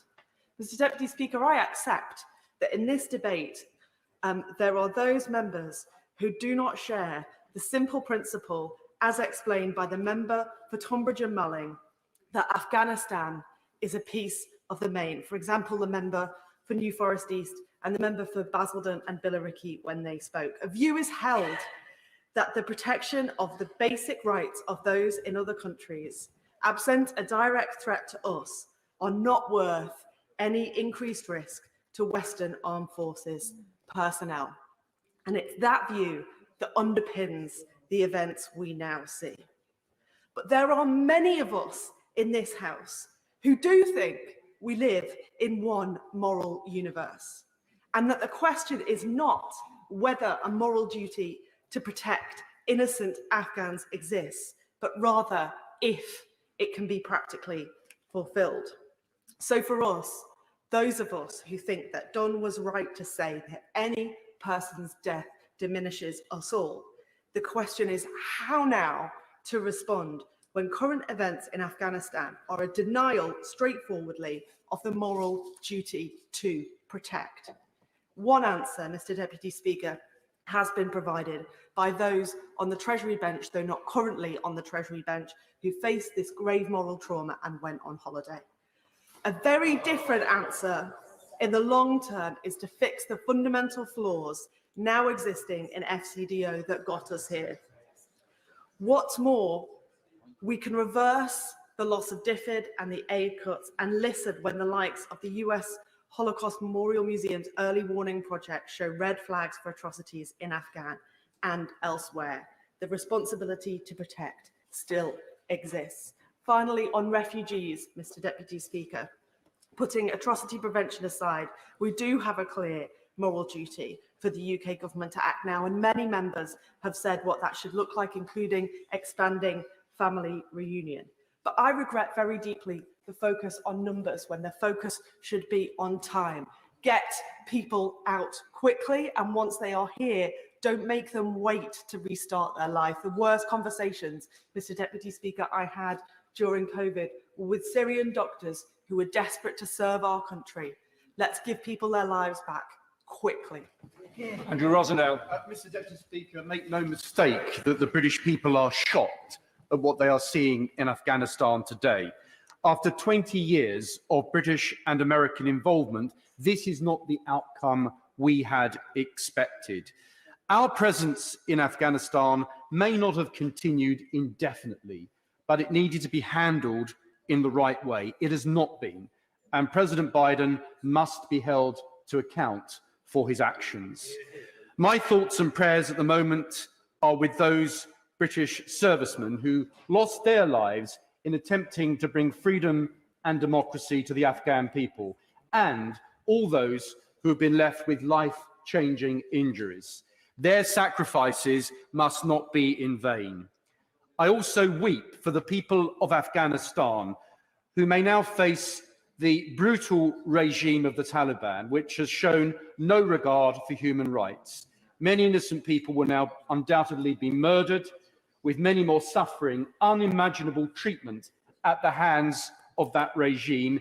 This is indeed a sad day for humanity. I visited Afghanistan in 2010 with the Foreign Affairs Committee and met our troops and visited political leaders in Kabul and Lashkar, including the then President Karzai. I was struck by how much progress was being made to turn that country into a better place, as the people were given the opportunity for once to live in a free society. And so my heart goes out to all the good people of that country who deserve better than the cruel ideology of the Taliban. But we must remember, Mr. Deputy Speaker, the reason why we originally entered this conflict after 9/11 attacks in 2001. The original mission was to defeat al-Qaeda, and that was achieved. The terrorist bin Laden and his criminal gang were obliterated, and rightly so. So today, we must honour Her Majesty's Armed Forces who fought to make the world safer by going to Afghanistan and achieved that objective.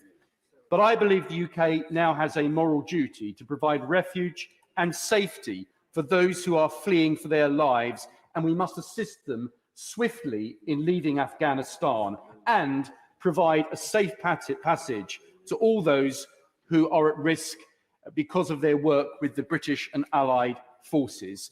We must do everything we can, even as a staging post, before they can be settled in third countries. All countries must play their part in helping to accommodate Afghans who cannot return to Afghanistan. Britain must fulfil its moral duty, but the global community must do so as well. Kevan Jones.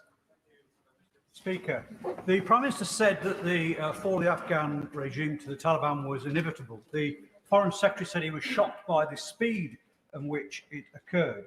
Well, if the Foreign Secretary is correct, then I agree with the Right Honourable Member for Dundee East. There was a huge, spectacular failure intelligence which does need to be examined. The shambolic collapse that we've seen, predicted by the Prime Minister, was not inevitable. But I do agree with the Right Honourable Member for Chingford and Wood Green and the member for North of Shropshire, who said that when we withdrew air support, logistic and intelligence support, it was inevitable. I actually raised this with the Prime Minister on the 8th of July. He said it is not open now to the Taliban to enforce a military solution, but neither is it to us. How wrong he was. Mr. Deputy Speaker, the government talks in terms of rhetoric and slogans. Global Britain has been shown the hollow slogan that it has. I will intervene. He talks about the statement on the 8th of July. Does he accept the decision to withdraw troops from Afghanistan, this government's decision, was not opposed by the SNP or the opposition in that debate. Indeed, it was welcomed by the Shadow Foreign Secretary. Is it right to put that on record? This was effectively a decision of the whole House, a majority of the House. Yes, but you've got the fact that you're in government. It's his government that takes decisions. And the categorical decision to take air power out was a fundamental mistake. Now, we also need to make loud and clear, Madam Speaker, that we are a country which is proud of our tradition of allowing sanctuary for those fleeing violence and persecution. And it is vitally important that we actually step up to the mark and actually give sanctuary to all those that have helped us throughout our time in Afghanistan. Now, Afghanistan now faces an uncertain future, a humanitarian crisis, and as a member, right honourable member Maidenhead said, potentially a security crisis for us if terrorism is to be thwarted there in the future. Now, the quite clear question being asked, was it all worth it? Well, I first visited Afghanistan in 2003, and over the up until 2010, I think I visited on 6 occasions. I went right up to the north into Mazar Sharif, right down to Garmshir on the fish hook near the Pakistan border, and I saw real progress. You know, it's been talked about girls' education, but there's education for boys as well. There was economic development, schools, hospitals, and economic development. Did we make mistakes, Mr. Deputy Speaker? Yes, we did. Corruption was endemic. I know the 3 times I met President Karzai, it was raised on each occasion, and he just battered it aside. But it was something which was endemic and toxic for that regime. Now, where do we go to now? Well, I'm sorry, the Foreign Secretary is saying that the option forward is now to actually bring sanctions on the Taliban or actually restrict overseas aid. I'm sorry, that is naive and stupid. What we need to do, we need to engage with regional powers. And I accept what the Honourable Lady for Oldham East and Saddle said about Pakistan. We do need to engage with Pakistan, but we also being ruthless with Pakistan because they have been a harbourer of the Taliban for the last 20 years. Now, is it going to be a situation whereby some unpopular decisions have to be taken, speak to people we haven't spoken to before? Yes, we do, as a member for Barnsley Central said. I'd just like to finish, Mr. Deputy Speaker, by saying this. I was a Minister in the Ministry of Defence. I worked and the privilege of working with some great and fantastic people who died in Afghanistan, also those who remained in Afghanistan.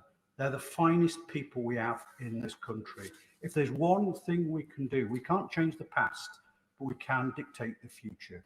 And that future has got to be one which ensures the people of Afghanistan have a future. That is the debt we have to them. It's also the debt we have to those that lost their lives and those that sacrificed so much on our behalf. Jason McCartney. Thank you, Mr. Deputy Speaker. We are leaving Afghanistan. Now, we can debate why we are leaving, and indeed, should we be? But for now, I just want to focus on the here and now, what we need to be doing right now. First up, we need to secure Kabul airfield. We need to prevent those scenes that we saw at the weekend of civilians falling from aircraft undercarriages. We need to allow for the orderly and hopefully safe evacuation of UK nationals, Afghan interpreters, and Afghans whose support roles have put them in danger. And I'd like to thank the Defence Secretary for his quick action on this in deploying 900 British troops who, alongside their US troops, have helped secure the airfield and will allow for that orderly evacuation. And as my honourable friend for Hindburn highlighted earlier, we also need to evacuate the team from the Nowzad Dogs charity, which was created by Pen Farthing, a former Royal Marines commando. We also need to put in place a resettlement plan to help women and girls and those who face immediate danger from the Taliban. And again, the government have taken quick action on this, and I welcome the announcement this morning from the Home Secretary that we'll be resettling 20,000 Afghans back to the UK. We need to put pressure on the Taliban to remain the freedoms of all the people of Afghanistan, but again, especially of women and girls. And as the Prime Minister said at the start of this debate, we will judge the Taliban on their actions, not just their words. I had an email overnight from a constituent who has a family over in Afghanistan in a place called Herat, and they are in hiding, and they've just been told that the Taliban this Friday in Herat Sports Centre will actually be chopping off the hands of some local people. We must watch the actions of the Taliban, not just listen to their words. And finally, for me, as a former RAF serviceman, although I didn't serve in Afghanistan, I served on the no-fly zone over northern Iraq, we need to reassure our veterans, those who bear the physical and mental scars, and the family of those who died in Afghanistan, that we care and that their achievements weren't in vain. Our forces fundamentally weaken the terrorist threat. There's been education in Afghanistan for 20 years, and that will definitely sow the seeds for a better future for Afghanistan. But this did come at huge cost. I lost in my constituency Private Thomas Rowe, Lance Corporal Graham Shaw, Captain Lisa Head from Huddersfield, Corporal Jake Hartley, Private Anthony Frampton, and Private Daniel Wilford. Those families, those veterans have heard us loud and clear today. We do care, and we care for Afghanistan. Rosie Duffield. Deputy Speaker, we've all seen the footage, the shocking images of Afghan cities that now look like the Wild West, with huge guns slung casually over every shoulder, shots ringing out in warning and unmistakable exploding threat. As we watch on in disbelief, our sense of helplessness and impotence grows by the hour. The situation in Afghanistan is one that very few in this House can really imagine, but the few among us who have served there have told us exactly what's going on in a really incredibly moving speech, or several. So it's fundamentally our duty to exhaust every possible avenue, make every possible effort, and do all in our power to help those in need. We are all they have. We are safe and free, and we must offer that safety and freedom to those at risk of losing theirs. So what should we do? What are the people of Britain, as well as those experienced NGOs, current and former service personnel, telling us to do? The message is very loud and clear. We must offer safe routes out, and we must offer asylum, no ifs or buts. It's deeply disturbing that the rights and fundamental freedoms of women and girls are under serious threat. Just over a quarter of the democratically elected MPs in Afghanistan's House of the People were women, but it appears that no women at all are now represented by the new all-male regime. Men with guns promising that women may still be allowed to work and access education, with many caveats, will undoubtedly set off alarm bells for the women journalists, teachers, business owners, NGO workers, doctors, artists, politicians and judges who now all face much uncertainty in the coming months. Many women here are angry, extremely worried and determined to fight for the rights of our Afghan sisters. I've been inundated with messages and emails from people who want to help. The government must listen and assure all of them, all of us, that they are carrying out the will of the majority of the British people. In my constituency, our excellent Kent Refugee Action Network, as part of the Joint Council for the Welfare of Immigrants, has laid out what is needed.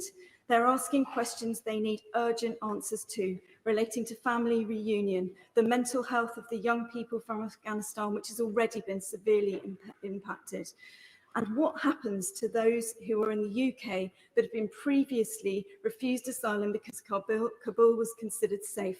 Can their cases now be considered urgently? Will local authorities, especially those in Kent, receive sufficient financial support to house asylum seekers in suitable accommodation? One final plea to the government to listen to our constituents, to our NGOs, to feminist activists like Sophie Walker and her change.org petition, which has now reached 200,000 people signing. We're sorry, Rosie. Gaga Mahindra.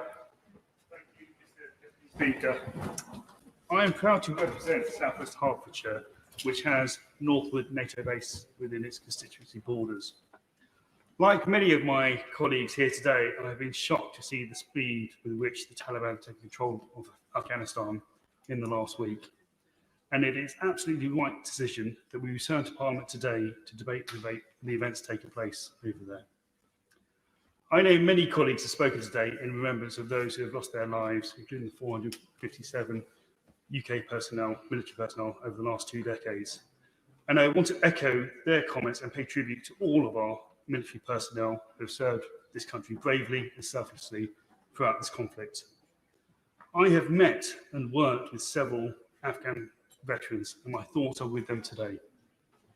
I hope they are proud of the work that they have done to improve the lives of many people in Afghanistan, particularly vulnerable women and girls. The fall of the Afghan government to the Taliban is not what anyone had hoped would happen once the time came for NATO troops to return from Afghanistan. But that absolutely does not mean the last 2 decades has gone to waste. UK military personnel have worked hard to support the new government structures and institutions that would be crucial to building a more democratic society in Afghanistan, and we should be proud of this record.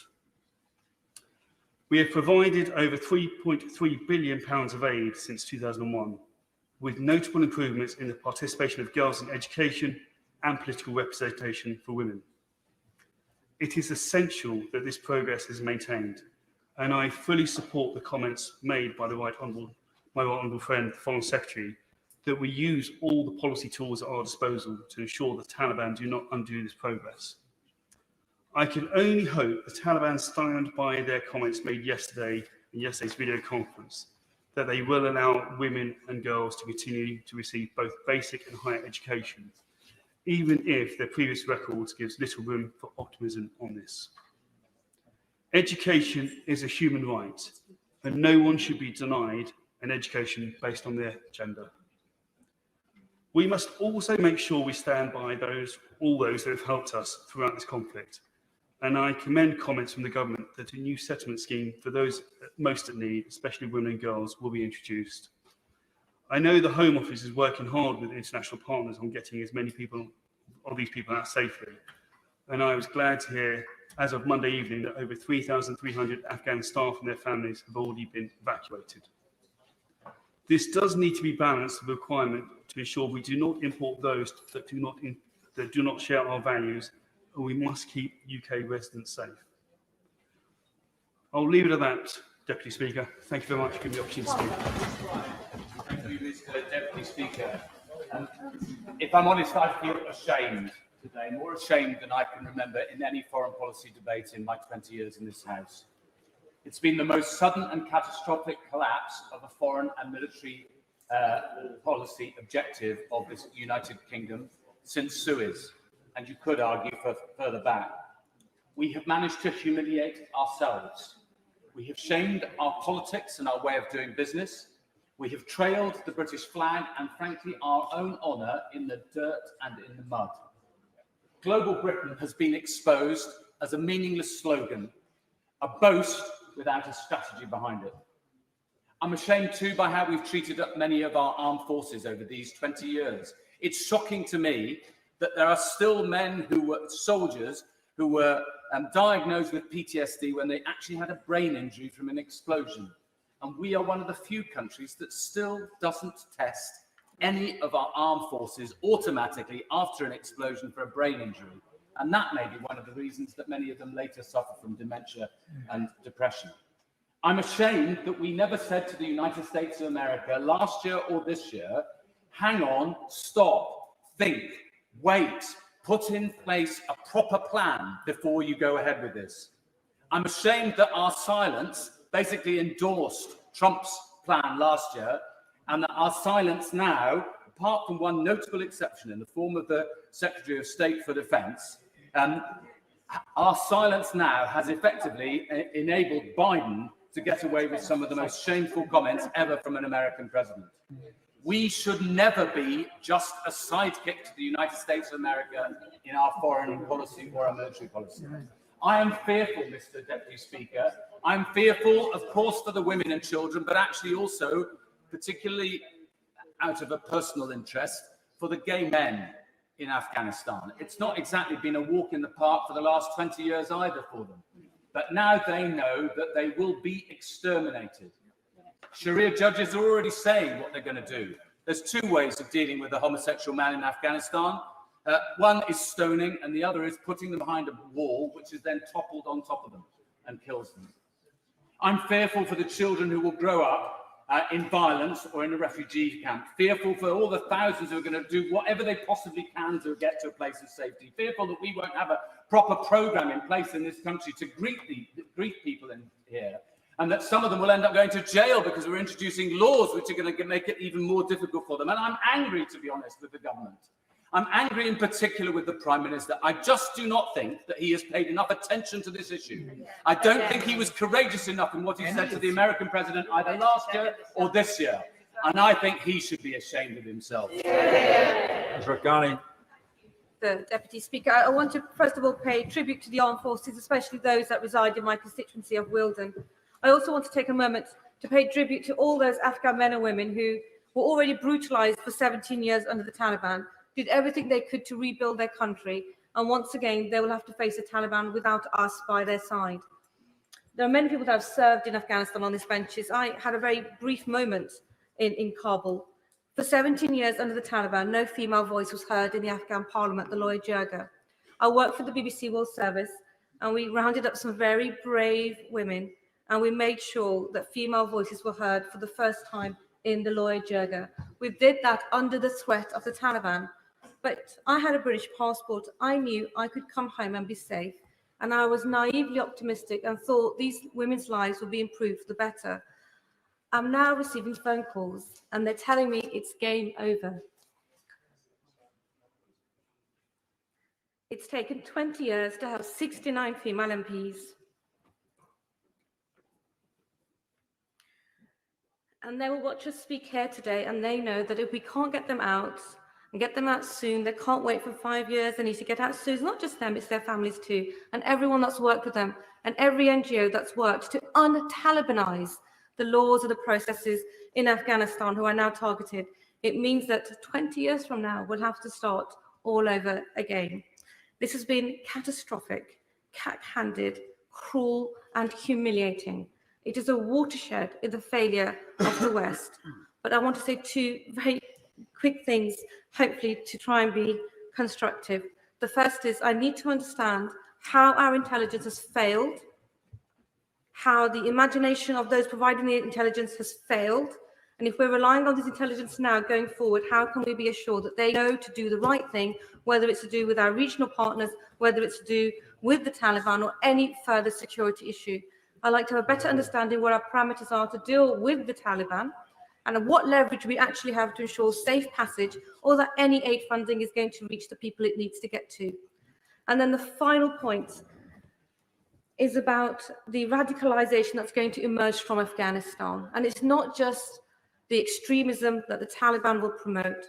It's now there will be a fight in the Middle East and Asia. Who represents Islam? Yep. And you may not agree with me, but some countries are trying to become more liberal since 9/11 to take away the taint around Islam. But will they now have to become even more conservative and brutal to compete with the Taliban? And this will bring forward a new version of extremism, where we cannot rely on any safety and security for women in the Middle East or any Islamic state.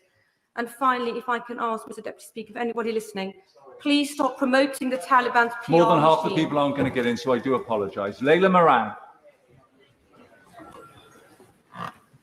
The appalling scenes that we've witnessed over the last few days will certainly outlive us all, but equally moving are the accounts that I'm sure we've all been having from the ground itself, like the brother of my neighbor, Assad, who's a Hazara, one of the most persecuted minority communities in Afghanistan. And he hasn't left the house in weeks, not because of COVID, but because of fear already of being killed. And he is one of millions. We must not be fooled. Despite what the Taliban say, they don't mean it. My good friend Nemat, an Afghan academic, luckily now in Australia, said to me, the Taliban are professional liars. Behind their empty promises and their weasel words lies a devastating reality, and shame on us for believing them twice. This government must do all it can to ensure that people have an escape route. Now, the airport in Kabul seems to be working, but what of those who can't get to the airport? What about those who can't get to Kabul itself at all? And that is why the Liberal Democrats have been calling for a safe corridor. We must utilize every diplomatic tool available. And I note in his opening remarks, the Prime Minister said that he'd spoken to Prime Minister Khan. Was this raised by him? Because we know that the ISI has been providing support for the Taliban for some time. We have leverage with Pakistan. Pakistan has leverage with them. Was this even broached? And to the refugees that we are to take in. Now, 20,000 sounds good for 20 years of involvement. And if you break it down by constituency, if we take the 5,000, that's 7 per constituency. The 20,000 is 30 per constituency. Surely we can do better than that. That should be a starting point, not a target. And when they come, we need to recognise that councils need to be well funded in providing services, housing, education, language provision, mental health support. All of this must be part of what is provided. And to the women and girls, and in my very final remarks, I'd like to hand my voice to a woman on the ground. She said, like every other woman, I have been staying home and I'm afraid to go out. Women are not allowed to leave their homes without a government official. Their safety, hopes and dreams have been locked once again. We just live to exist and nothing else. Can you imagine what that must be like? Can you imagine the pictures of young girls being posted on social media as spoils of war to be married off to the fighters? On that point, I will, of course, give way. I thank her. In times of crisis, the voices of women are often missing. Does she agree with me that whatever the UK government and the international community do next, the rights and protection of rights of Afghan women and girls must be put front and centre? I thank her and I agree with her wholeheartedly, as well as those who are facing imminent death. Anyone whose lives are put at risk, particularly if they've helped us in our aid projects, in our military and in our civil society efforts, must be protected. Now, Trump may have loaded this particular gun, and Biden may well have pulled the trigger, but our Prime Minister stood by and watched while they did it. Powerless, weak, and he is complicit by his impotence. This government must live up to that failure, make good on its former promises, and allow all those who need refuge into our country. Aaron Hendry. The Deputy Speaker. I will keep my comments today brief, as I'm aware many members wish to have their voices heard on this topic. Over the last few days, I have been contacted by many of my constituents in Broxtowe regarding the current atrocities unfolding in Afghanistan. They have shared with me their growing worries and concerns for the people of Afghanistan, many of which I share. Issues such as lives of ordinary citizens, the future of women and girls, which is mentioned by the Right Honourable Members for Romsey and Southampton North and Leeds Central, as well as others, and the recent UNICEF report regarding the violence against children. I'm incredibly saddened by the ongoing reports coming from Afghanistan. I would like to receive assurances from the government that we will do all we can to both help British citizens in Afghanistan and Afghan nationals. Yesterday, I was contacted by a constituent of mine. They are rightfully incredibly concerned about their family who live in Kabul. Like so many others, they are looking for assurances. Broxtowe's own 170 engineer group, based at Chetwynd Barracks, has a small team that has already contributed hugely to the ongoing effort in Afghanistan.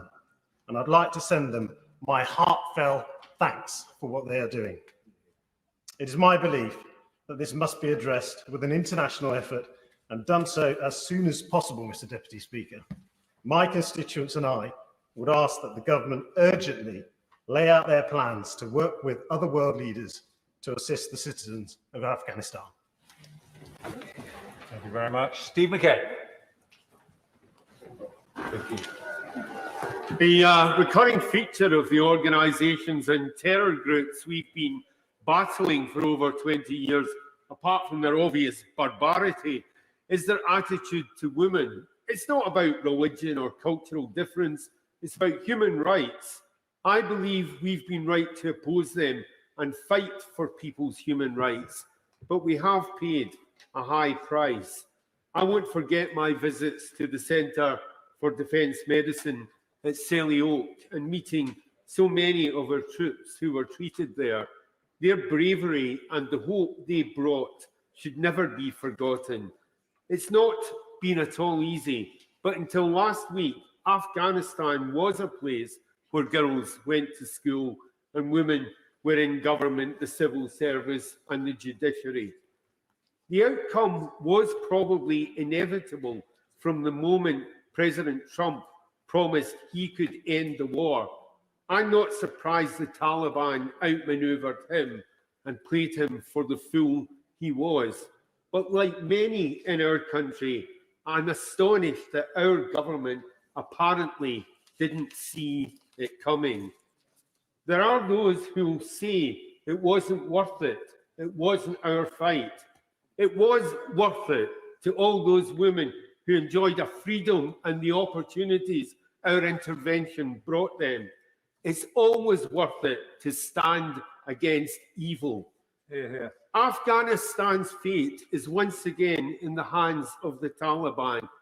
We can redeem ourselves slightly by doing right by those who've helped our troops and assisting obviously genuine refugees.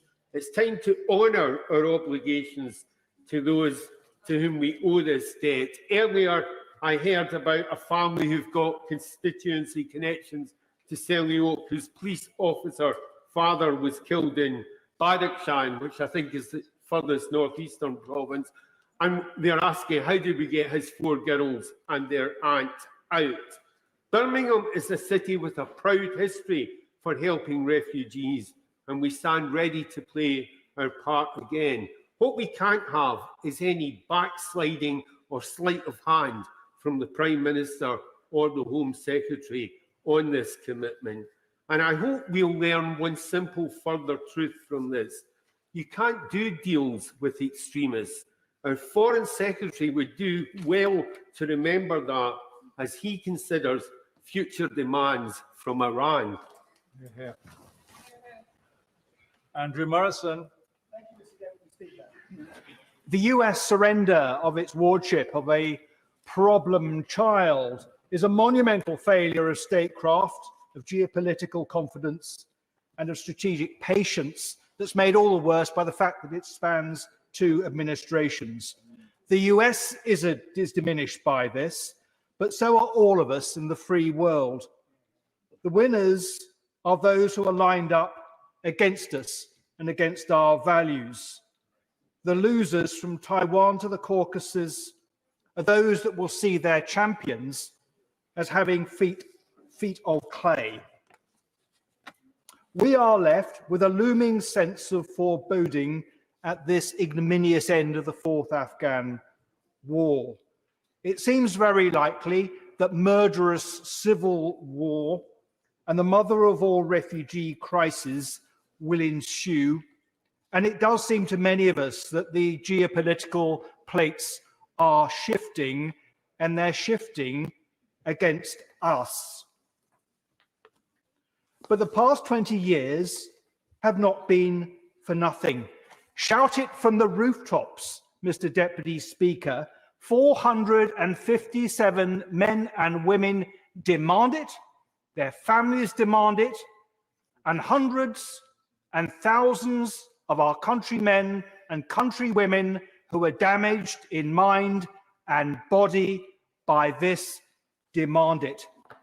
20 years of fundamentalist terror has been denied a power base, degrading its exportability to our streets. 20 years of progress in Afghanistan that cannot be erased by the brutes now in charge. 20 years of the Taliban with its associates not destabilizing a fragile neighborhood. 20 years in which the export of opiates has been cut to the benefit of our streets. 20 years of Afghan dreams of a better life that will not be undreamt. What now? What mitigation? Who will step up where the US has stepped back? Who will lead? Who will be the convener? Who will hold the pen? It must be Britain. 457 British dead demands it. The Prime Minister has taken an early lead. I would expect nothing else, and this House must get behind him. Toby Perkins. Thank you very much indeed, Mr. Deputy Speaker. Today's a tragic and shameful day, and a tragic and shameful day for Western governments, I believe. But I also think it's a day that has seen Parliament at its best. I think we've heard some wonderful speeches, particularly illuminated by some of those who served. I particularly will long remember the speech by the Honourable Gentleman from Tonbridge and Malling and my honourable friend from Barnsley Central, because their evidence is particularly powerful because of the lives and the experiences that they've had. And as others have said, we must learn the lessons from the last 20 years. But that lesson should not be that we should never intervene and we should never seek to make things better. The truth is that our intervention did make us safer, and it also improved the lives and the prospects of many people in Afghanistan. And I fear that we may learn the wrong lessons. My honourable friend from Hackney North and Stoke Newington spoke very powerfully about the many benefits that the people of Afghanistan gained as a result of our intervention, and then said, 20 years ago, she voted against it because she thought we'd end up here. I don't believe, even with my fury at the actions of President Biden, President Trump before him, and of the British government, that we should, as a result of where we are today, say that the previous 20 years were all wasted. And others have said that the Taliban will be judged not on what they say, but on what they do. But in our current circumstances, in what way will we judge them? They see that we've walked away. And so for us to stand here in this place and say we'll judge them on the basis of their actions just seem like weasel words, I'm afraid. It is disgraceful that the Foreign Secretary chose to go on holiday as the Taliban marched into Afghanistan and towards the gates of Kabul. And I fear that the West withdrawal will not save us money in the end, and it will not make us safer. And I fear that we will look back on this day and say we were in a position months ago to, with a very small presence, continue to support Afghanistan on its road towards a better future. And I look to America and see almost 70 years from Korea, there are still 28,000 American soldiers in Korea. And so when people say, well, 20 years on, we shouldn't still need to be there, sometimes a small presence can make a huge difference. And whilst we absolutely should thank every single person who served in Afghanistan, we should also recognise that the contribution they made and the people that they fought alongside was a huge one that made us safer and made Afghanistan better. Geoffrey Clifton Brown. Thank you, Mr. Deputy Speaker. In 2007, the then Labour government sent a small group of cross-party members of Parliament to Afghanistan. I was one of them. In Laxagar, we were there when a group of our soldiers came back. They'd lost one of their numbers, and the psychological stress you could see on that group of soldiers was immense. So I would say to the Minister for Veterans on the front bench today, please do all you can to support our veterans at what is bound to be a really difficult time for them. We need to really look at the short term and the long term in Afghanistan. We need to look at the short term in getting all the Western people with passports out. We need to get all those people whose lives are put at risk by their association with the British and the Americans out, and we need to facilitate any refugees as quickly as possible on resettlement. But in the longer term and the medium term, this is where the British need to play a real part. We need to really have a big diplomatic effort. The Prime Minister's announcement today that he will lead a G7 meeting is primarily important, but it's also really important that we become realigned with our closest and largest allies, the United States, so that we are again operating out of the same page. We need to look at the UN and see what we can do on the Security Council to try and persuade the Chinese and the Russians not to use Afghanistan for their own narrow sectoral interests. We look at the frontline states, look at countries like Pakistan, how they have dealt with harboring the Taliban and how they are going to move forward in dealing with the issue of refugees and perhaps onwards transmission of those refugees to further safe havens. Mr. Deputy Speaker, this may be a dark day for Afghanistan. It is a dark day for Afghanistan. We will look at the Taliban and judge them by their actions. But I would say to the British government, please now start talking to the Taliban to see where there is interest, that we can influence those people and their behavior. Because otherwise, what is going to happen is if the Taliban start doing extremist things in Afghanistan, the Northern Alliance, which we went in largely to help defeat, will re-emerge, and then a vicious civil war will emerge in Afghanistan, and that will make the whole thing far worse. Mr. Deputy Speaker, where Britain doesn't lead with its values of democracy, of tolerance, of a good judicial system, of a free press, whether it's in Afghanistan or elsewhere, the world is a poorer and a nastier place. We owe it to the Afghanistans is to redouble our diplomatic efforts in the weeks and months and years ahead to see what we can do to salvage a more sustainable future for Afghanistan. Dave Dugan. Thank you, Mr. Deputy Speaker. This humanitarian disaster unfolding in front of our eyes is a political rather than a military failure, and I think it's important this House recognises that.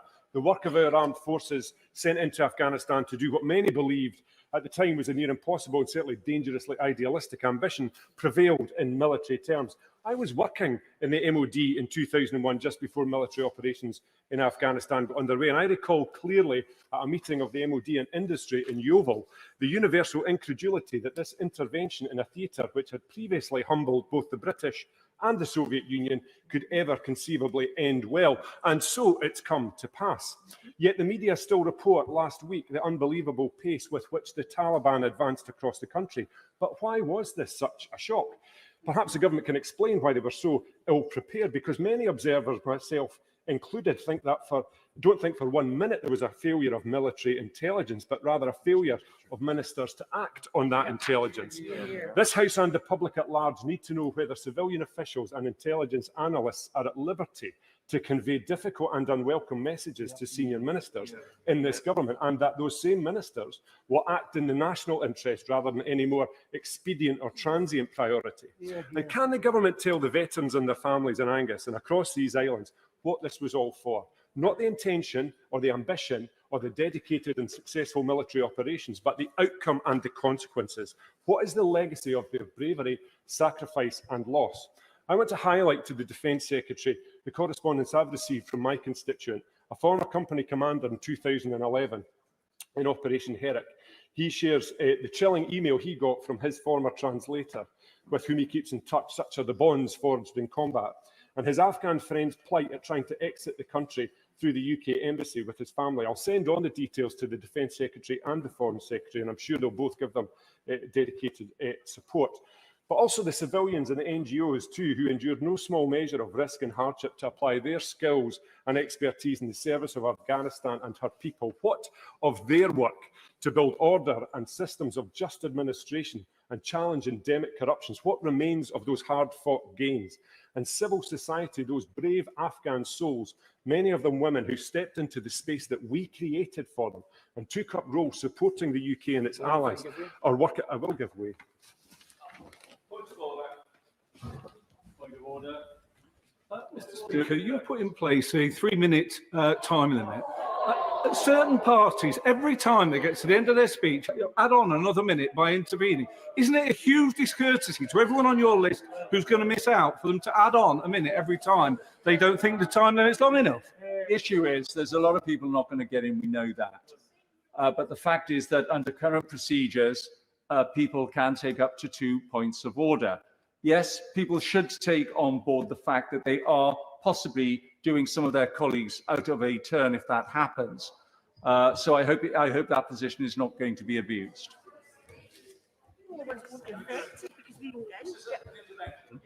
Gavin Nealon. Thank you very much, Mr. Deputy Speaker. I should point out, we're 6 hours into debate, and this is the second SNP backbench speech. You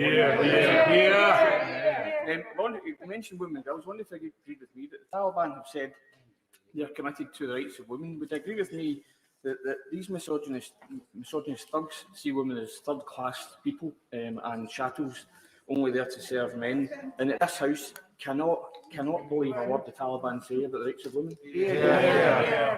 I agree entirely with my honourable friend, and as many honourable and right honourable members have observed this afternoon, that the Taliban need to be judged on their actions, not on their words. But against this new reality, Mr Deputy Speaker, it's beyond credibility that the Foreign Secretary has publicly claimed that the UK will hold the Taliban to account. What does that mean? By what means and to what end would this be done? It would suit the Foreign Secretary better to fully restore the foreign aid budget rather than issuing abstract and random threats to a regime that has just shown the UK the door. 5,000 refugees this year, Mr Deputy Speaker, is not commensurate with the scenes in Kabul, with people literally running for their lives and clinging to aircraft. And a hazy 20,000 figure over what period we're not certain is insubstantial, to say the least, given the circumstances. So I urge the Government and the Prime Minister in closing to review and expedite this element of the UK's response, including a cogent plan to extricate brave Afghans who are not already in Kabul. The UK was front and centre at the genesis of this political catastrophe. It should be similarly positioned for the clear-up. Thank you. Jackal Presti. Thank you. And I'd like to start by thanking the Right Honourable Gentleman for Holborn and St Pancras in particular, and all other colleagues joining this debate today for the generous remarks which have been made about those of us who had the honour of serving on operations in Afghanistan. I served on Op Herrick 9 in the autumn and winter of 2008-2009, and I have to say my time with 3 Commander Brigade was one of the great privileges of my life. And as we discuss the awful situation in Afghanistan and its possible future, we are also rightly honouring today the sacrifice of the 457 of our servicemen and women who made the ultimate sacrifice, and for the more than 600 who continue to live with life-changing injuries. And for those who say it wasn't worth it or it hasn't been a success, and thankfully it's a tiny number in this House today, may I gently remind people that the original objective, which was to destroy Al-Qaeda on the ground, deprive them of a base to have terrorist attacks throughout the rest of the world, defeat the Taliban, and try and keep our own streets safe, was achieved. And our people, the Americans, our allies, the Afghan army, the police force, achieved those objectives with honour and courage. And I'd like to commend the work done by the Ministry of Defence DENS in my constituency, Abbeywood, who provide the logistical support, provided the equipment, the air bridges, the welfare, throughout the entire Afghan operation, and continue to do that job on a daily basis for our troops deployed throughout the world, and the MOD in particular. Now, like most of us in this House, I felt ashamed, angry, and devastated by what I've seen in recent days and weeks happening in Afghanistan. And I just can't help but keep remembering the ordinary people of Afghanistan, what we used to call the locally employed civilians, the people who didn't only risk their lives, but by helping NATO forces risk the lives of their families and their friends and their villages from reprisals from the Taliban. And I was delighted today and relieved beyond measure when the Prime Minister announced the resettlement evacuation refugee programme. I think that's a fantastic thing. Now, I also agree with my honourable friend, the member for Bournemouth East, who made a few remarks earlier, saying that we've been let down by our American friends. There was no binary choice between ramping up the operation back to a warfighting pitch with the numbers and the expense and abandoning the country. There were other options, and I'm amazed that Vice President Biden, who was Vice President when the Americans rushed out of Iraq the first time, and saw the consequences when we had to redeploy.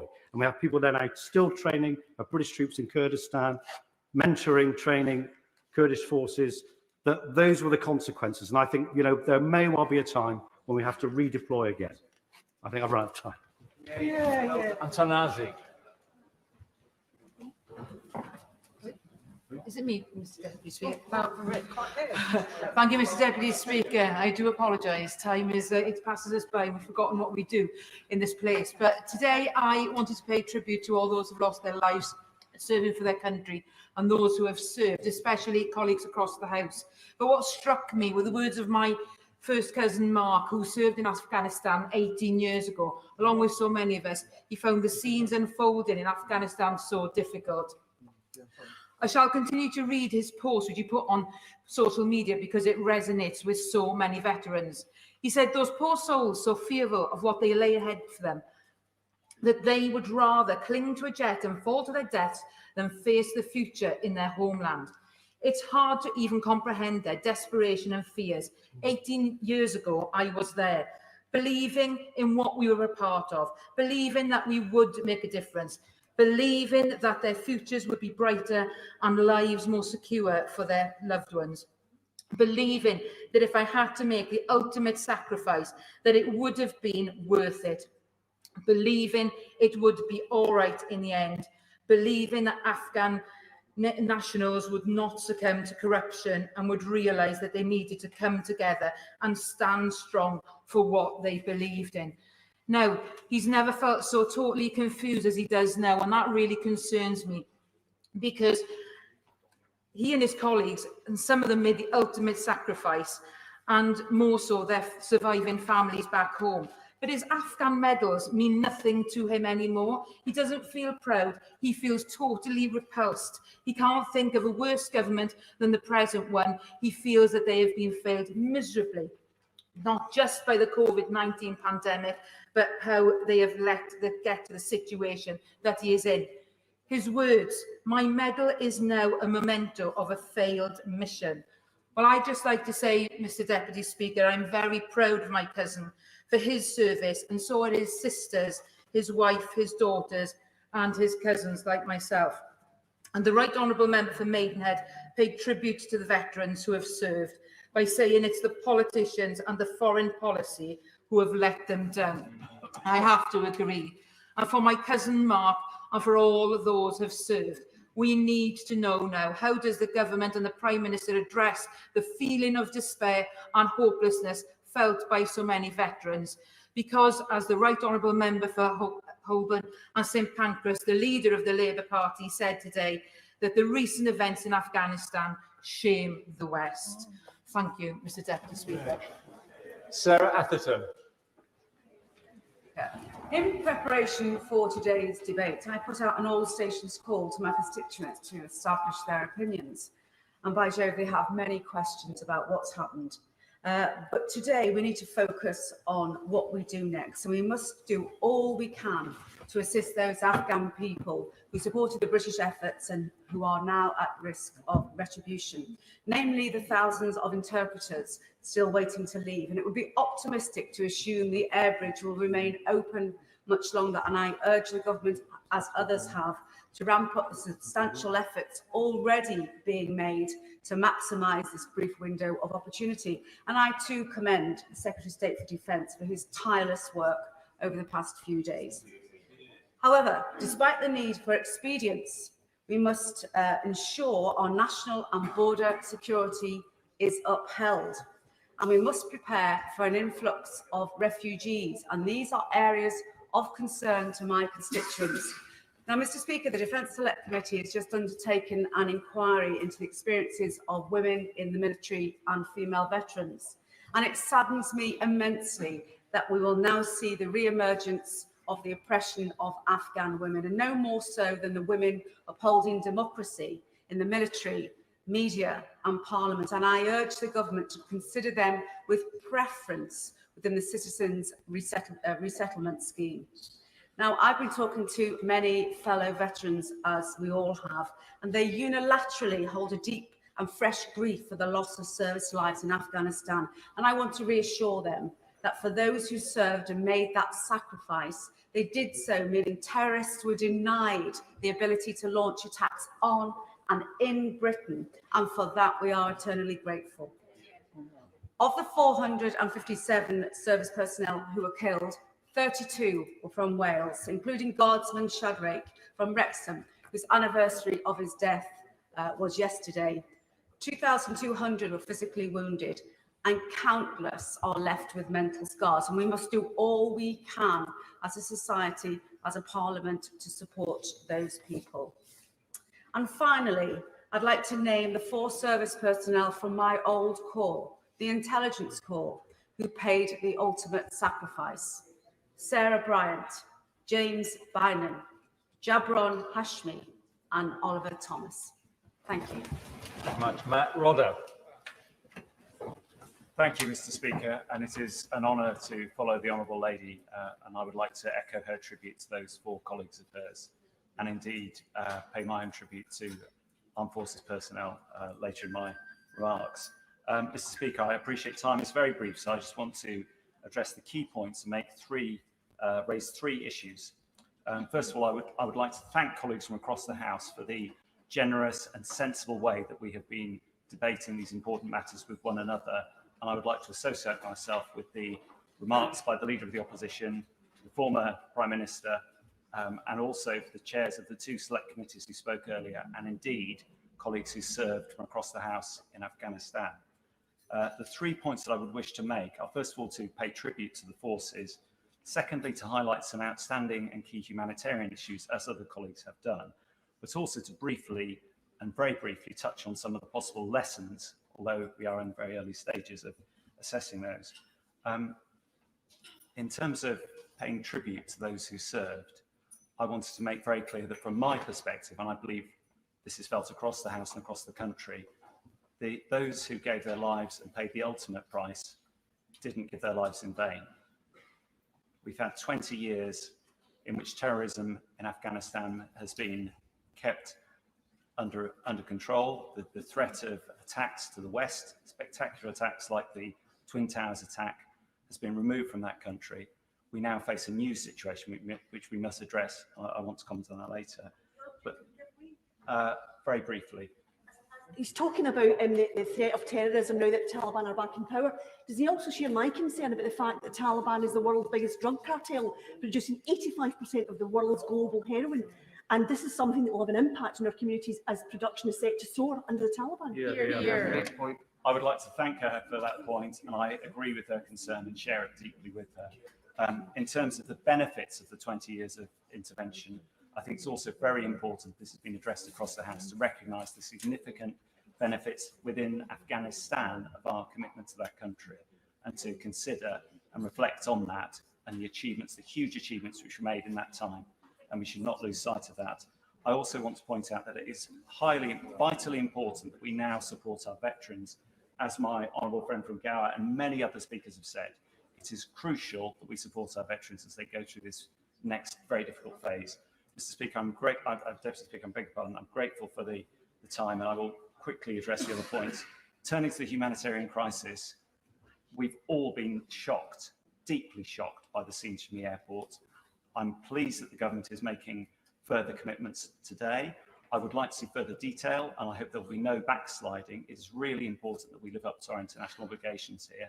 And as many colleagues have said, we need to find ways of smoothing out and removing unnecessary bureaucracy so that we can live up to our obligations to people who serve this country, and also key members of civil society who are highly likely targets of the Taliban regime.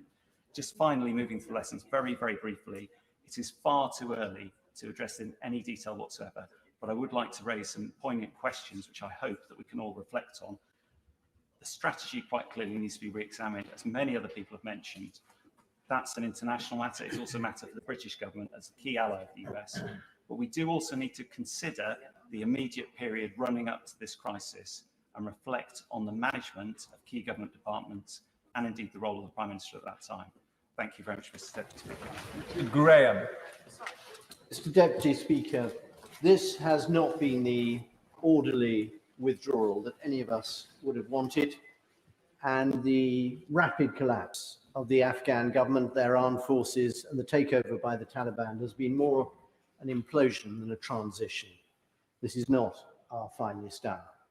But nor, Mr. Deputy Speaker, is it our worst humiliation since Suez. For let us not forget that we went in with a UN mandate as NATO, and we stopped fighting 7 years ago, since when we have been giving support and training to the elected Afghan government. Our exit is not of our making, but the US government's. None of these things were true of Suez, and it is important that we recognize this in order to support the great present and future work that will be done by organizations like NATO's Gloucestershire headquartered Allied Rapid Reaction Corps and the individual men and women of armed forces units like One Rifles, also based in Gloucestershire, and their families, that they did so much to prevent international terrorism coming out of Afghanistan for 2 decades. Now, we have to focus on the immediate priorities, getting our own citizens out of Afghanistan safely, helping to get out as many of the most vulnerable of those who helped us while we were there, and then organising a generous resettlement programme on which we've heard very good news from the Prime Minister today. The longer term debate about how we work with different partners across the world, how we work with Islamic states, and how we project our values peacefully through organisations like the Westminster Foundation for Democracy must come another day. But in the short term, in order to achieve those three objectives, we are going to have to work, however much it grates, with those who are now in power in Afghanistan. And just as we know from recent events that we didn't always predict what was going to happen accurately, we should not assume that we know exactly how things will pan out from now. We don't have complete control of the situation, and I believe that we owe it to all those at Kabul airport, our diplomats and our armed forces, all good fortune in managing to extricate ourselves with some honour from this incredibly difficult situation. Mr. Deputy Speaker, the future will lead a debate that all of us will want to play a part in. But for now, let us wish them all good fortune in executing the mission. Anna McMorran. Thank you, Mr. Deputy Speaker. Watching recent events over the last few days has been like watching a slow-motion horror movie. Seeing innocent people fleeing for their lives, the scenes of utter desperation at Kabul airport, women and girls being airbrushed out, their future uncertain. But this is real life, and those scenes will stay with me. And I can't imagine how our armed forces personnel must feel, their families, many who've served in Afghanistan, many members here who served in Afghanistan, and many families who lost loved ones. And I am horrified, Mr. Deputy Speaker. I'm horrified that this government has not stepped in earlier to do something to prevent this. Horrified that this government has sat back and watched this unfold. Horrified that the Foreign Secretary could sit on a beach in Crete on the day that Kabul fell. This has been a catastrophic failure of Western leaders. And now we simply get a debate in the House of Commons.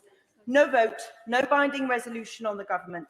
And I think we can be of no doubt, Mr. Deputy Speaker, of the views of this House towards this government's actions. And as the Taliban continue to increase their dominance, violence and forced displacement continue to rise, assurances from the Taliban leadership are not enough. They are words we've heard before.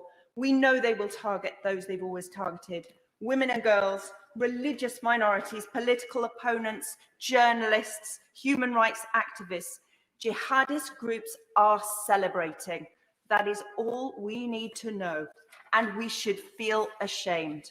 We are betraying those we had promised we would help, leaving people who relied on us at the mercy of their enemy. And we must help provide those safe and legal routes and sanctuary for all those in danger, and not simply those who were directly employed by the UK government. And 20,000 refugees over 5 years is simply not good enough. I am proud our Welsh Labour government has made clear its warm welcome to any refugees and is working with the Home Office to provide and be a nation of sanctuary. Mr. Deputy Speaker, I know that the words global Britain are hollow in the face of what we are witnessing. I urge this government to work with our international partners to face up to our moral duty, to offer support and do something for the women and girls over there, the women and girls who throw away their certificates, their education because they are scared. Enough smoke and mirrors. Now is time for real action. Robert Neal. Thank you, Mr. Deputy Speaker. This is a shameful episode and a shameful dereliction of policy by the Western Alliance. There's no getting around that. I pay tribute, as have others, to those who served and paid a sacrifice, the ultimate sacrifice, sometimes out there. Constituents of mine who served have been in touch with me, and they are as dismayed as I and so many other members in this House are at the outcome. It is not the prime responsibility of Her Majesty's government that this has come about, of course. The principal responsibility lies with the dereliction of 2 United States administrations. But sadly, we are tainted by it. And that must cause us to think again about the future way in which we construct a special relationship, which on a number of issues seems, to say the least of it, lopsided. What was the level of consultation before the disastrous decision was taken by the Trump decision? What was the level of communication between us and the Biden administration to try, at least, and assist? The Defence Secretary deserves credit for all his efforts. But as we go forward, we have to think about rebuilding a fresh approach to the NATO alliance, one which is less dependent upon the United States, which sadly has clearly set itself upon becoming protectionist and isolationist for the foreseeable future. To do that, we must rebalance NATO, and that must involve us building bridges, restoring links with our European allies in NATO. We must particularly include that France, the other power which has significant forward capability of mounting operations elsewhere in the world, but also working time presses. Now, I know think it unfair on others. I hope you'll forgive me. But we must also work with our allies in the Commonwealth who have capacity, people like Canada, who have a long track record in this as well. So that's the strategic thing we must do. We must rebalance our strategic approach. We cannot simply be the little Soreko of the United States. Important though it will always be as an ally for us, but the truth is it is not Ronald Reagan shining a city on the hill anymore, and we have to adjust to that reality. The other thing we must do is protect those who helped us in Afghanistan. I referred to women judges earlier in this debate. Since then, I've had emails from other judges' families as well. Judges, lawyers, prosecutors, part of that attempt to build a civilized society, were already being targeted for assassination even before the Taliban swept into power. Now they and their families have to be in hiding. We have to help them.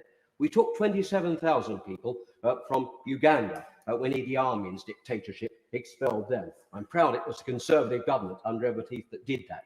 We didn't set an arbitrary number to it. That's the key thing. We took them on the basis of need, and they enriched and enhanced this country. We should be as generous in our spirit to those in Afghanistan in the same way. And I'm sure the government, if they reflect upon it, will understand the importance of that, because that is in the British tradition. Thank you. Harry Gardner. I supported the war in Afghanistan. I supported the war in Iraq. In politics, it's important to learn from your mistakes, but it's often other people who pay for them. Today, this chamber should debate what has happened in Afghanistan with genuine humility. There's no point in criticizing the government's strategy. There hasn't been one. Where President Trump announced his decision to withdraw troops last year, our government should have prepared to relocate all those Afghan families to whom we owed a debt of honor. The interpreters, the medics, the aid workers. They should have. They did not. They should have fast-tracked all the outstanding settlement applications from British citizens wanting to bring their children and partners from Afghanistan. They should have. They did not. 2 days ago, my office phoned the Home Office hotline for MPs to ask what emergency procedures are now in place. My constituent and his 3 British children are in Kabul, waiting to bring their mother, his wife, to safety in the UK. The Home Office officer said there was no such procedure. She must apply in the normal way. There is no normal way.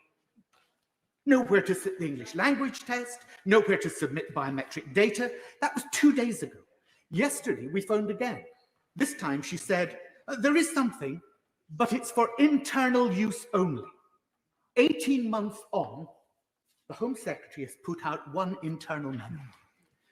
One constituent has 3 sisters there. I dare not name them. They were key figures in the nation-building program. They're in hiding with no man to accompany them to an airport. They should have had information from our Foreign Office weeks ago about how the relocation scheme would operate to keep them safe and bring them to the UK. How we would fulfill our debt of honor to them and all those interpreters, doctors, journalists, and others now in danger. No such information came. That debt of honor has not been fulfilled. The Afghanistan we hoped to build 20 years ago may be lost for now.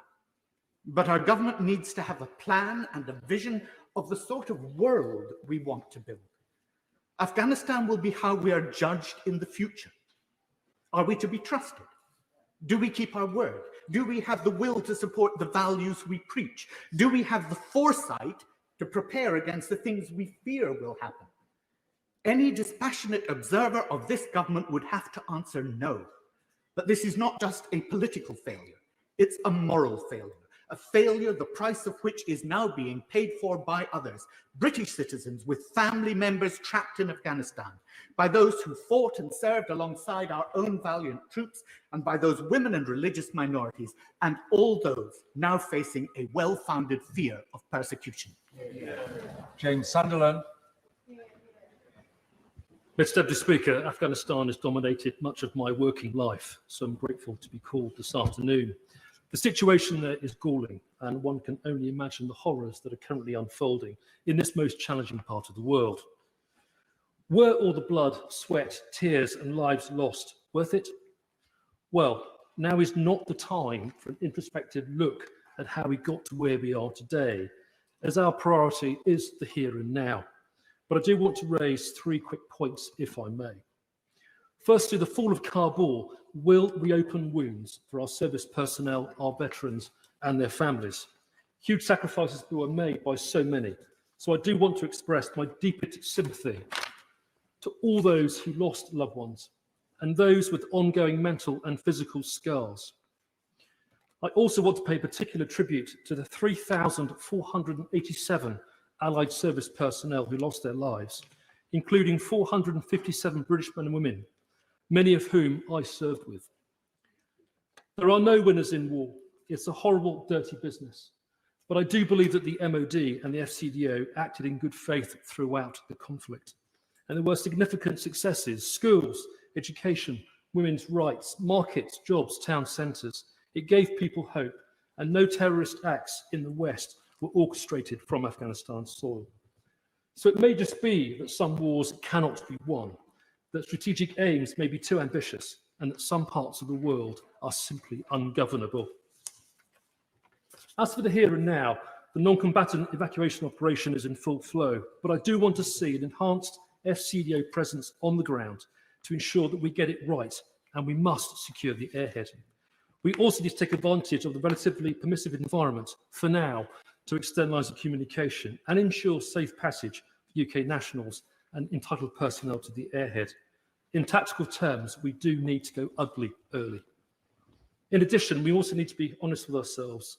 The FCDO must be realistic with the task at hand, not least in its messaging, by not writing cheques that it cannot cash in terms of offering a safe haven for the non-entitled. And I regret that we do need to accept the harsh reality of what is happening in Afghanistan. Whether we like it or not, the overriding imperative is UK nationals, foreign nationals with whom we've got an arrangement, and those entitled Afghan personnel that we can lift. Finally, we need to be honest about our place in the world with what our global ambitions are. The fall of Kabul, like Suez before it, has shown that the UK may not be able to operate autonomously without involvement by the US, and it may be that our foreign policy is decided as much in Washington as in London. I'm being provocative, but with so much being spent on defence, and with Britain at the forefront of our foreign policy, just how independent are we? Thank you. Thank you, Mr. Deputy Speaker. Firstly, may I put on the record the many emails and messages I've had from my constituents wishing to express their distress at the events in Afghanistan, not least in respect of women, girls, and LGBT people, as well as their wish that Britain plays her full part in not just evacuating British citizens and Afghans who supported our work, but other Afghan refugees who had trusted Western nations in our promise of making the Taliban a part of their past and not their future. Bristol is a city of sanctuary, and we stand ready to assist. Mr. Deputy Speaker, many urgent and worthy issues have been debated today, but I just want to focus on one point. Because I fear that recent events in Afghanistan could be the symbolic end of a period in which the UK has been able to exert influence in securing a cohesive Western approach to the world. The way in which the withdrawal from Afghanistan took place represented a United States primarily concerned about its own situation and failing to step up and play an important role in the world as a torchbearer of democracy and human rights pursuant to its status as a democratic superpower. It represented a NATO which was then hamstrung by the position of the United States and European nations, including our own, then incapable of changing course. Perhaps most importantly for our purposes in a post-Brexit world where the UK-US special relationship is at the heart of our assumed projection of power and influence, I'm left wondering what power and influence Britain alone actually has. For the many champions of democracy around the world, including in Taiwan, these events have already instilled a sense of unease about the willingness of the world's democracies to support each other when our way of life is being challenged and put at risk. The Taliban, celebrating their victory over the militarily superior nations these recent days, have been celebrating with China and Russia, who maintain their position in Afghanistan and form relationships with the Taliban. A collaborative and celebratory relationship between authoritarian nations against the free and liberal democracies of the world. Mr. Speaker, my heart goes out to the Afghan people, and as a member of this House, I feel collectively deeply sorry for the events that have unfolded. I too pay tribute to the many servicemen and women who have served. We all expect ministers to put significant energy now into our efforts in Afghanistan on evacuation and asylum and on aid and international diplomacy. But so too do I expect ministers, not least our Prime Minister and Foreign Secretary, to wake up to Britain's quickly declining influence in the world and the risk that poses to our country. This can be turned around, but it will require a renewed effort and a statesman level of leadership befit of Britain's historic status in the world to do so. I sincerely hope this government has it in them. Francois. Speaker, Winston Churchill once said, "Wars are not won by evacuations." But the debacle we have sadly just witnessed in Afghanistan was more akin to the fall of Saigon than the miracle of Dunkirk. There is no hiding from the fact we have just suffered a most grievous defeat. Our 150,000 veterans fought bravely in the noble cause of a better life for the ordinary people of Afghanistan. It was not their fault. But we now have 457 compelling reasons why we must learn from this. And I support the call from the two select committee chairmen for a frank-style inquiry to learn what went wrong. Another war leader, Napoleon Bonaparte, once said, "Morale is to the physical as 3 is to 1. But when NATO needlessly withdrew key enablers on which the Afghan army still relied for protection, their morale rapidly collapsed." But this was a NATO mission, which began as an Article 5 request when the United States suffered a terrorist Pearl Harbor at 9/11. They asked for our help, and we gave it. 20 years on, whether you blame President Trump for a bad deal with the Taliban or President Biden, who, remember, on the 8th of July told the American people, I quote, "There's going to be no circumstances where you see people being lifted off the roof of the embassy of the United States in Afghanistan," the buck stops with him. Oh, yes, it does. But we're not blameless in Britain either. Our own National Security Council was caught completely flat-footed, although the Defence Secretary, to his eternal credit, did, perhaps with a soldier's instincts, appreciate what was going to happen and sought desperately to assemble a coalition of the willing among European nations, only to discover they were anything but willing to prevent what happened next.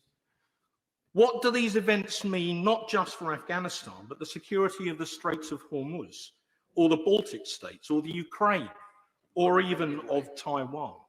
NATO has been the cornerstone of our security for over 70 years, and it's just suffered a strategic defeat for the first time in its history. I'm terribly sorry, as an Atlanticist all my life, that President Biden's deeply isolationist speech on Monday was extremely worrying. If the midterm results in the United States are more important than the security and freedom of the free world, then we'd better work out pretty quickly what global Britain means, because it seems global America just fell off its horse and died. Speaker, Bill spoke about the surprise, the collapse of the Afghanistan government and the takeover with the Taliban. The reality is the 2020 Doha Agreement, the withdrawal of troops, gave them a time frame to plan around Also saw 500 Taliban prisoners actually released to help in the coup. Now they've took over, we've seen terrorists let out of jail to wreak havoc. Now, this year alone, the increased violence and fighting displaced 550,000 people and caused the UK government to expedite the interpreter relocation scheme. And by July, the Taliban had recaptured a quarter of the districts from the Afghan government. So this means serious intelligence failures or huge political misjudgments in joining the dots. There was no contingency exit planning. So has any intelligence picked up about the Taliban working with local officials and security forces to persuade them to swap sides? We've seen a staggering $1 trillion spent by the US over 20 years to achieve the collapse of the regime rather than the reconstruction of Afghanistan. So it seems this money sustained corruption rather than tackle it. The reality is, Mr. Deputy Speaker, it's 20 years of foreign policy failure. 457 British soldiers killed, 250,000 deaths overall, including over 70,000 civilians. And then with the wounded, the impoverished, and the millions of refugees. It is truly tragic. Mr. Deputy Speaker, there was hope with the return of women's rights, women working, women politicians, more children at school. But what does the future hold for them? Now, we've heard in relative terms the Taliban are saying the right things about not being as strict as before, but they still want Sharia law, and many of their old faces still feature in the new regime. And when reclaiming provincial districts, as well as violence, a report suggesting women were already being made to wear the hijab and requiring a male companion to go out in public. And while a Taliban spokesperson yesterday was doing a charm offensive to CNN, the reporter was actually told to stand aside as a woman, and she was told that compulsory burqa wearing will return.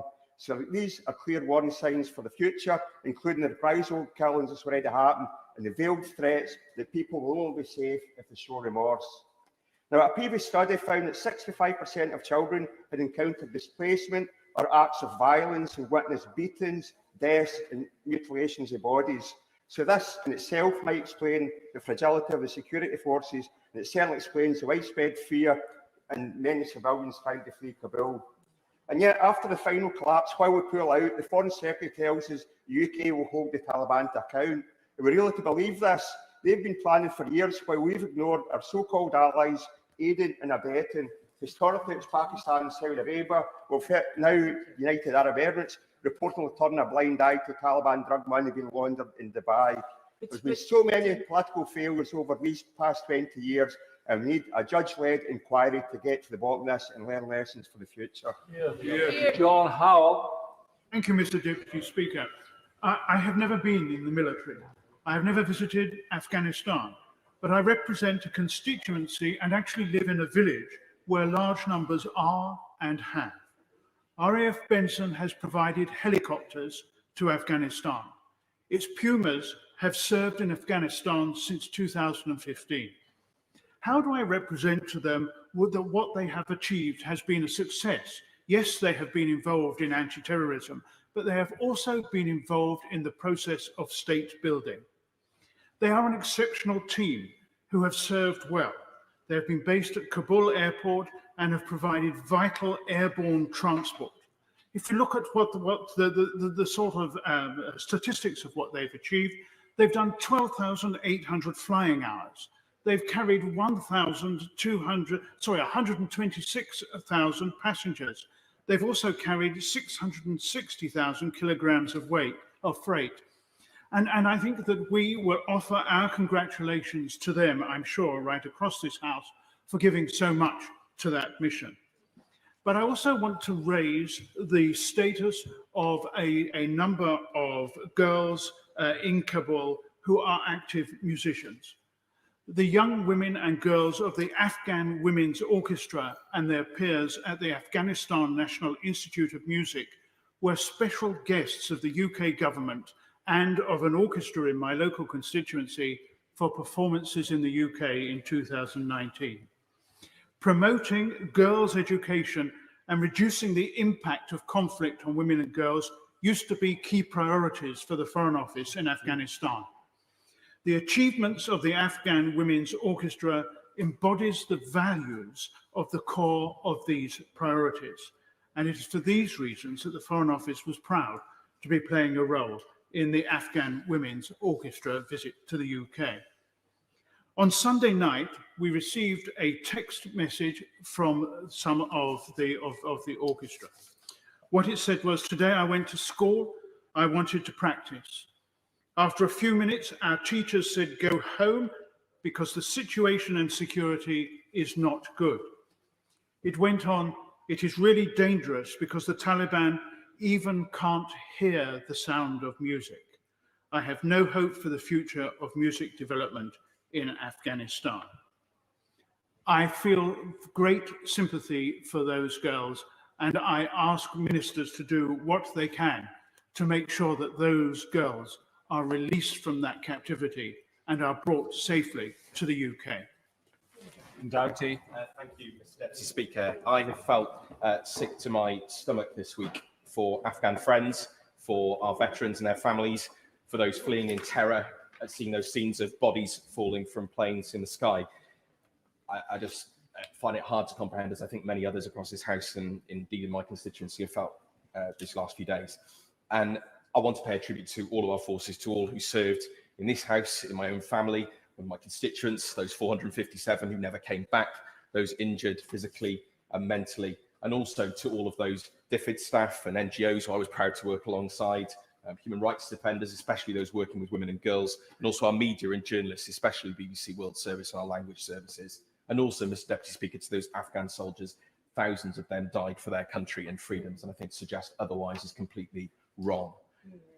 But the sacrifices of all of them were not in vain, as the Leader of the Opposition and so many others have said today in this debate. They did succeed in making a difference to communities, in countering terrorism, to making a difference to individuals. I saw for myself in places like Musakala and elsewhere. And the failures we shamefully now see are not theirs. They're at the political and strategic level. And I recall in Helmand, in Lashkar, after meeting the governor, being told by somebody, "You are willing to expend the blood and treasure, but the Taliban strategy is to run down the clock and see if you have the patience." Well, they certainly figured that out. And we now risk another failure if we accept the slick Taliban PR spin we've seen over the last few days, while they execute, make lists, shoot civilians in the street, and caveat everything about rights of being within their system of justice, especially for women. So let's not be fooled. Now, we've seen remarkable work on the ground by our troops and our ambassador in the last few days, but frankly, Mr. Deputy Speaker, they've been let down by Prime Minister, Foreign Secretary and Home Secretary asleep at the wheel. They were already warned of the failures in supporting translators and others who supported our troops and our civilians. They were caught unawares by the chaos at the airport. We need to ensure every safe route is used. We need to ensure we can get people safely to the airport and out of other routes if possible. And we need to base this on need, not arbitrary numbers, using every plane and resource. And let's not forget, Mr. Deputy Speaker, this is a government that has been cutting aid to Afghanistan. So we need urgent clarity on this new announcement. Is it new money or is it being diverted? Not least when we see such great needs elsewhere in the world, in Tigray, in Haiti in recent days. How will it be delivered? Will we be following a Zimbabwean type model where we make sure that it doesn't go through a despotic government? Will it be through the UN, through NGOs? And how will our plans that we had in place be delivered? But finally, Mr. Deputy Speaker, I agree with what the Honourable Member for Filton and Bradley Stoke said. There were not simple binary choices here. There were other options, and this has been wrong at every level. And we have to be aware of the consequences for our own security, that of our allies, for civilians, democracy, development and human rights in the world, if we carry on down this path of diminishing retreat. Palsy. Mr. Deputy Speaker, and I was able to visit Afghanistan in November 2011 as a member of the very valuable Armed Forces Parliamentary Scheme. We went into Bastion, and at the outset we were reminded of why we were there in the first place, to prevent Afghan territory from being used by Al-Qaeda as a base from which to attack the UK and its allies.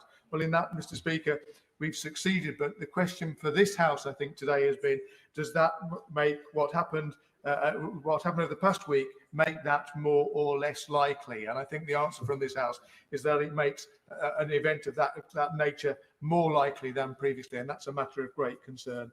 In the week of our visit, 3 UK servicemen lost their lives, and we now know that 457 lives were lost, and it's important to consider the thoughts of the comrades and families now. And the question for the debate has been, was the sacrifice worth it in relation to what was achieved? And I'm reassured by the remarks of members who have served that those sacrifices were not in vain. On my visit, we learnt about the threat to buy IEDs to personnel, and many servicemen have had life-changing injuries. And I heard from one of them only the other day, for whom current events brought memories flooding back, and it's good to hear that there will be adequate support for mental health and to hear the passionate demands for that by other members. We saw some of the kit that our forces had, and it was horrifying to see TV pictures the other day with Taliban wearing some of the protective wear and with the vehicles. How much of that equipment is now in the Taliban, and what use might they make of it? Mr. Deputy Speaker, we ate lunch in a mocked-up Afghan village on the base with the soldiers and local Afghan workers who were on the base. I think about those people that I met. Where are they now? These are the people to whom we have a duty. We need to get them out. Once we've got the safety and departure of UK nationals, these people must be looked after. And it's to the government's credit that we've created the Afghan relocation and assistance policy to get more people there. We've much more to do in coming weeks. Back in 2011, the objectives were to start the transfer of authority to the Afghan army and police force. That was starting to happen, but our troops remaining with a non-combat role. Only now do we understand and know how important that was. And in 2000, there was great confidence that Afghan forces would be able to take over once we've left, and how misplaced that confidence was now. In my concluding remarks in an article for the local newspaper, I noted how I came away in 2000 with a clear sense of our role at that time, and that I'd have a better understanding of the issues involved. But it does appear we haven't learnt the lessons, and there will be a great deal more to find out about the final few weeks. Ara Sultana. Thank you, Mr. Deputy Speaker. Today, nearly 20 years since Tony Blair dutifully followed George W. Bush to war in Afghanistan, this House has an obligation to learn its lessons and to ensure its mistakes are never repeated. Mr. Deputy Speaker, I want to start by stating a hard but clear truth that some in this House do not want to hear. The 20-year war on Afghanistan was a mistake of catastrophic proportions, causing untold human tragedy. 240,000 people killed, men, women and children, tens and thousands of innocent Afghan civilians, and 457 British personnel. This House must never again send British service personnel to die in futile wars. Mr. Deputy Speaker, rather than repeating the mistakes of the past, we must learn this lesson for the future. The West cannot build liberal democracies with bombs and bullets. That dangerous fantasy, cooked up by neoconservative fanatics in Washington and championed by their faithful followers in London, has brought untold death and destruction to Afghanistan, to Iraq, to Libya and many other places in wars that have made us all unsafe. So today,